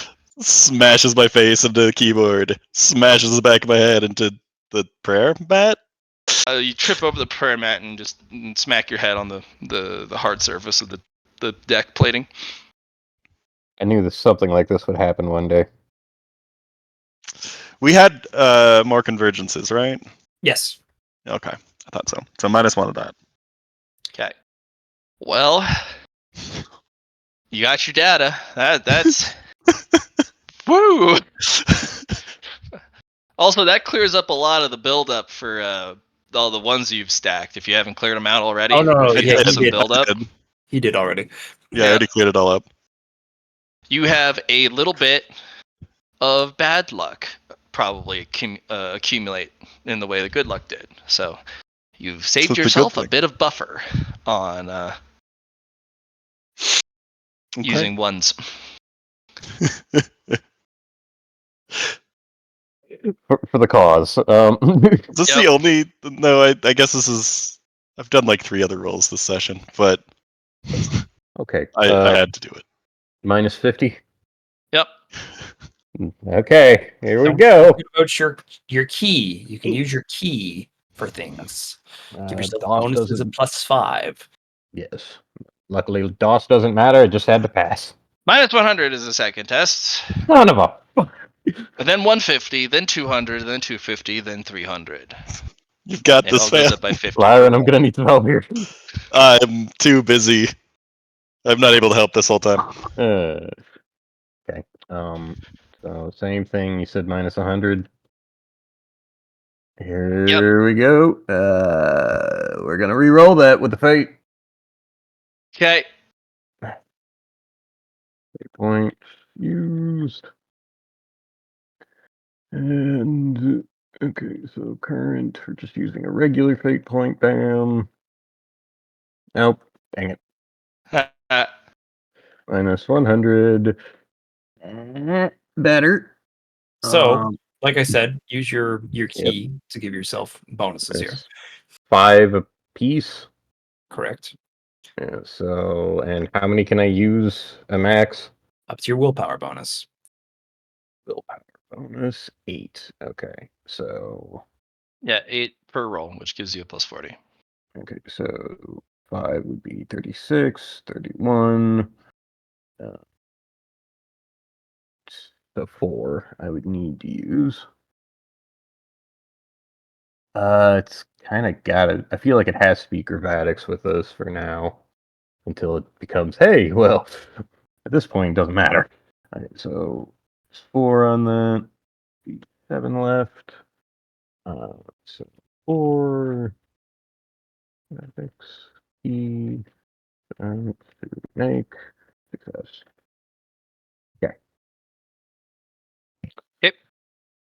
And 150 I can't pass. If you spend a +40. Mm, Plus Yeah. 40 would put me to 64. 14 or less. Yeah. Yeah. So, okay. Let's see what happens first. So minus 150. It would need to be a 14 or less. And that's not quite it. Yeah. Can I send him a tumbleweed? No. Okay. Midnight Side's going to come over. Mhm. And they're not really helping in the normal sense. Like, they're not telling you. After you've done a couple things at the station, and they see that you're not going to get the data, they push a couple buttons but don't explain anything. And it shifts the camera lens or the capture area of the data just ever so slightly. Okay. And they don't explain what they did or why. Okay. Do I still fail? You have no idea what's going on, but it does look like the machine did capture the slide. Okay. Yeah. Next one. So 200 here? Yep. I definitely can't pass. Chungpo, look at Yes. your gravatics station. Yeah. Look at the wording for that. What options do you have available for yourself? I mean, most of what is on my CCC is, let's see, 10 charges. Okay. Oh, okay. Yeah, but that's for a run. This isn't exactly a run. This is me taking pictures almost. You're watching a run.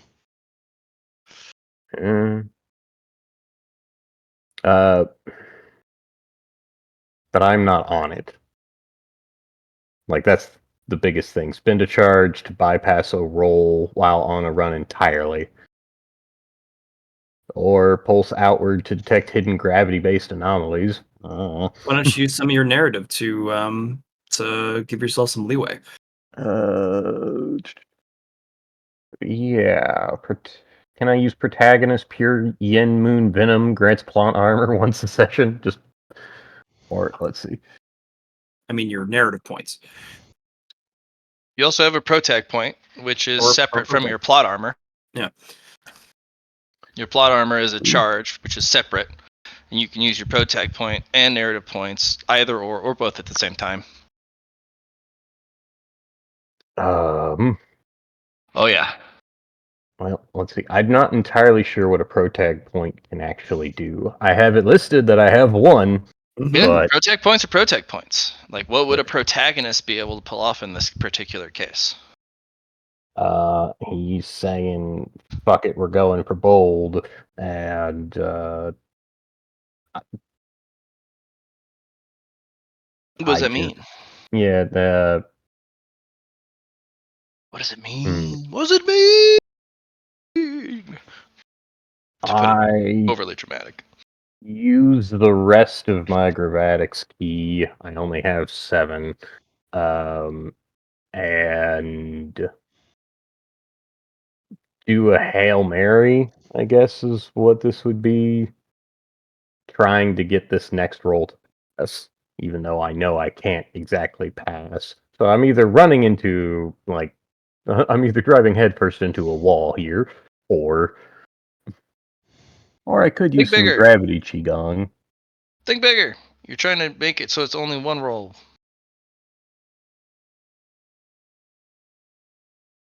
To give, I'm just watching the race. I'm watching the track. Correct. Yeah. Okay.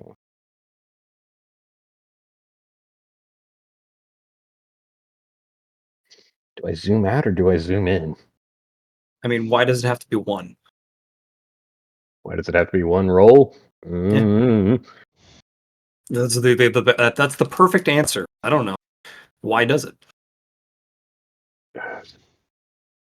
I'm a fucking protagonist. I do what the fuck I want. Okay, well, in that case, chopping it, can I chop the one roll into smaller rolls with a smaller negative and just grab chunks, like almost doing quick snapshots of this as I'm gathering it?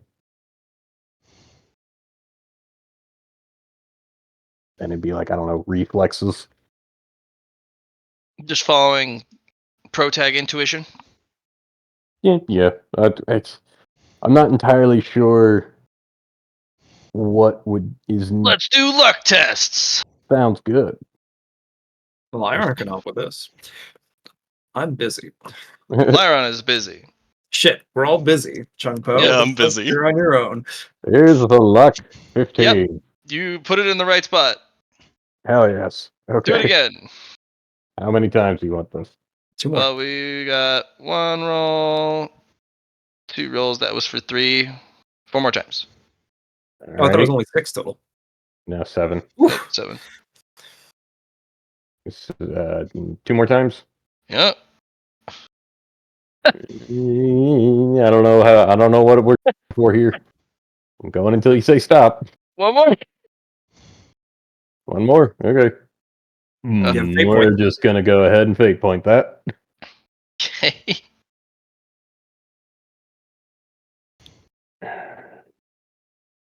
Hey, My God. better. All right. With your protagonist powers, you have, by sheer luck, pointed the capture mechanism at the right place at all the right times. Sun Po just kind of like sits back in his seat and just. Okay. You have successful analyst data, assessment data on the hyperlane circuit. You even have it during the exploding star part. So you've caught a supernova. Oh, Yeah. and we have so we now have the special. I don't know what it is called. Keep forgetting. Mm-hmm. It's not holy geometrics. It's the thing that Savalaire has. His eyes that see certain geometry. Yeah, the prism sight. Prism sight. There we go. Yeah, you have that on the exploding star. That's Probably really valuable. Yeah. You also have a snapshot of speed, but not where Lar went. You're not sure where he went. Okay. He got boosted by the star, and you lost track of him immediately. Gotcha. But you got a speed number, or you think, Okay. attached to that particular outburst. But yeah, you got all 7 pieces. Nicely done, Mr. Poe. Unfortunately, Mr. Lyon, the problem with rolling a whole bunch of 100s in a row is, well, you had a spectacular moment A failure. and basically have to pull a Peter Griffin. Well, that's what I was Yeah. planning on doing, so don't worry. Just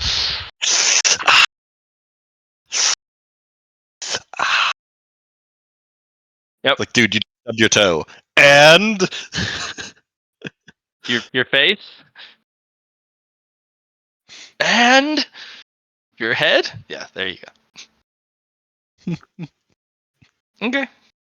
Well then, cultivation complete, Lar, as you arrive back.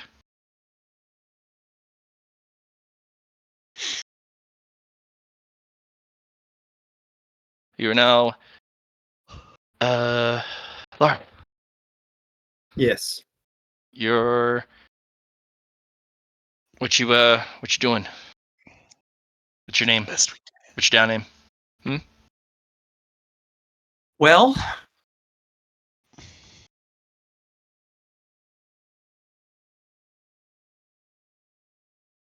Me. I want to know.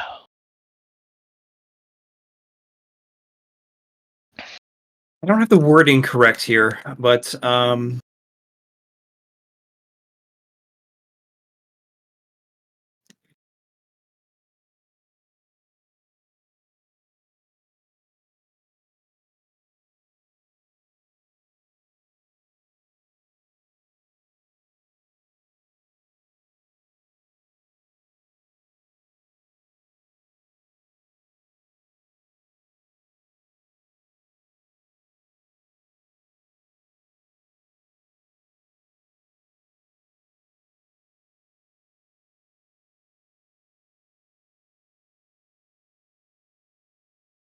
shit. Okay.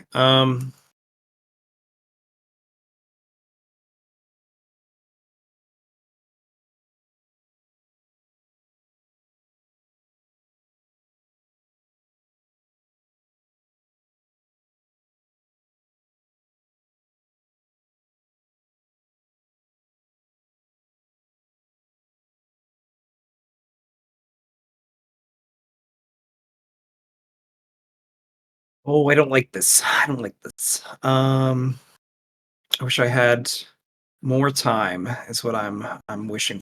Because what I have right now is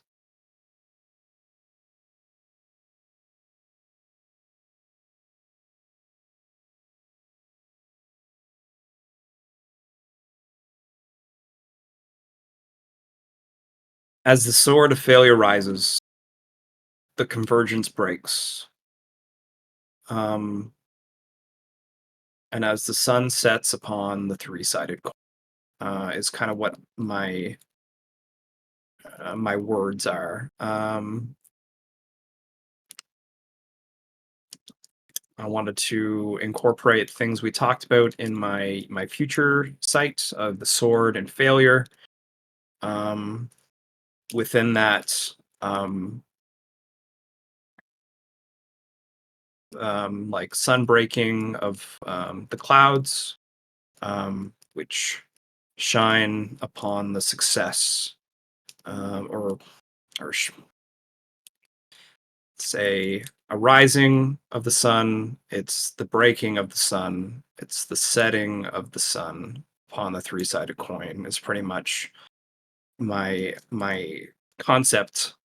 But I have the sword of failure rises,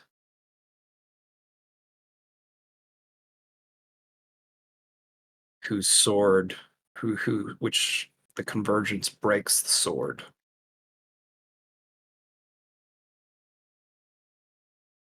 Then we'll have to wait. Yeah. Lar is still gone. Yeah, guys, you guys just continue on. Yep.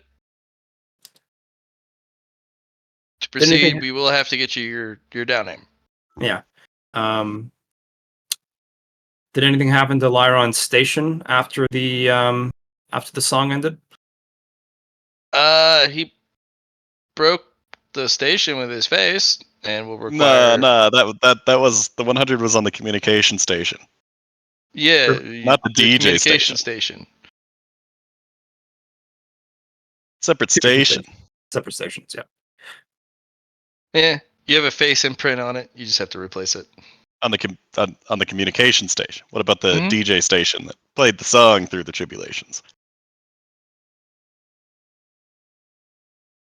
Yeah, communication station.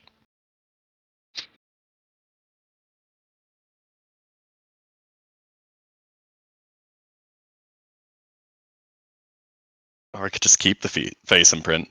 People would know which station it is then. Unless it's broke.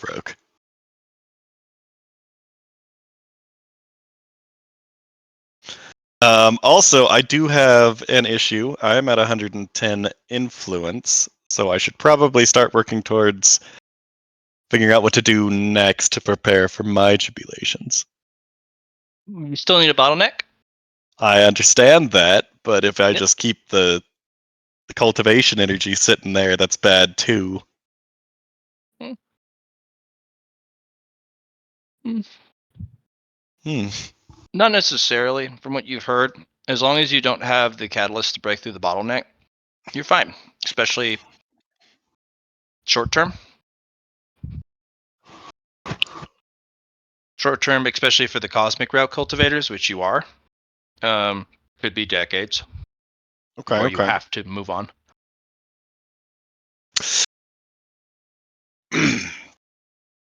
Also, I guess Lara's not here at the moment, but I guess the first stage of the tournament hasn't finished, so we don't have pairings for the next one yet. They're skipping. They're just finishing up day 6, so day 7 is starting. Okay.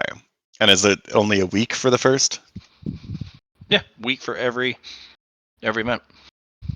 Okay. So we got a day before we know what to do with, or what matches Lara's gonna have. Okay. Not necessarily. If you can probably go looking for information. They're probably going to post it. Well, it hasn't been posted yet. They haven't finished the first set of fights. Though you could probably go looking for it. Unless this isn't like seeded or anything. So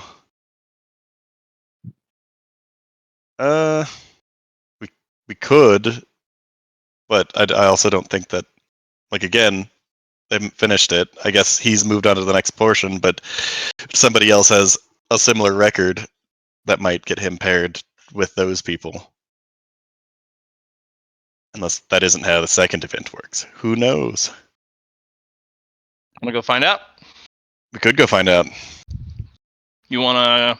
Hey, Poe, find I out think while I've Poe's in jail? recovered from my extremely traumatic experience just a moment ago. Oh, well, yeah. I'm somehow made what I did work. Oh, this is good. I knew you had that, fam. Okay. What did you learn? Don't stub your toe on your way to communication station. And make a face imprint. And the back of the head imprint on the floor over here. Okay. That's bad. Yeah. I Yeah. also got some valuable data on failing this bad. Well, that's good. Got it all recorded in my tablet. Well, yes, that is what I've learned from this. I've also learned that we can use our convergences to make things worse. Why? Well, I guess because it's a combine of both perfect success and perfect failure. So you why can. Oh. why would we choose perfect failure?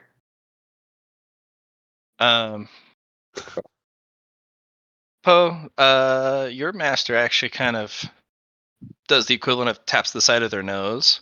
You know why. Mm. Think on it. You can't have perfect success forever. The Lord Keeper nods, but also shakes their head.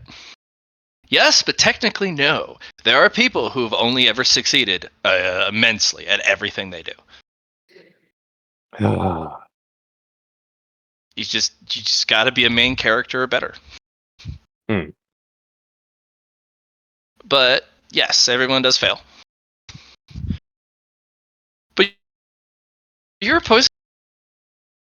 You're a professional at making things fail, whether it's organs or the ability for somebody to breathe, or somebody failed at their living check. Roll toughness and pass or die. Why not poison somebody with failure? Yeah, maybe you could use these convergences once we get more data on it and make a poison out of those. Hmm. Make a Not fate just a poison. failure, but a critical failure. A double 100. Either way, most to get the useful data on the other side of the coin.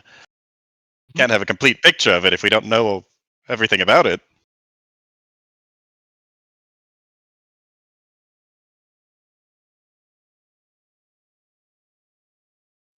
Well,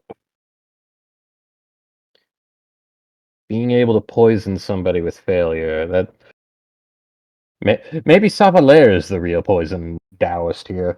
I don't really feel like he uses his failure as poison a lot. He did a bit. Imagine a poison somebody's ingested. It only triggers when they roll a 100, and then it triggers 100s for as many convergences you've packed into the poison capsule. Oh. It's a ticking time bomb. Who knows when it goes off? Roll Hey, on he's 100. training. He rolls a 100 instead of spraining a wrist or chipping and breaking the sword. He cuts his own head off. He explodes, Yeah. and no one knows why.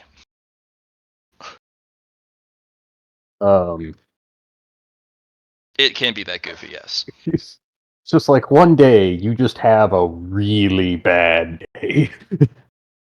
Your last day. You're a Rube Goldberg machine of just one worst result after another, which then results in your death.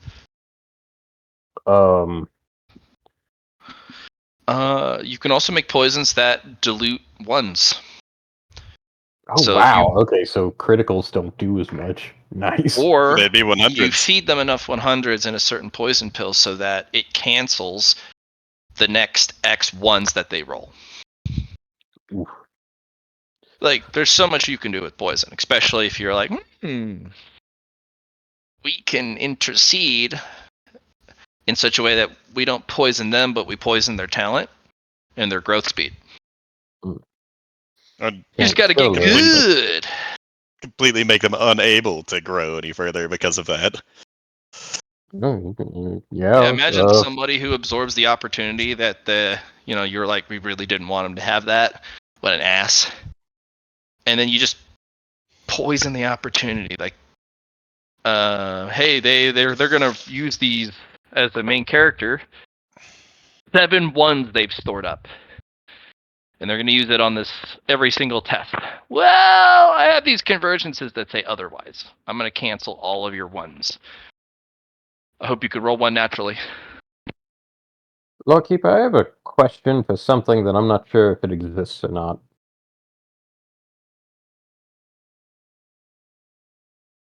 What?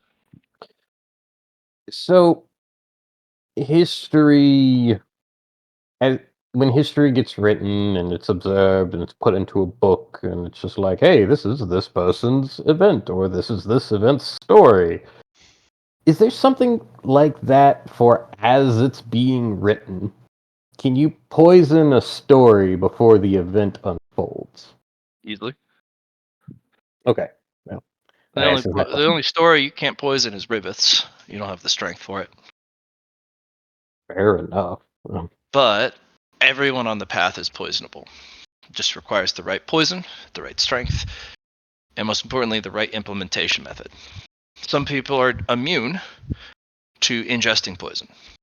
But somehow, fragrance, poison ingested through the sinuses, is very lethal to them. Don't know why or how, but sometimes people are really just that weird. Gotcha. And yes, you can poison practitioners of ignorance and obliviousness. You poison them with knowledge. You can, but most of the time they'll go, Yahana. You basically just poison them with something everybody says is not good for you.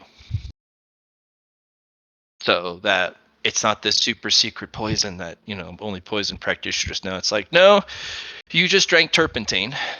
Everyone knows that's not drinkable. And they'll go, no, and then they'll actually be poisoned because you basically poison them with knowledge or common knowledge. Common knowledge bypasses obliviousness. Common sense dictates that, hey. Yeah. Yeah, and the thing is, the oblivious users, their greatest strength is that they could ignore a lot of very esoteric and very specific requirements and complications, but they cannot avoid common sense applications, and that is their greatest weakness.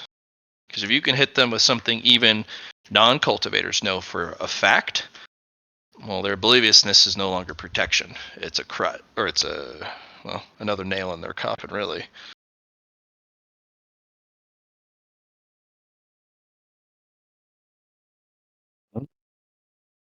Interesting. Is Lyran or not? Is Savalair back yet? No. No. Okay. And he won't be back until he decides a name for himself. Ah, gotcha. In its fullness, in the correct wording. Okay. Yeah. You Yep, two will be forced into this. Yeah. Yeah.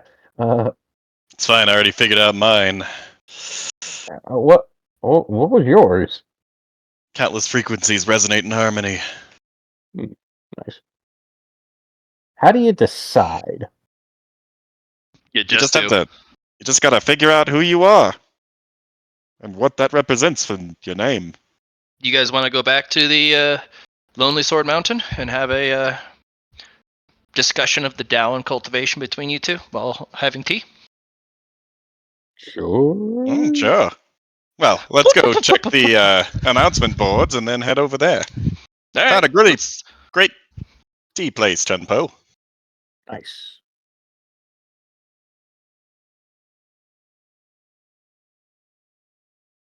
That means we go. We go.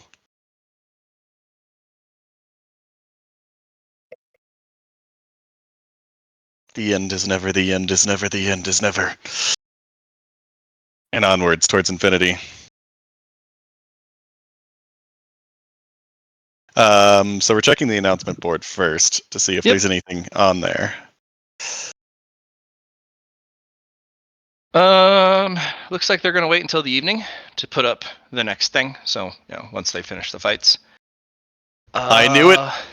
But you could probably bribe some of the event workers to take a look at the board ahead of time. The current standings. Yeah. Well, unfortunately, that isn't super helpful as Lar is is not here right now. So we'll just go get our tea. Use the orrery to message. He's like in some other realm, basically. Once he gets back, you can tell him. Well, yeah. He still has another whole Jack day. once he gets back. Do you want to bribe the fight out, or you just it doesn't matter? What do you think, Poe? I mean, you said bribe the fight? No, To bribe bribe- the workers who are gonna, because they're gonna once the final fights are done on the last day, day 7, they're gonna take down the current display and put up the next week's display. So they Gotcha. have all the next week's display ready. They just can't put it up yet. And if you want to bribe one of the workers to have a look at it, you might be able to get a glimpse 20 plus hours ahead of time. I mean, I guess that would depend on just how good that information that we're peeking into is. Like, what is. Like, because as far as I know, I'm just like, I thought this was all just arena fight. What's this next week's thing? Yeah. Exactly, then. You don't We know. don't know. You could So- go talk to your new friend. Oh, the finger pincher. That guy? They call him the Tickler. Mr. Hands. Are you talking about that one? Yeah, your new friend. Okay. I mean, theoretically, we don't have to bribe him then. Probably want to bring him a gift, which is basically a bribe, but not a bribe. There. Hell, I don't know what that guy likes. I don't think I can just bring him Alcohol. tacos. Oh, okay, there we go. Alcohol's always a great gift for men like him. Alrighty. You'll need to get some expensive stuff, or at least cultivator alcohol, so he actually feels it. But doable. Lyron, which one would you prefer? Bribing the gods or taking a sneak peek Well- a different way? If you know a guy, then we might be able to get better information that way. You happen to know where we can get cultivator alcohol? I mean, we could probably find anything in the market, as long as we don't get lost.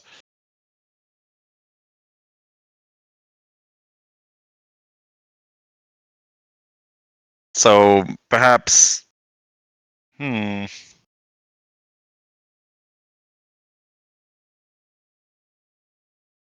don't know what we should do for...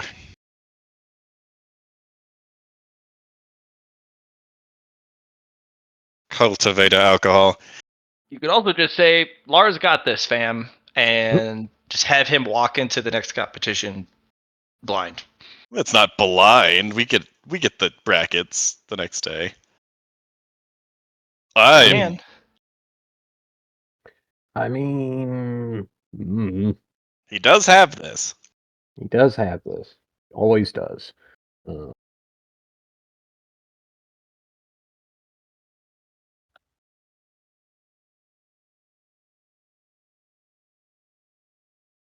You want to get some tea? You seem to be a little bit unsure on where to take your path next. I think that might be a good idea. And yes, and also just Dow things. I'm unsure of several things. Also, you two are both black gold now, right? Yes, Law I'm forced. Well, I don't know about that. behind. Law hasn't gotten back yet, so I don't know if he made it through. I'm sure he did, so we'll say we're both black gold. I'm on the cusp of the next one, though I hope that I have time to prepare. Funnily enough, it was from a tea that we drank here that caused us to immediately gain a whole lot of potential, I guess. Huh. Interesting. We won't be drinking that tea. Okay.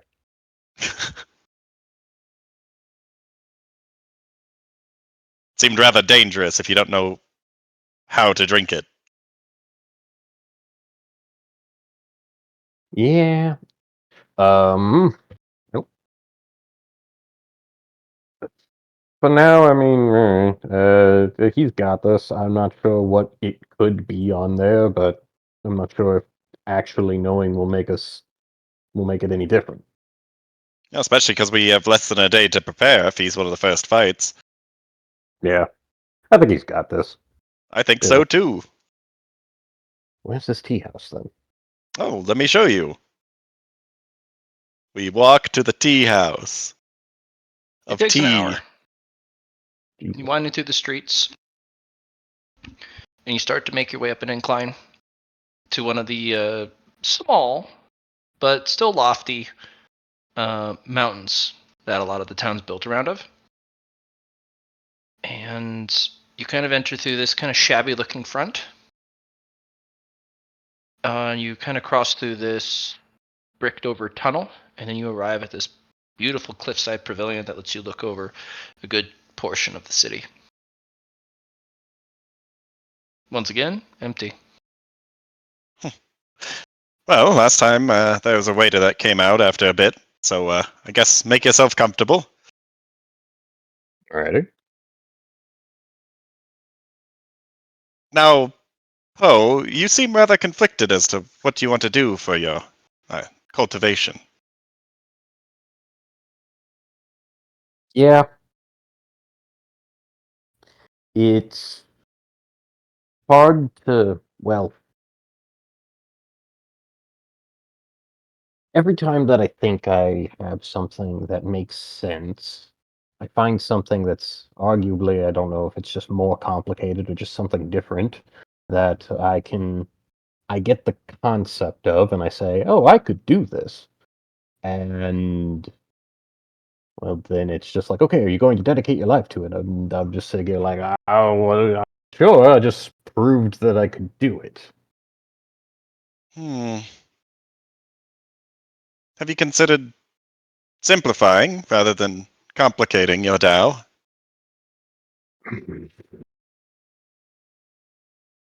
Well, then I'm not sure what that would even look like, Well, especially with how far I've gone, and now I've picked up evolution as a qigong. hmm. Well, Hello, I can help guys. Did you you. guys want to order? Oh, yes. Is it the same waiter? Yep, same little kid. Similar kid? Hey, guys. Hey. Oh. Is anything on special today? Well, we don't want any cultivator teas, but Well, we know how to prep some of them. well, So we have the well, you're the Mister from earlier. So we have the ability to now brew the Crescent Moonleaf, although still expensive.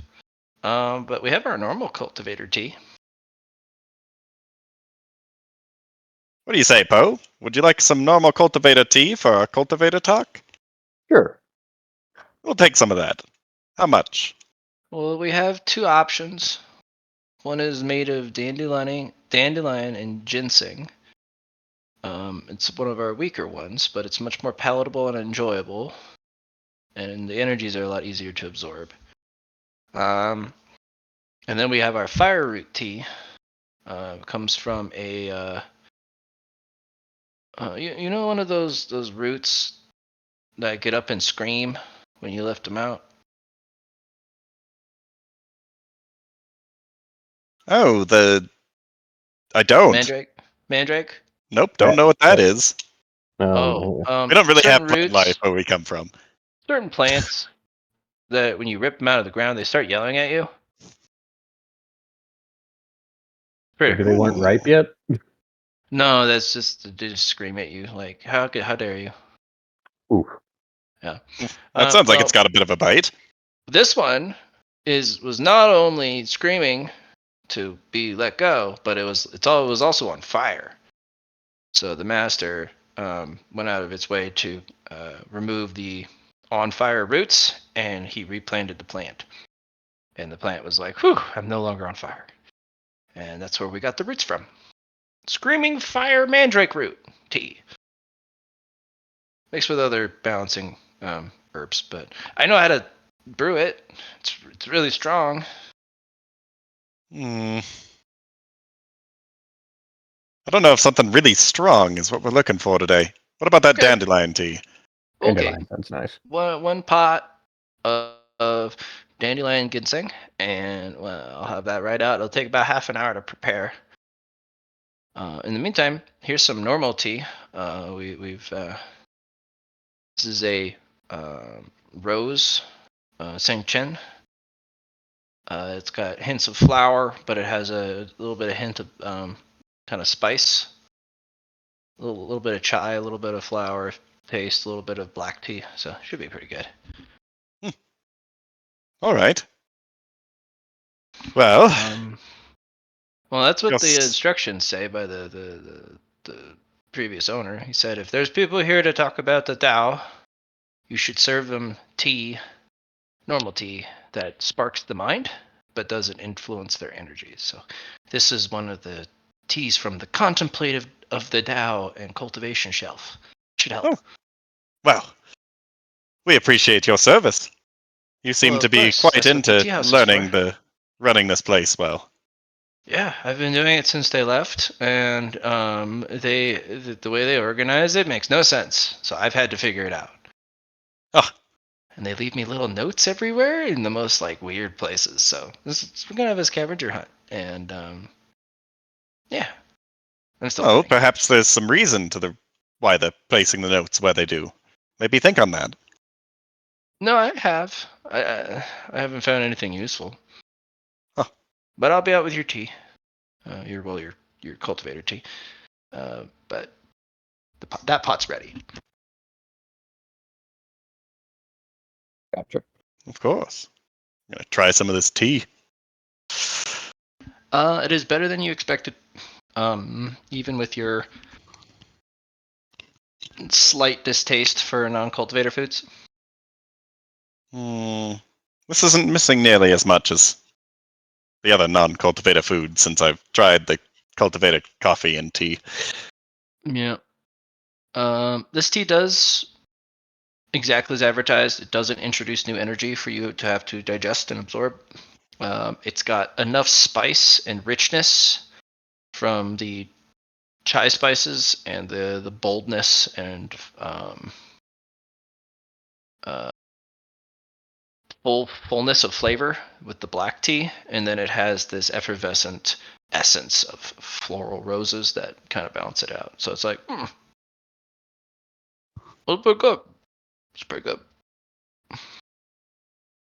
Nice. Hmm. Ooh. You don't necessarily need to go with an evolution Tao. You can still have a life or poison Tao. I guess the life Tao could incorporate your poison as well. Many things in life are poisonous.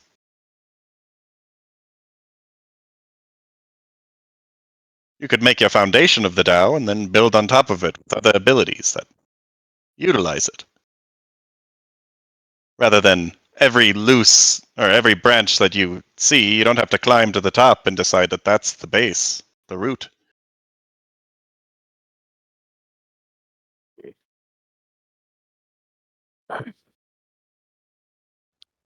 There's, well, I've heard of a story where there was a tower and it was you wanted to climb to the highest part of the tower, and if your path lied at the highest part of the tower, it meant that, well, you had a stronger cultivation than anyone else. Granted, that's all completely different story than what we're dealing with here. The same token, part of me. In the same respect, whenever you see a goal, you don't have to begin your path anew. Your beginnings can still be at the bottom of the tower.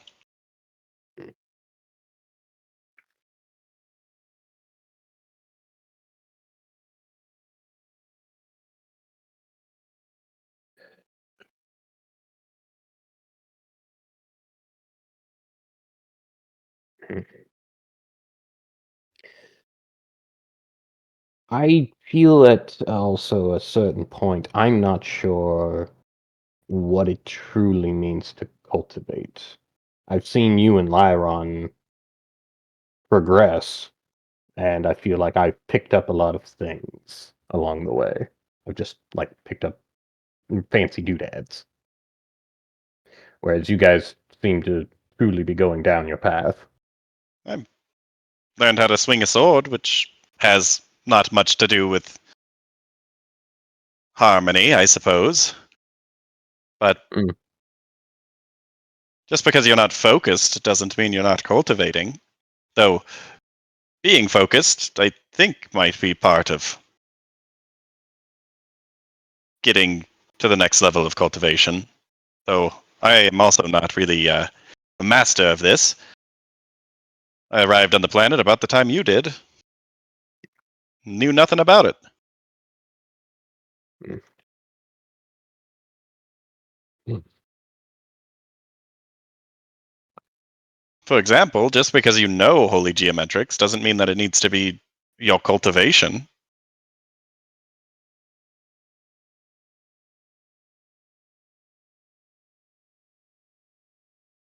What is something that couldn't be your cultivation? Like in your case, what is something that could not be your cultivation? Mm, I mean,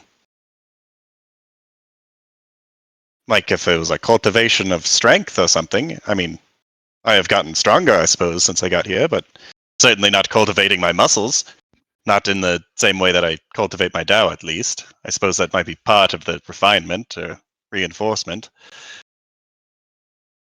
It's something that has been bugging me in a way because we have was almost like a scale of well, somebody from fire probably wouldn't want to, or a cultivator of fire probably couldn't cultivate cold, but there are those that can do both, I believe, anyways. I think it's And a matter of philosophy, because my master's teaching me about Tai Chi, or everything and nothing, both halves, which normally you'd cultivate one or the other, and they're opposed. right, I think it's a matter of philosophy whether you can do those things. Because so one would argue you wouldn't be able to. Some people would argue life and poison are opposed, but others argue that poison is a part of life. so a cultivator, it's a level of if they can handle it. If the philosophy can handle it, maybe. I suppose sometimes literally the bodies, but The back to a different story. Uh, I saw somebody who learned a way to create a copy of themselves because they thought that's what was needed, but it was actually them going down the wrong path of what their power was. Out of character, if you've ever seen Hunter x Hunter, the dude that had this weird tiger claw ability and then created a way to make an illusion of himself, but that was completely different than what his original power was, and he got killed for it. If you don't know Hunter x Hunter, never mind. I've Anyway, watched some of it, but I don't know that Yeah, I've character. seen some of it. um, Hmm. Well, I mean, I guess that would be an example of focusing on something that, while might still be useful, isn't what your philosophy should guide you towards. Which, I mean, at first you were cultivating yourself in your tree. You seem to have mostly removed your curse as well, that stifled life. yes. And then And just you've learned a lot about poisons, which doesn't have to be something against your nature. I think you just have to find a way to tie it into what you're currently trying to learn. I wouldn't say stray away from life, but if you do decide to, then try not to I guess, extend your focus to too many different things. At least, maybe not at this state. My master says we're still building our foundations. And that's, yes. That is important as well as something that I've heard talks of just, well, your body can't handle that much. And I'm not entirely sure what that cap actually is. As well as just, I don't want to be going around willy-nilly picking things up, and then one day I pick something up and I explode. I mean, probably shouldn't be picking everything up. Fair enough. But And if anything, since you have so many things, maybe nothing right now, and just learn about what you do currently have. agreed. Focus on making your poison stronger, or, I don't know, your bond with your tree. Maybe do both. But I wouldn't necessarily Somebody say, walks in. oh no. No? Wait, hold on. Yeah. Hey Poe, how many bones do you have? Oh dear. Well, I'm made of wood, I think. Or at least I don't have blood anymore. I thought I got turned into wood. Why is he here?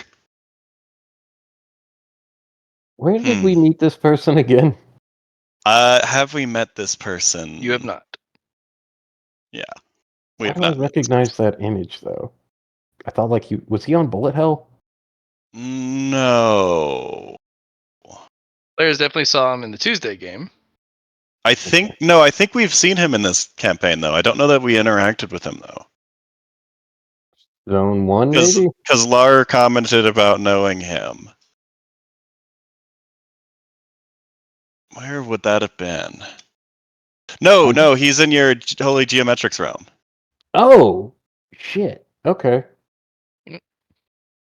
Another individual also sits down. Don't know that one. They walk in on these short stilts. And they sit down. And they will be ordering the Fire Mandrake Root Tea and the new Moon Crescent Leaf Tea. Anyway, Poe, I think the point of it is maybe look at what you've got right now and figure it out from there. Don't look outwards to try to become something new when you already have so much to work with.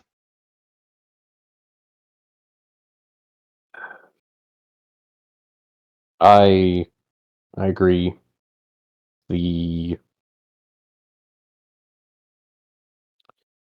I've had a conversation that I've wanted to talk to Savalere about failure recently because I've learned the existence of filth cultivators. I don't know if they seem pleasant enough, pleasant little bunch, and filth is arguably for most of them the first path that they could ever find to cultivation.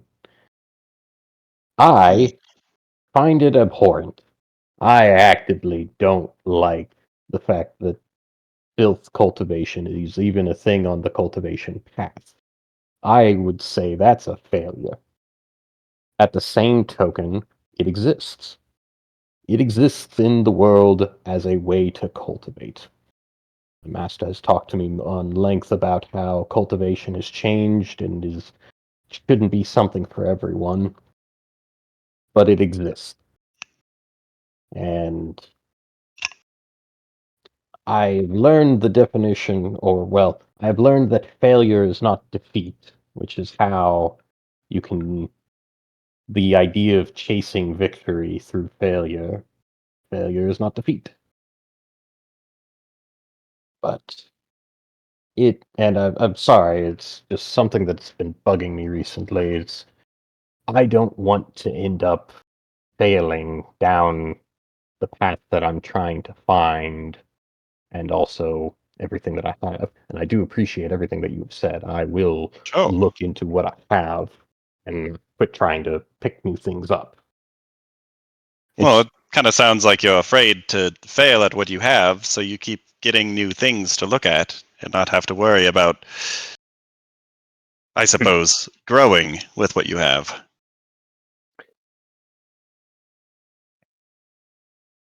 it's hard to figure out what I want. I both can see it and imagine it, but then in practice, difficult. Sure. But Which what is why I suppose I recommended going the simplest route, because you can build atop the foundations once when you have them set.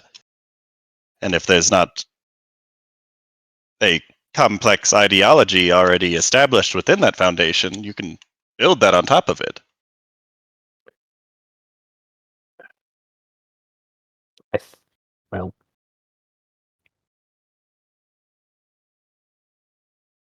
everything that I have, I feel, isn't exactly simple. Life is the basic definition of the simplest one that I can think of. Life, in trying to figure out what gotten really complex. So much so that I found evolution. But And I'm not saying to not practice evolution, but maybe evolution is just part of your life now. Mm. Or something you utilize to help bolster your life now. How did you decide your name? Hmm. It's something that is plaguing me. And currently sitting here at Silver, but I don't know how to think of a name for what I've collected. I think once when I solidified my goals as to the path that I wanted to take, it just kind of fell into place.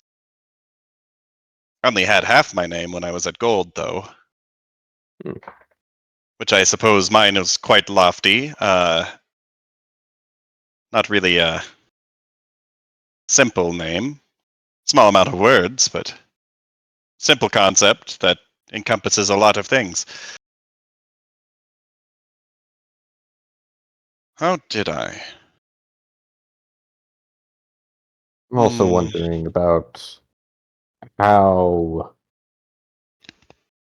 I've thought of a lofty name from a book that I read, and wondering whether or not that would even be allowed, because I feel like something would come down from the heavens and say, "No, that's my name, actually."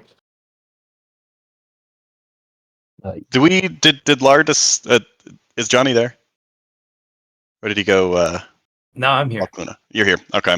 Did you Yeah. discuss your DAO name and how it was weighing upon you after you decided upon it with us? I don't think I did.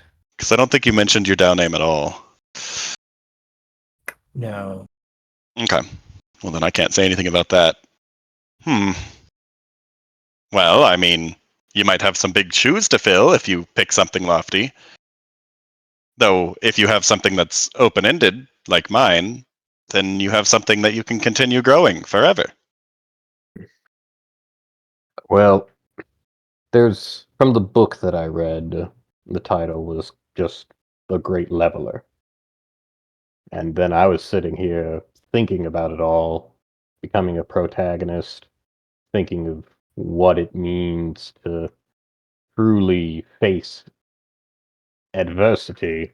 And then I thought about the book, but I don't know if somebody would come down from the greats, or if something would say, no, that name is already taken. I think it's more a personal thing. Though you might make somebody angry, I suppose. It's not necessarily that they would immediately know. It would just weigh on your soul if that's not something that you're supposed to call yourself, or something that is against what your actual path is, I suppose. And that's the thing. Or it might steer you in that direction when you don't necessarily want to go that way. And that's the hard part. Knowing where the right direction is. Or am I being pulled in the direction that I shouldn't be going down? That's where a lot of the confusion is just figuring out, is this what I want to do? Is this what I'm supposed to do? Is this the right? But I feel like I'm just either walking or carving it out. Hmm. But I do realize that this is all things that almost are all feelings and isn't exactly. Oh. It's almost just all food for thought, not so much, well, base your life on this. Oh, sure. Tick, tick, tick, tick, tick. Hello. Hello. Hi. Perhaps I could shed light on some juniors if you wish. Sure, Tea any is being input would prepared. be appreciated. Would you like some of our tea? No, I will not Okay. partake of tea that I haven't ordered. Very well. The kid does come by and he pours you guys some good tea. Nice. Clarification. Your vessel, especially young, is much more malleable in every single vector in which you can apply change. Even if the vessel's too small, that's okay. So if you're worried about picking up too many things on the way, now's the time to do it. Now's the Also- time to pick things up, or now is the time to worry about it? Now's the time to pick things up. Another facet that you need to also be aware of, brushing through color ranks is not always the best method. If you are able to pick up things as you go, but not progress, you have plenty of time to think. If you are cultivating by just existing, it means you have reached a pinnacle of energy within your current vessel, and the extra energy will continue to fill you. It's a strange phenomenon, but you shouldn't reach it anytime soon. You are silver rank. This is fine. Once you reach gold, then you have to start picking your name. And once you reach black gold, you must pick a name. And that is where you start to become limited. Silver is a perfect time to pick up new things. Hold on to them. Shouldn't affect you too greatly, unless it's such a conflicting transformation that it twists you into a shape you shouldn't. But it shouldn't. You shouldn't have a problem. You are part tree, part person. As long as you don't become some sort of robot, which is complete transformation and contradictory to your current state, you can continue to pick up new things.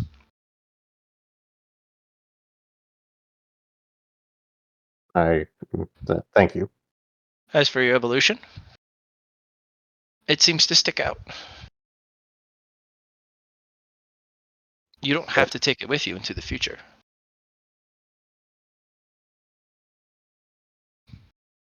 Well, it could help him get to the future. It will, yes. It's how you approach it. Even without the evolution Tao, even as a practitioner who steers far away from it, we change as people. We evolve, we grow. If not as people, at least as cultivators. And every time you enter a major realm, something drastically about you changes, evolves. So, the Tao of evolution is more sporadic and more consistent change, more often. You can still evolve as you go, but with that particular Qigong, you can spark changes consistently. which it's not ideal, but it's still doable, still usable. Unless you want to consistently evolve and adapt and change. I would potentially get rid of it. But you can get rid of it in a most productive manner. Use it as a resource. Whenever you want to change something, consume the evolution points, the energies, and use that energy to twist and change something into the next shape. And then you can cultivate more of that if you wish, and then you can continue to use it. It's not a primary Tao, but merely a resource to change what is into something new.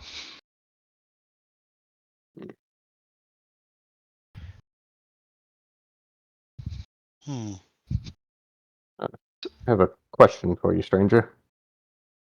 Indeed. Are you at a stage where you are giving or taking? That's an interesting concept. And in earnest, I've mostly been a taker in my life. I am the current keeper of secrets on the path. Oh, Well, earthly path. I am the 5th keeper of secrets. Just like you are under the master of the keeper of lore.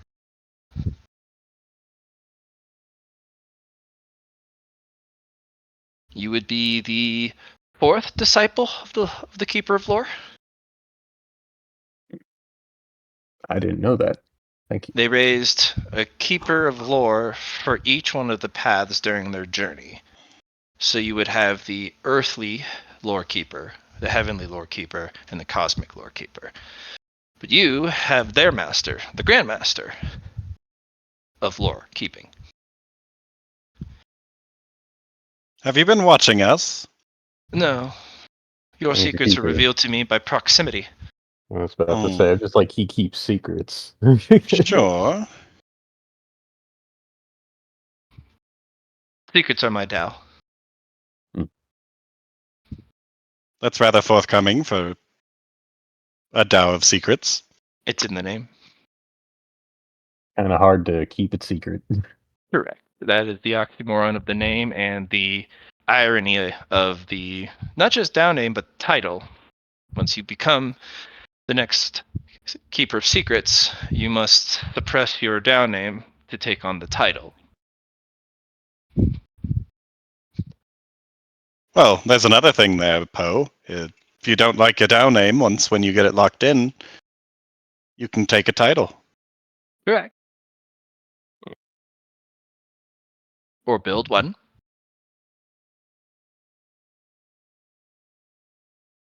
Places you can build particularly complex titles are the Emperor path. There's never a fixed number of emperors,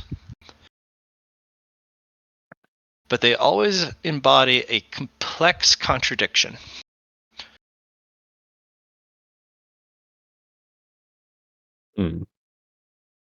How so, would you say? Mm, You've met the Emperor of Progress, yes? Correct. Mm-hmm. They are an exquisite practitioner of hypocrisy and contradictions.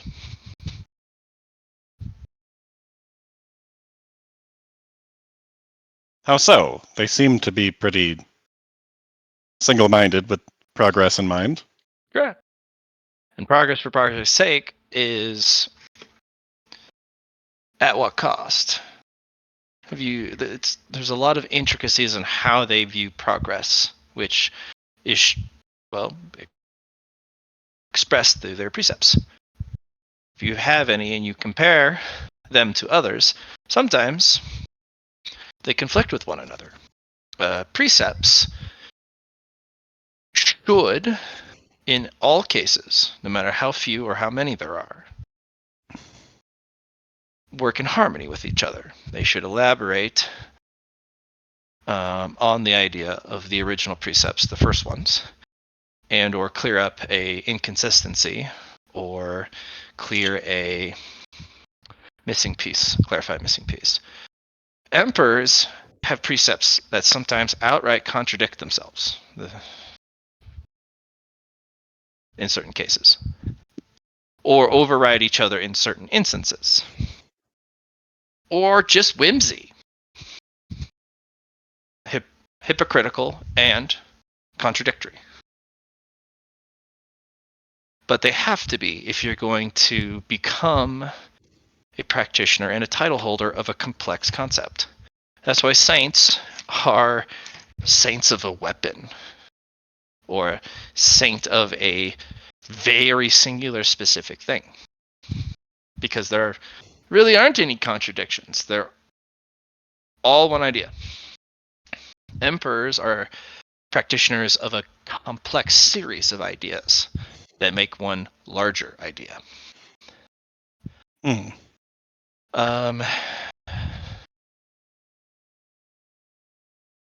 You could also be a king. They are testants against the current rules. Kings are practitioners of the exception. They want to be the exception to a rule in which they wish no longer to be, tied down by. Could you You would make an give excellent emperor. Thank you. I was about to say, I was going to ask an example of the king exception you meant there. Fire. Fire burns all. All fires burn. King of Fire says, fire burns everyone, but me. Ah, interesting. Sword King. The sword cuts everyone, but me. But then the Sword Saint's first precept is there's no such thing as a sword, and then that's when things get really goofy.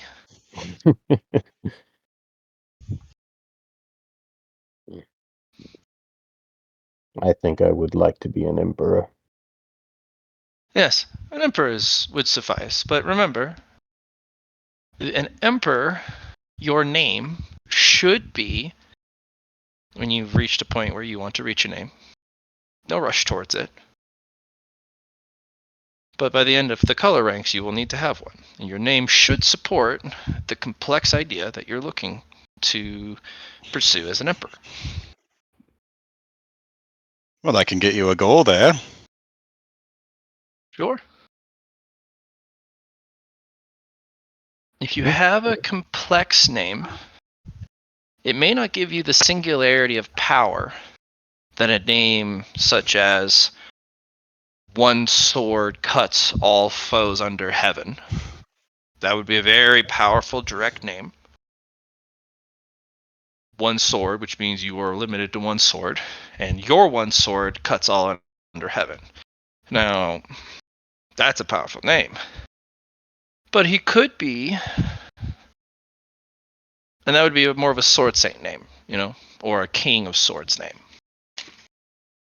The exception is my one sword is the only sword that cuts all. Or the sword saint route is I am the best at the sword, that's why it cuts all. Different approaches, different titles. The emperor would be all sharp-edged weapons in thy hand can be a sword, not sword, for an edge cuts anyone who stands in its way.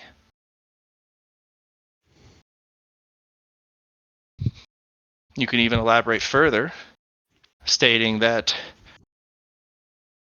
the edge, the sword, not sword, an edge that cuts, also cuts man, beast, and heaven alike, in the flowing dictation of word and scripture and form. Which also then ties into, hey look, the sword is also a pen, and the pen is also a sword, but they're not swords, because swords also are real and aren't real at the same time, and anything that looks or acts like a sword is a sword, but isn't. See how complex that becomes? See how ridiculous it can become? That's what it's to be an emperor. You're more of a sage, really. But sages are their own hermit type of thing. I've heard of, well, in a different story, a sage was what I thought a saint was, but there's They only can. one. Well, sages are more likely to become saints because of their dogged, obsessive pursuit of a single facet or an idea. Sages also can be magicians, because apparently in the magic community, there's a difference between a mage and a sage, specifically in the Arcana practice. Sages are their highest echelon of magic practitioner before the that current leading group. I think they're led by Viridian. As for sages themselves, try not to worry too much unless you're going to practice the art of either abstinence or the art of lacking, or the art of fasting, or the art of isolation. It's a lot of cultivation techniques, not to be confused with the Tao, but techniques that accelerate your ability and your growth through being a hermit. Interesting. People who most excel from this particular practice are Tao practitioners of obsession. So they may focus on their obsession without all unnecessary distractions. But sages are a bit different. Call them absolute practitioners of obsession. And they start as hermits, and they become sages because, well, either folklore or people don't know what else to call them, or they're wise enough in the thing that they pursue and they're willing to share it that people call them a sage. It's not really a title per se, it's more of a gifted name.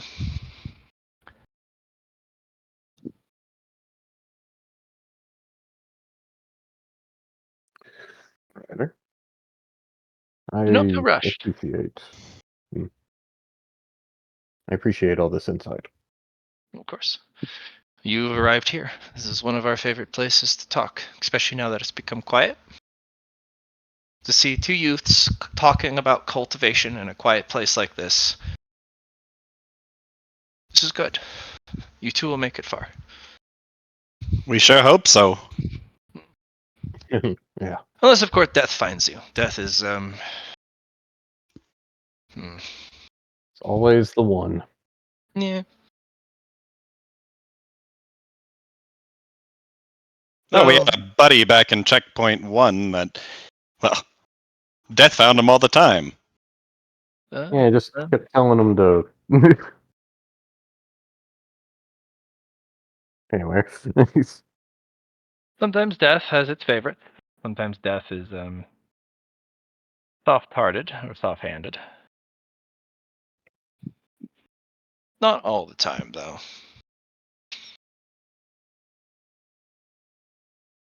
So don't worry about your name. Don't worry to rush to cultivation too quickly. As long as you stay where you are, you can continue to pick things up. Once you have decided your name, though, look at what things you've collected that would be harmonious or fall under the umbrella of your chosen name, and put them into one category, mental category. Everything else that doesn't or is in conflict, that is a different category. If it's in conflict, you will need to exercise it, get rid of it from your person, but you can potentially do so in a beneficial way, such as test yourself against it so that you become resistant to it later.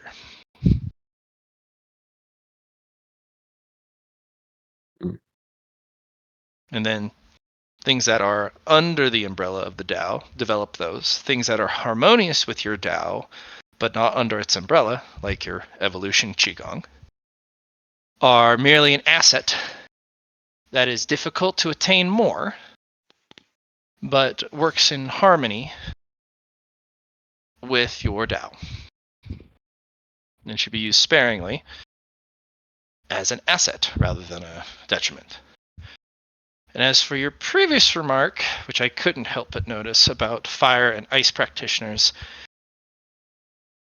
sometimes the only way to cultivate is to expose yourself to your antithesis. Just like fire practitioners go to the Northern Sea and practice ice bathing. It shocks their Tao so badly, in some cases it shatters it, and they die. Some cases it shocks it and reveals weaknesses in their Tao, and they're able to cultivate that and repair those and fortify them. It's a necessary practice if you're going to successfully put together a Jade Palace. Otherwise, your mortar becomes, if you want to go the mortarless route, the thing that holds your bricks together in your Jade Palace will become weak, and it can be exploited.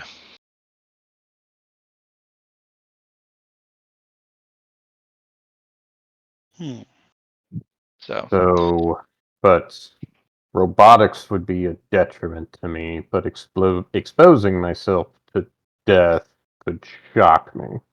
Correct. Life energy is what you wield. Same with poison. You would want to expose yourself to death energy, and you would also want to expose yourself to cleansing and purifying power.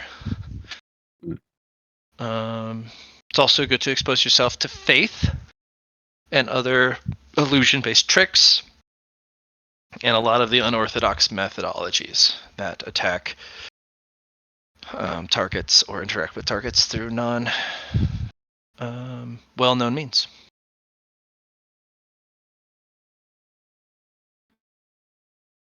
Good example, echolocation vibrations, sound Tao. That's a very rare Tao. Ow.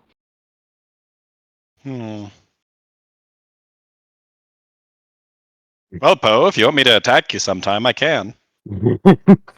Maybe not in this lovely, quiet little place. Well, of course not.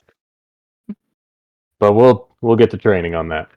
As for filth Tao, it would also be a good practice when you are in a good mindset to expose yourself to it on such a scale that it would be a poison, a toxin, a venom, and just filth itself. And see if your life can persist even though it's been exposed to filth. It'll either change your perspective or it'll harden your perspective against it so that if you do come across a filth Tao practitioner and they use their filth against you, you will at least be able to withstand some of it.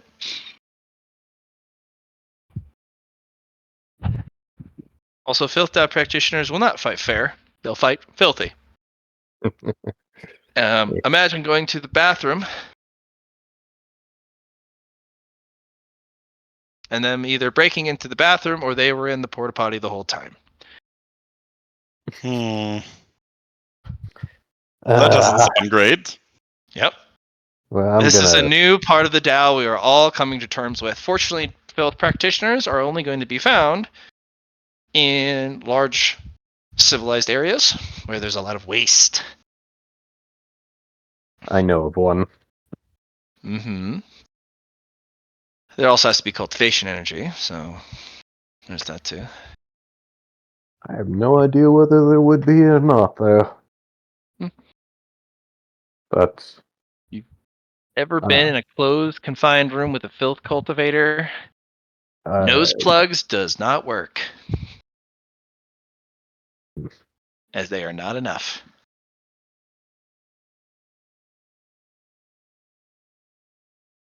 So, exposing yourself to things that will harm you both physically, mentally, and spiritually, but not enough to break you, becomes basically hardens those things against it. I recommend those greatly.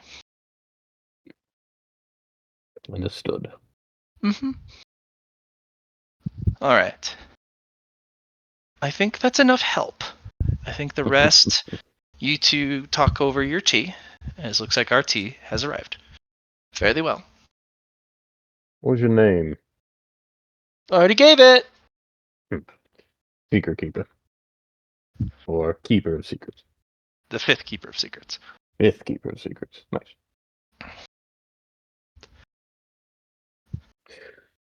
Well, Lyron, let's see, in between finishing tea, looking at the time, what's everybody's schedule looking like today? Oh, this is a different conversation. Usually it's, hey guys, I gotta go. I am not busy. I was gonna go do something in relation to a different D&D campaign, but that got cancelled. Oh no. So Well, what I'm you got? available. I don't know what everyone's schedules are. I don't know if we can go for another hour or not. I'm available. I'm also available, but you know, Matt's a busy man. He's gotta We do can do another hour. All right. Hmm, Well, So I'm gonna do another hour.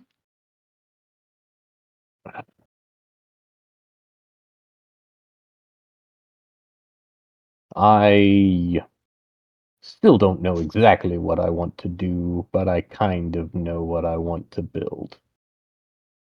Oh, I enjoy the idea of bringing people stronger than me down to my level. I enjoy the idea of being something that is underestimated and then comes out on top.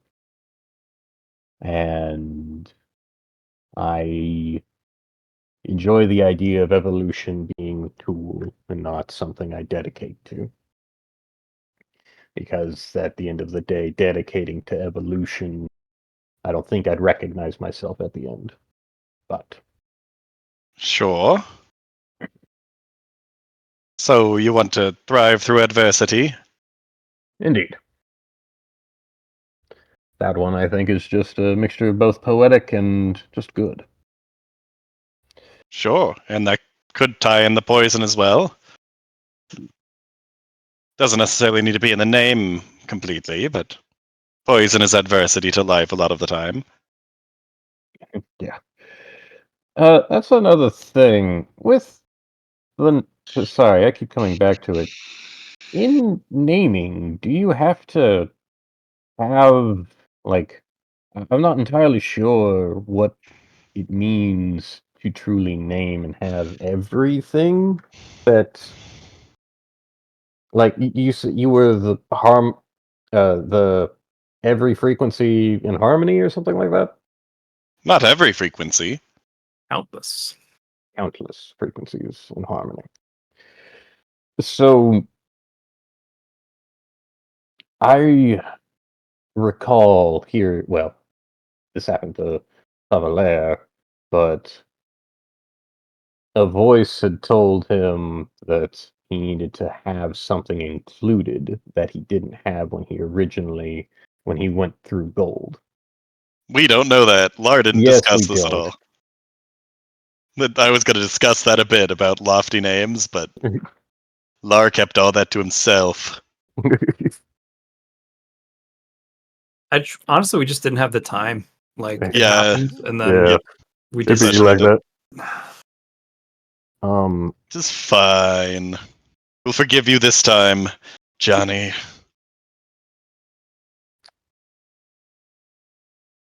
with everything that I'm picking up, does it need to be in the name? No. No. Okay. Your name doesn't even need to have your Tao in it. Oh, shit. Right, Yeah, because what, yours sound everything you out? have now doesn't even have to be related to the name you chose, but the name will be kind of important in what you do going forward. So there is incentive to having what you do currently in your name.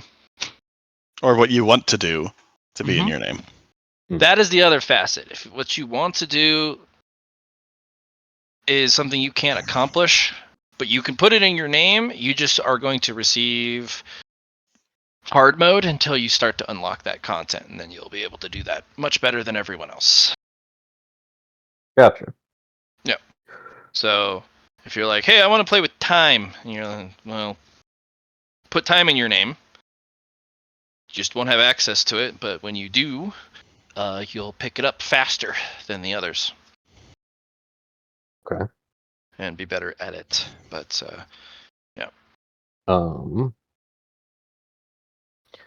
Well, Lyron, I don't know if the tea has already been put out here. it has. Yeah. Okay. The cultivator tea has?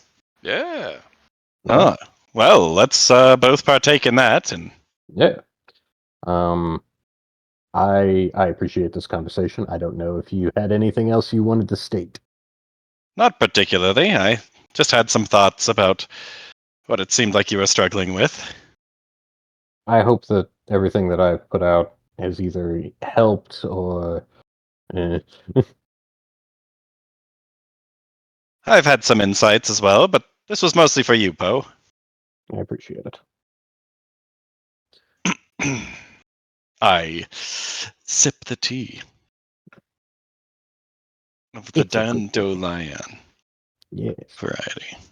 And Yeah. ginseng. Tipping the tea's good. What Chumpo, is what's cult- your influence at? My influence is. Scroll down. 62. 62. Yep. Put it at 99. Oh boy. You're not there yet, but you're close.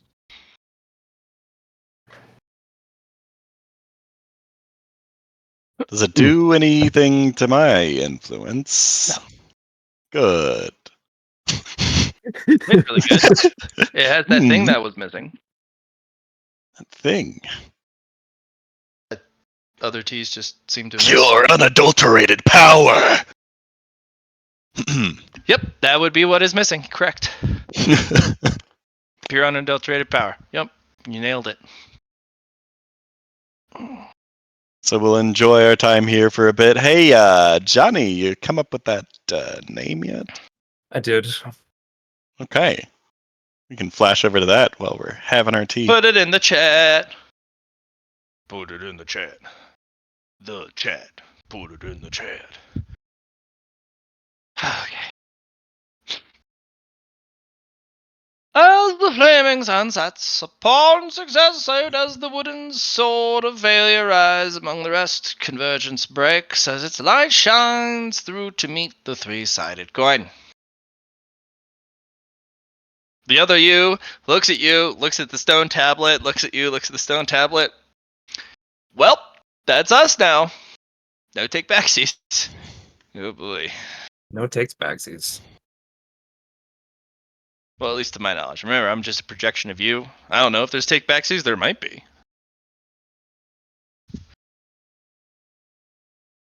But for now, no take backsies. Yep. You heard it here first.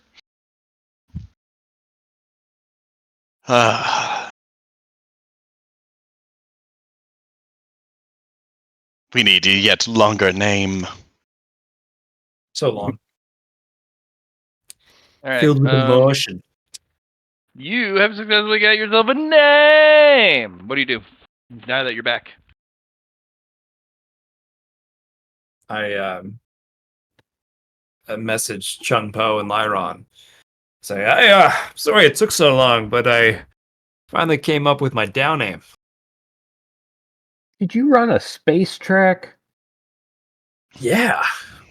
I caught it on camera and in your Polygon site. We caught that. We caught the supernova happening. Yeah, it was quite spectacular, I'd say. Yeah, holy crap. I didn't catch that. I was busy nursing my injuries that were far too severe to assist Poe with. Ah! Yep, they were pretty bad. Oh, I also successfully used a convergence on absolute failure. I've got some data on that, Johnny. Ah, wonderful. Uh, Yes, Mar? Johnny.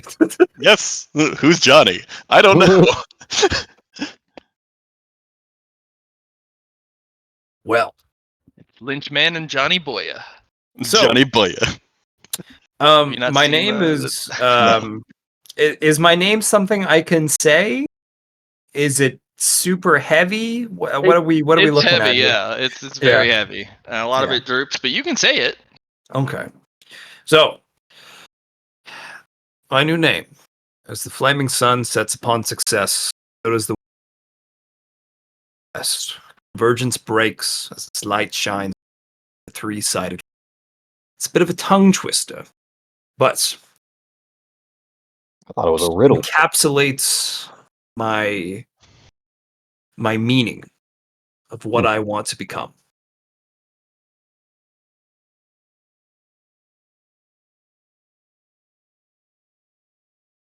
That's a bit of a mouthful there. I agree. Imagine if I was using my Dow name as how people recognize me and keeping myself hidden. My name you call me now be quite the I think I'd have to give an acronym for.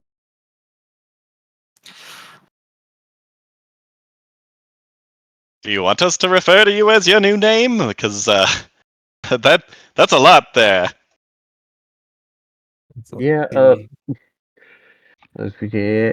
Dow companions ATSS. can shorten their Dow companions' names to like a nickname. Can we just call you Lar still? Or Yes. the three-sided coin? Well, the point would be to hide the real name if we were to use Oh. that. How about the three-sided coin? Or the wooden sword? Flaming sun? Number 3, my lord. Call him. As Blob Billy Mickey's. I accept no more or Yep. no less. If you mispronounce my name, Mhm. you will be struck down. THC or TSC, three-sided coin. Yeah. No, it's emphasis to do with Tribulation. Here, hang on a second. I'm sure Google can tell me what the proper pronunciation is of that.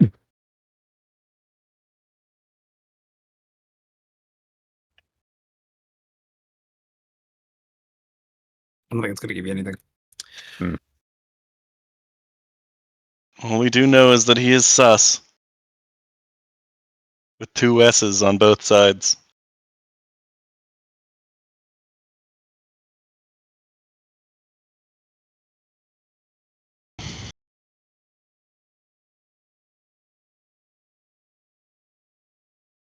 Well, I don't think that we can really start referring to you as your Dow name in the middle of the sword tournament that you are registered as your normal name. Yes, fair. Yeah, is that going to become a problem for you? What do you mean? Well, I mean, now everyone here going forward would say, "Wait, but that's your name." I mean, the only people I've told my name to are you guys. That's fair, but wouldn't you be Yeah, wait, going? what name did you put in the Yeah, tournament? Savaler. yeah, So that's what everybody. Oh, Yeah. you mean your Dow name? So we're not Yes. going to be saying your Dow name. No, it's fine. okay. I can't even. My name isn't even really actualized yet. Anyway, it's just written droopily in this. Well, my pedestal, I suppose. I didn't get a pedestal. You didn't get a pedestal for your name when you're Sure the you didn't. said what it was. Oh, I see. Then again, no, didn't get a pedestal. Just a blank white room. Don't know how I knew it was white, but Nope. Sure was white. No plaque. Was I supposed to get a plaque? Because I didn't get a Well, you're plaque. blind, so You got one, you just didn't see it. Could have been there. Didn't see anything. Oh, I see. I don't. you heard it was there, but it's a stone I plaque, and it doesn't move or say anything. It just kind of affirmed your name that you chose. Okay, never mind. Evidently, there was a stone plaque. I'm just remembering it now. All right. I do have to pee really bad. Okay. Small What? bathroom break. Yeah. Pee? What? Who does that? This is what happens when I go over. I have to like do bodily functions. All right, bathroom break, everybody.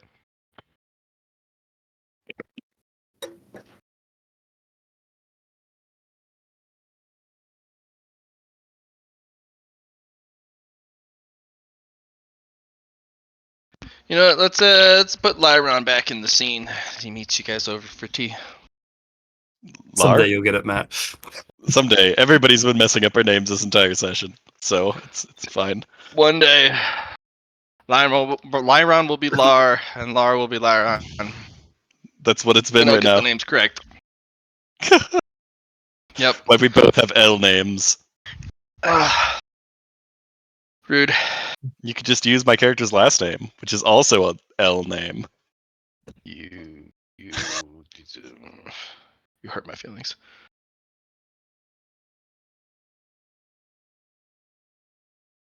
I do. You guys can kiss now. Oh yes, of course. Let me go ahead and. That's a pretty good charm test.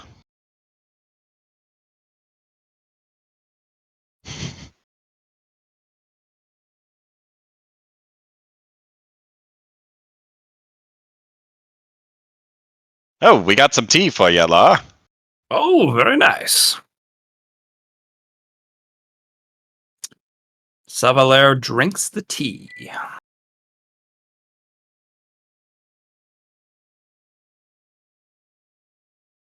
Which will happen eventually. Tea, he.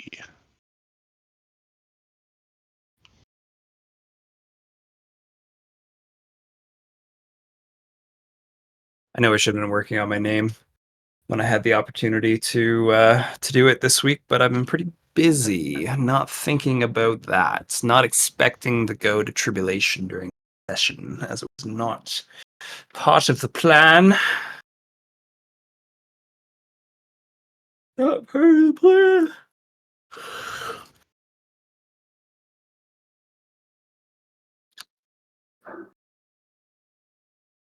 But it has my things: flame, wood, light, success, failure, convergence, three-sided coin. Has these things that I wanted to actualize.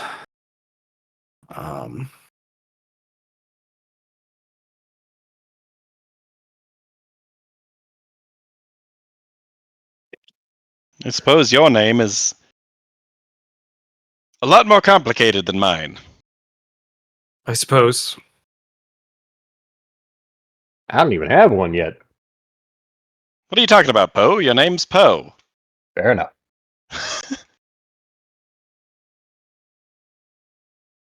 Ugh. But that's what we were discussing, La, while you were away, was Poe's cultivation. Well, no rush, Chungpo. Summon Law. Well, Yes. no. Three-sided coin? Or, well, you know what I mean. I wanted to say thank you. Oh, for? Showing me that failure isn't the end. Failure's just a way to learn to keep walking. Failure is like the rising sun. It's eventually sets upon success. Sounds like you're just using your name again, but Well, he's proud of it. Let him have this moment. fair enough. You did do an amazing job. I've been told you went really fast. I went so fast that I needed to enhance my vessel in order to survive. Because I knew I wasn't going to otherwise.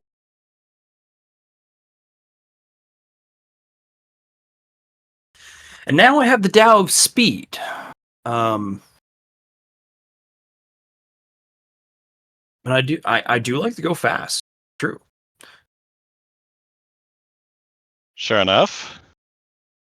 Is that gonna be a problem, having 2 Dao? I mean, I had 3. Now I have 4. Oh, Fate, tribulation, failure. huh. All about how I utilize aspects, I suppose, is the next. I mean, are you going fast, or are you just making everyone else go slow? Or are they just failing to keep up? I don't know how to answer that question. Not yet, at least. Oh, but I got a new ship part, though. It was a Ooh. reward for completing the circuit. Oh, Yes. I got us a new furnace for some nitro. that sounds fast. Yes. I used my solar to give myself boosts during the circuit. Well, I went really fast.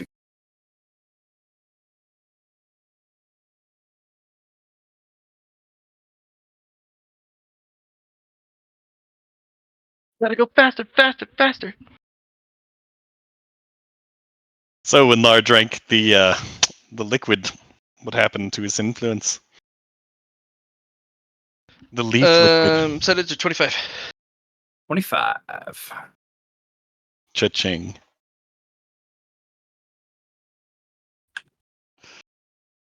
Well, regardless, we spent most of the night here, and the announcement board was supposed to be updated here this night with the next week of events. Oh, So I perhaps figured we should. it was a 7-day event. Fair enough. Were we on Yeah, the 7th day? Or are we in the let's head 6th out. day? What's happening? I figured there was one more day of the tournament for the first I think half. there might actually be one more day of the tournament. I think we do have a full free day Which is today. after this. Well, no, this is day 6. No, they completed day 6. What did we Because do on day remember, 6? his day, his he finished day 5, all 3 DTS. Yep. And then you guys started doing stuff on day 6. Mm-hmm. You guys completed day 6 with all your activities, so you guys are Yeah. in the morning of day 7. Yeah, so the last day of the tournament. Week Mhm. Today. 1. Yeah, So we have a free day. that's correct. Okay. Well, I am going to continue. I don't know. Probably researching, but. Is there anything anybody wants to do in particular together, or should I get back to these books? I'm pretty sure I have to go back to prison. Oh, right! Would you like one of these books to study while you're there? Absolutely. Well, this one I have mostly dissected. It gives martial insights. It's the one for intelligence. Might help you out for the OS that you're trying to make once when you get back to doing that. Hell yeah. What's the book called?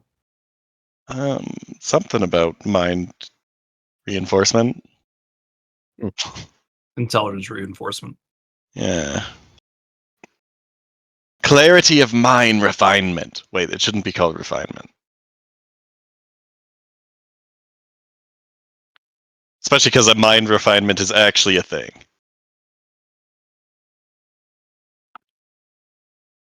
right? Yeah. Shouldn't it be reinforcement? Yeah. I think I just copy pasted. It was refinement, but refinement is different. Matt, Hmm. this clarity of mind refinement should be clarity of mind reinforcement, right?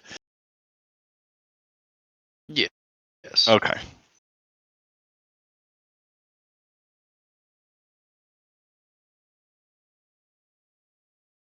So I haven't refined my mind yet. Reinforcement. I think, yeah, sure, that will work.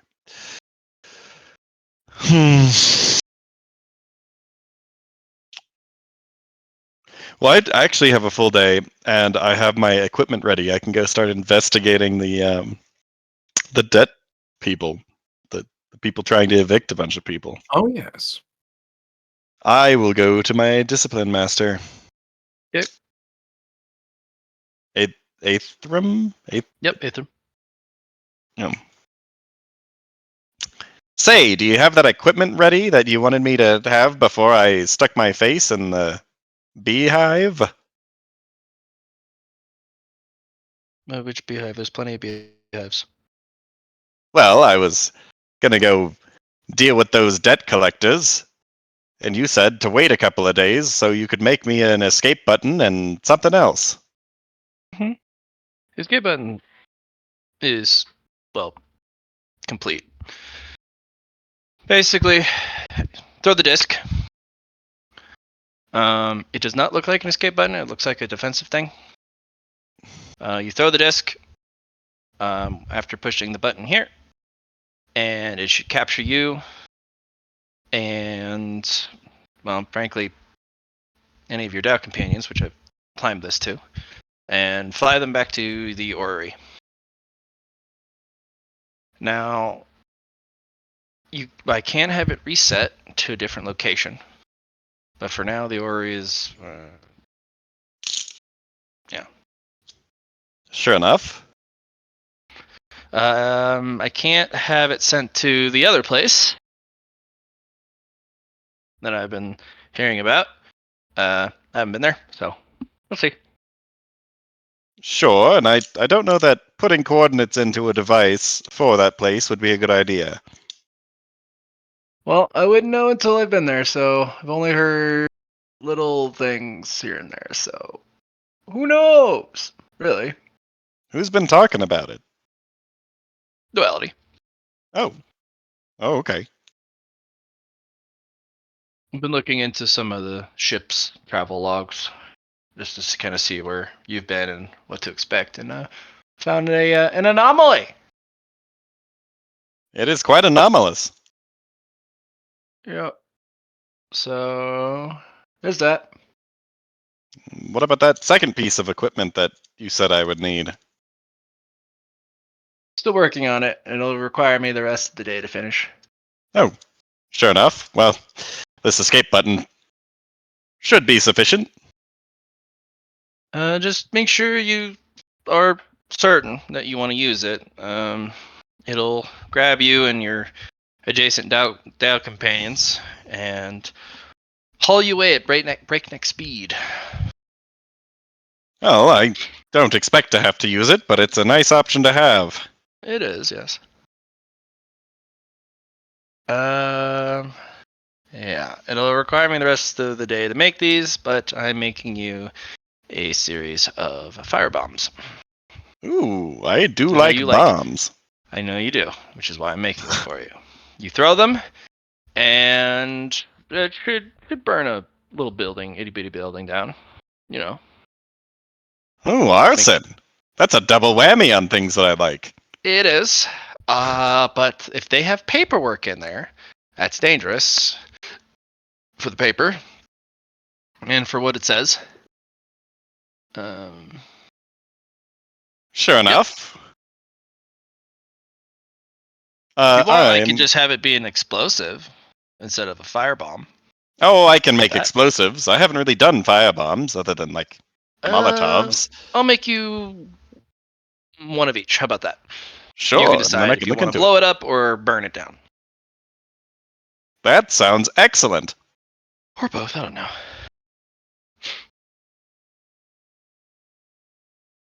But for now, here's your escape device.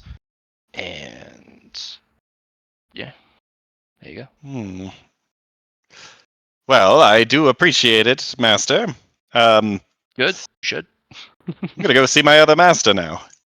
Yeah, just fairly well. Farewell. Gonna go to the other master. V. Master, Yes.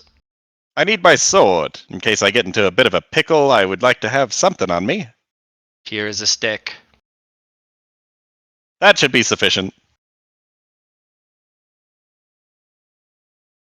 They've given you a very durable metal stick, more of a switch. It's a metal stick. Okay. This should be sufficient for your needs. You do not need your sword. You wouldn't even know how to use it properly. Well, using it properly and using it effectively, well, effectively using it to solve a problem, different things.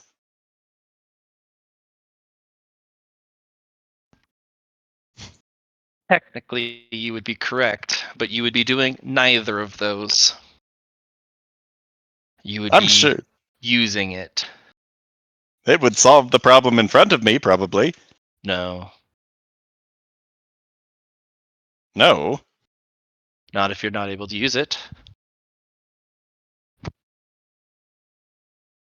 Well, you were just saying earlier that I was able to use it now.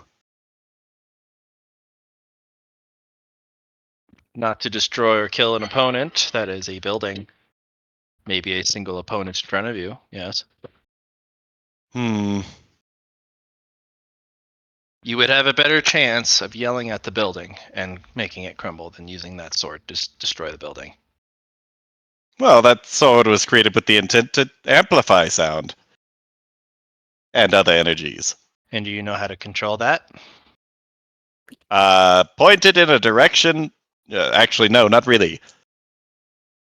How many enemies do you want to make? That's an excellent point, Master. And even if I didn't use it, it might catch the eye of somebody who can see through illusions. Correct. And it has poison all over it, and we've seen what happens with people who use poison in this checkpoint. Also correct. Very well, I'll take this stick. A very nice stick.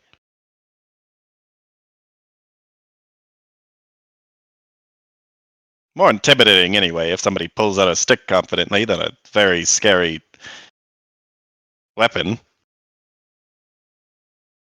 Or they might underestimate me. One of the two. All right.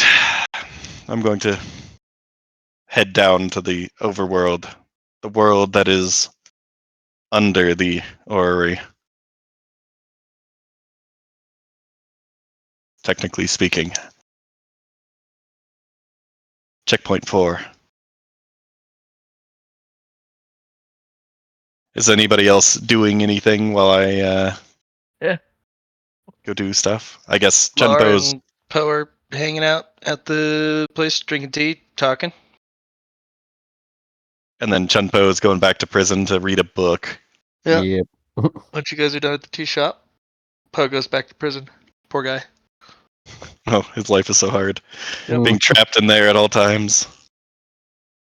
Except when he Lara's wants to leave. going to go to the orrery to pray and thank his goddess for allowing my failure to come about success and um, just imagining the feathers of my wings and kind of how these failures are coming about to form my wings and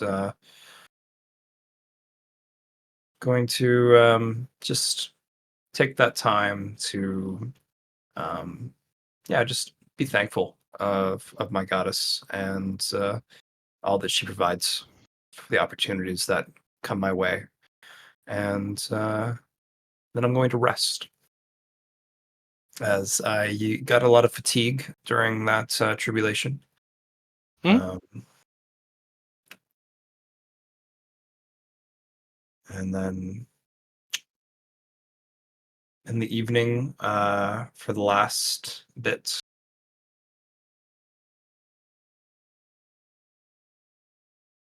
Mm-hmm. I'm gonna make a copy of the. Actually, first, I'm going to assess the set, the alchemy set, that was purchased by Lyron. Okay. Assess roll.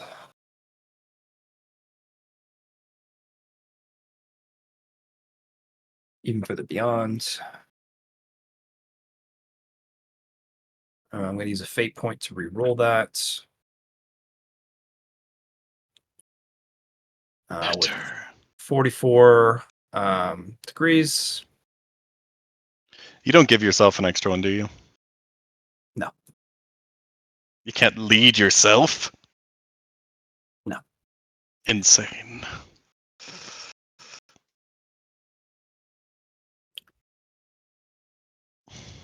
Mostly just want to figure out the quality of the item to see what grade it is. Quality items will be pretty darn straightforward. Yeah. It's going to be a supreme grade.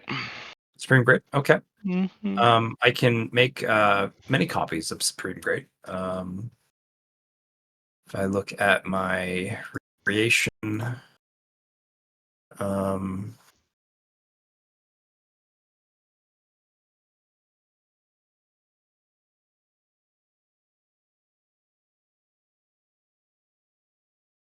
so Supreme is is my complex because it's different from Superior. Supreme is complex level -7. Oh, well, so superior. Yeah, you're right. Because we're doing Okay. the two different things. Yeah. Yeah. Superior grade is complex 3, which is 10 -3. So I can make 7 copies of this item for the recreation card. If you want to reduce that number, you're more than welcome, as some items will not follow the schema discretion. It'll But be that's 4. It splits 4. into 4 Okay. copies. Perfect. Yeah, so I look at the grade, I make my copy for I then check out the items within, and to see what I have available, I suppose. Even better, I could use my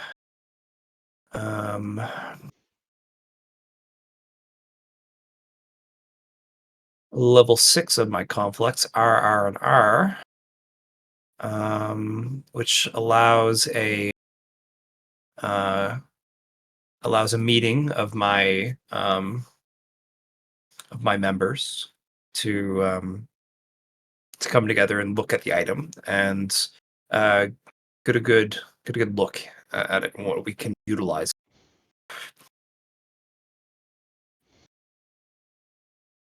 Yep.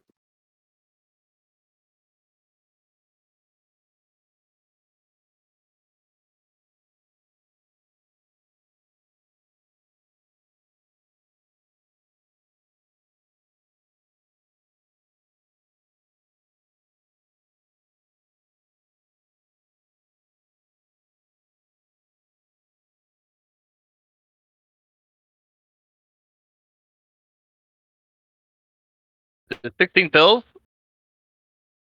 And there are 2 key pills that you didn't even know was a thing.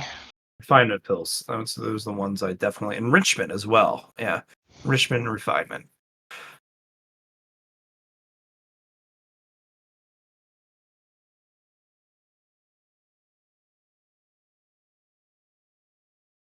So to take this stuff, it is not easy. Mhm. time wise. So takes a DTS for a low grade. Yep. Takes 3 DTS for a mid. Yep. It takes 3 days For high. Yep. for high and 3 weeks for a superior.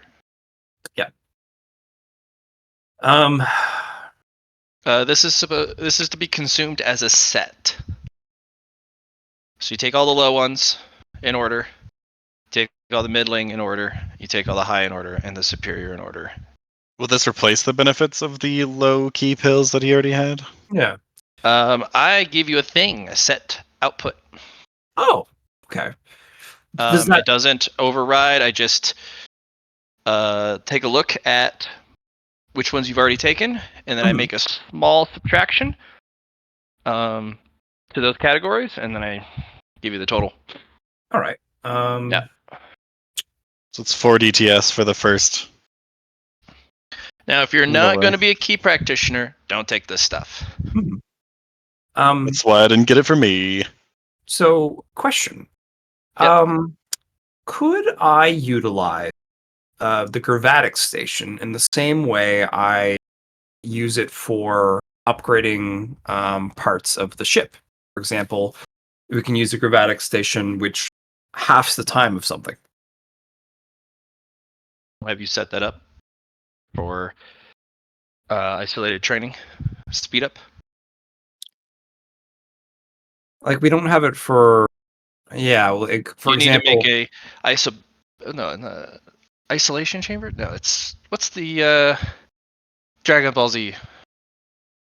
Isobaric? No.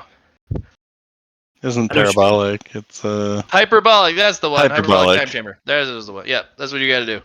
Okay. Because, yeah, we we already I have the just don't- singularity.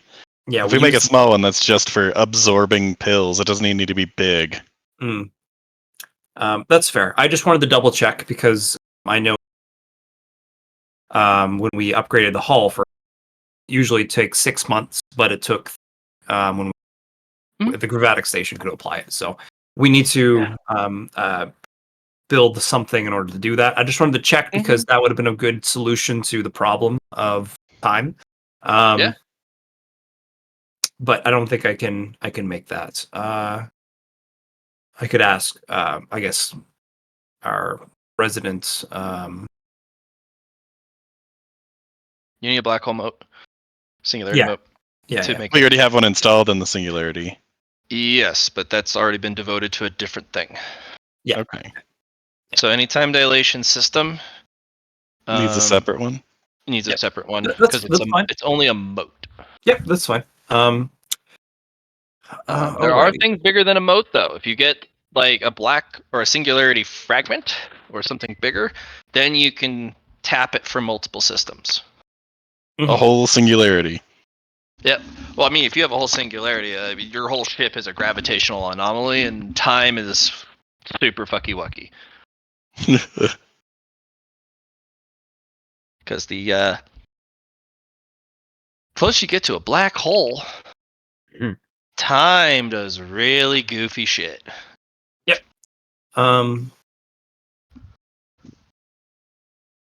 Okay. So I don't think I'll have.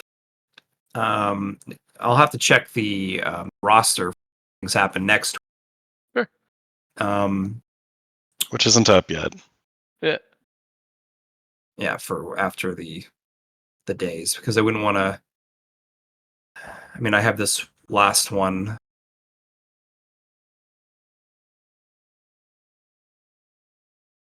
You could consume the enrichment and refinement low grade pills.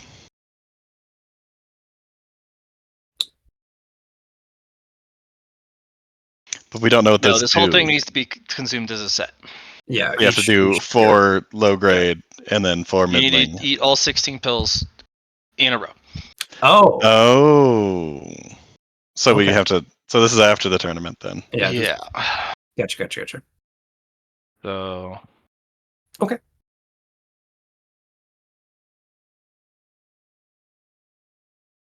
Alrighty, that's great. So that's out of the way then. Took my rest. Prayed to fate bonds.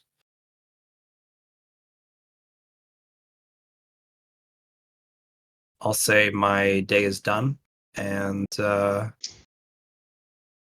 to the next for me.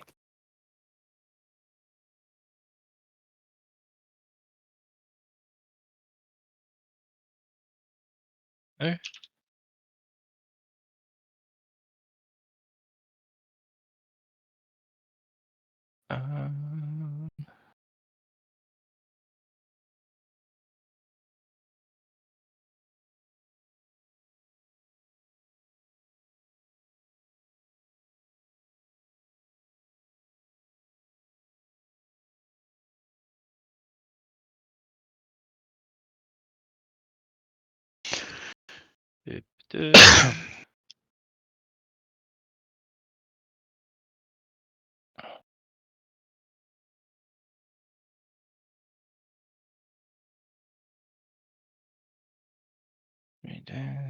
Nine.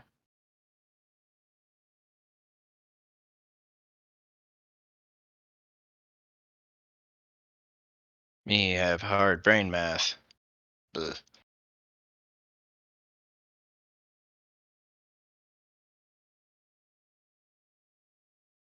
Ah, all right.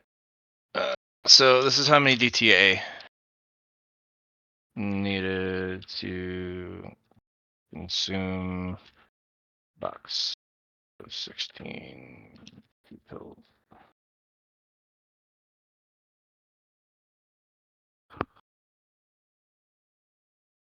Yeah, because it's gonna be 3 weeks. 9 days, 3 days, 1 day. So over a month. So not too bad though. Yeah, not too bad. All right.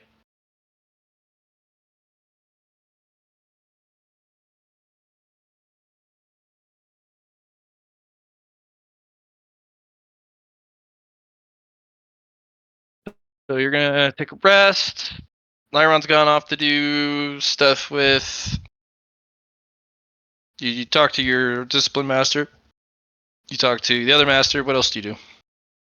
I was gonna go head out to start investigating the place that I was told that the debt office or whatever the heck they were is, but also don't know if 11 minutes is appropriate for what is probably a combat encounter or Then we go to long Poe. RP encounter.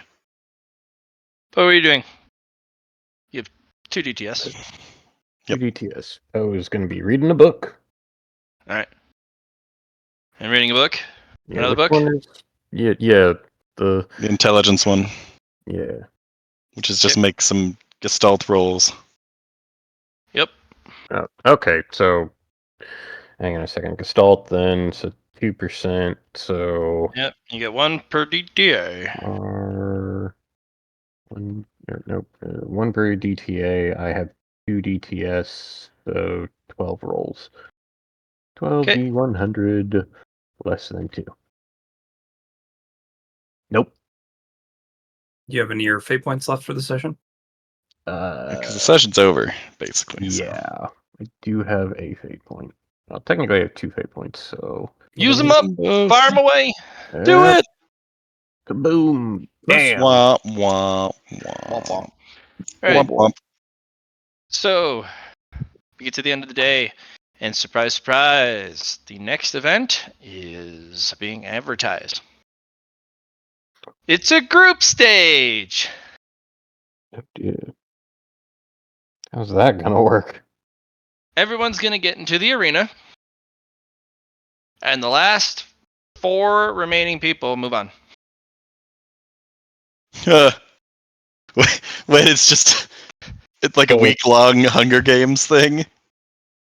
I'm not No. even sure if it's Well, a yeah, week it's a long. week-long Hunger Games thing, but it's multiple arenas worth of people. So Oh, it's it's like multiple. It's not just a giant. Okay. no, that would be week 3's activity equivalent because they want to cut it down. No, it's going to be a group of 20 people per stage, and only 4 get to go into the next stage.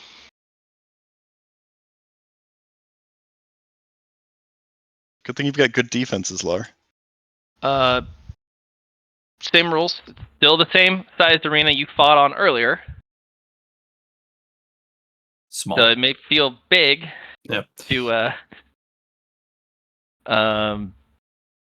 other people or in a one-on-one, but it's going to be very, very small to 20 people. Lara, if you could roll me a d7 to figure out which day of the week you are going to be participating. 4. Day 4. Roll me a d3. See if it's the morning DTS. Morning.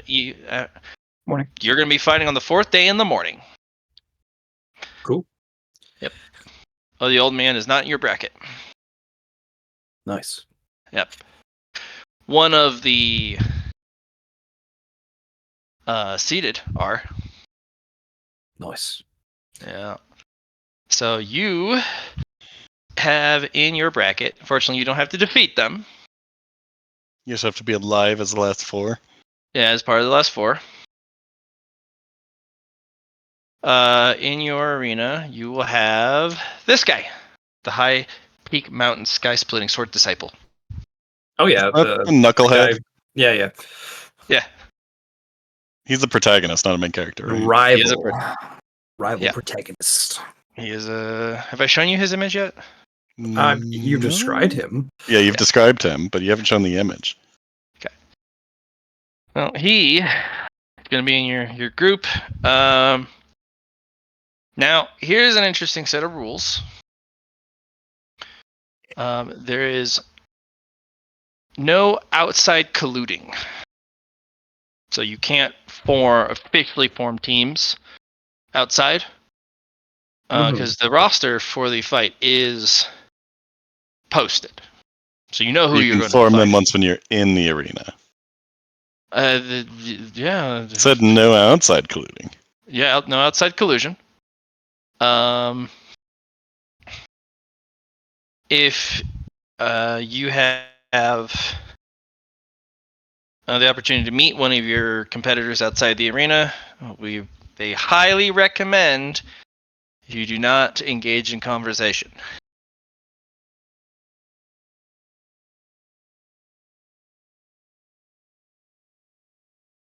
All right. Sounds good. Same base rules as before, though. You have to wield a sword. You have to have at least swung it once. It cannot be a blade. It has to be a traditional sword of any of its varieties. No poison. No outside interference. No cheating. That type of thing. Yeah. But yeah, it's group stage. If you have like a truth domain and you impose the truth of swords aren't real and they all just disappear, does everyone get disqualified? There are rules in place that can prevent everybody from going forward. Okay. And these are stages to narrow you all down anyways. So it's not like the 3rd round of trials or the 4th round of combat where they're going to be watching much more closely. No, this is We don't the really second care week. here. No one really cares too much here. If they lose 20 people instead of 16, whatever, who cares? Some individuals choose to make it so that they're the only ones who leave their arena. So, yeah. Question for you, Matt. You said after the first stage, the people that were left into the next bracket, if something happens to the access they had. So, what in these next 3 days, I will have access to what exactly? A private training area. Okay. Yeah. Okay. Because a lot of the facilities, there's just too few facilities for that many sword cultivators. Now that they've eliminated more than half, they have enough private cultivation chambers. Yeah. Yep. You have unlimited access to it. Only competitors can go there. You are escorted to and from your chamber. Access is as you restrict it. There's also a spa you have unlimited access to. along with other massage-based treatments. Yeah, made it to round 2. You get enhanced spa features from the hotel. Wonderful. Yep.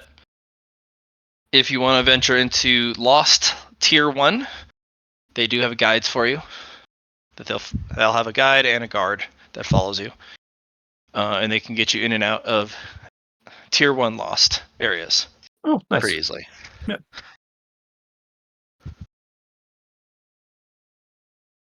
All right. Any merit for completing the first round? I'll give you a 5. If Thank you very much. If you make it through the next one, you get 10, 15, and then depending on how you do in the last one. Yeah, and then you said arc end would do something else. Yep. we are at 666 total, yes? Oh yeah. They gasp. All right, Lara, you can't lose. Not allowed. We need Yeah. that sweet, sweet merit. Yeah, I gotta get that sweet 20 merit plus the end of arc merit. Well, the arc will end either way. Yeah. But it could be more merito.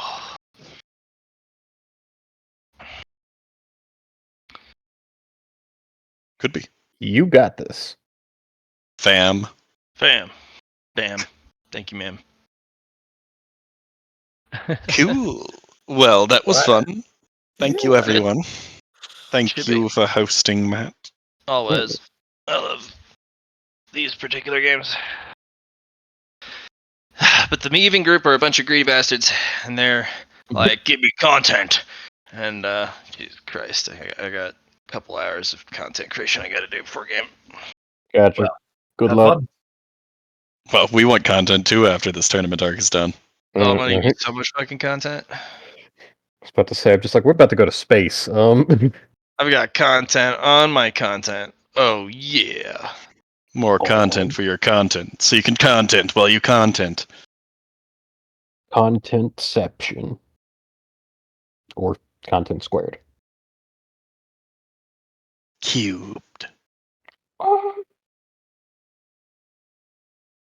Well, well, well. Goodbye.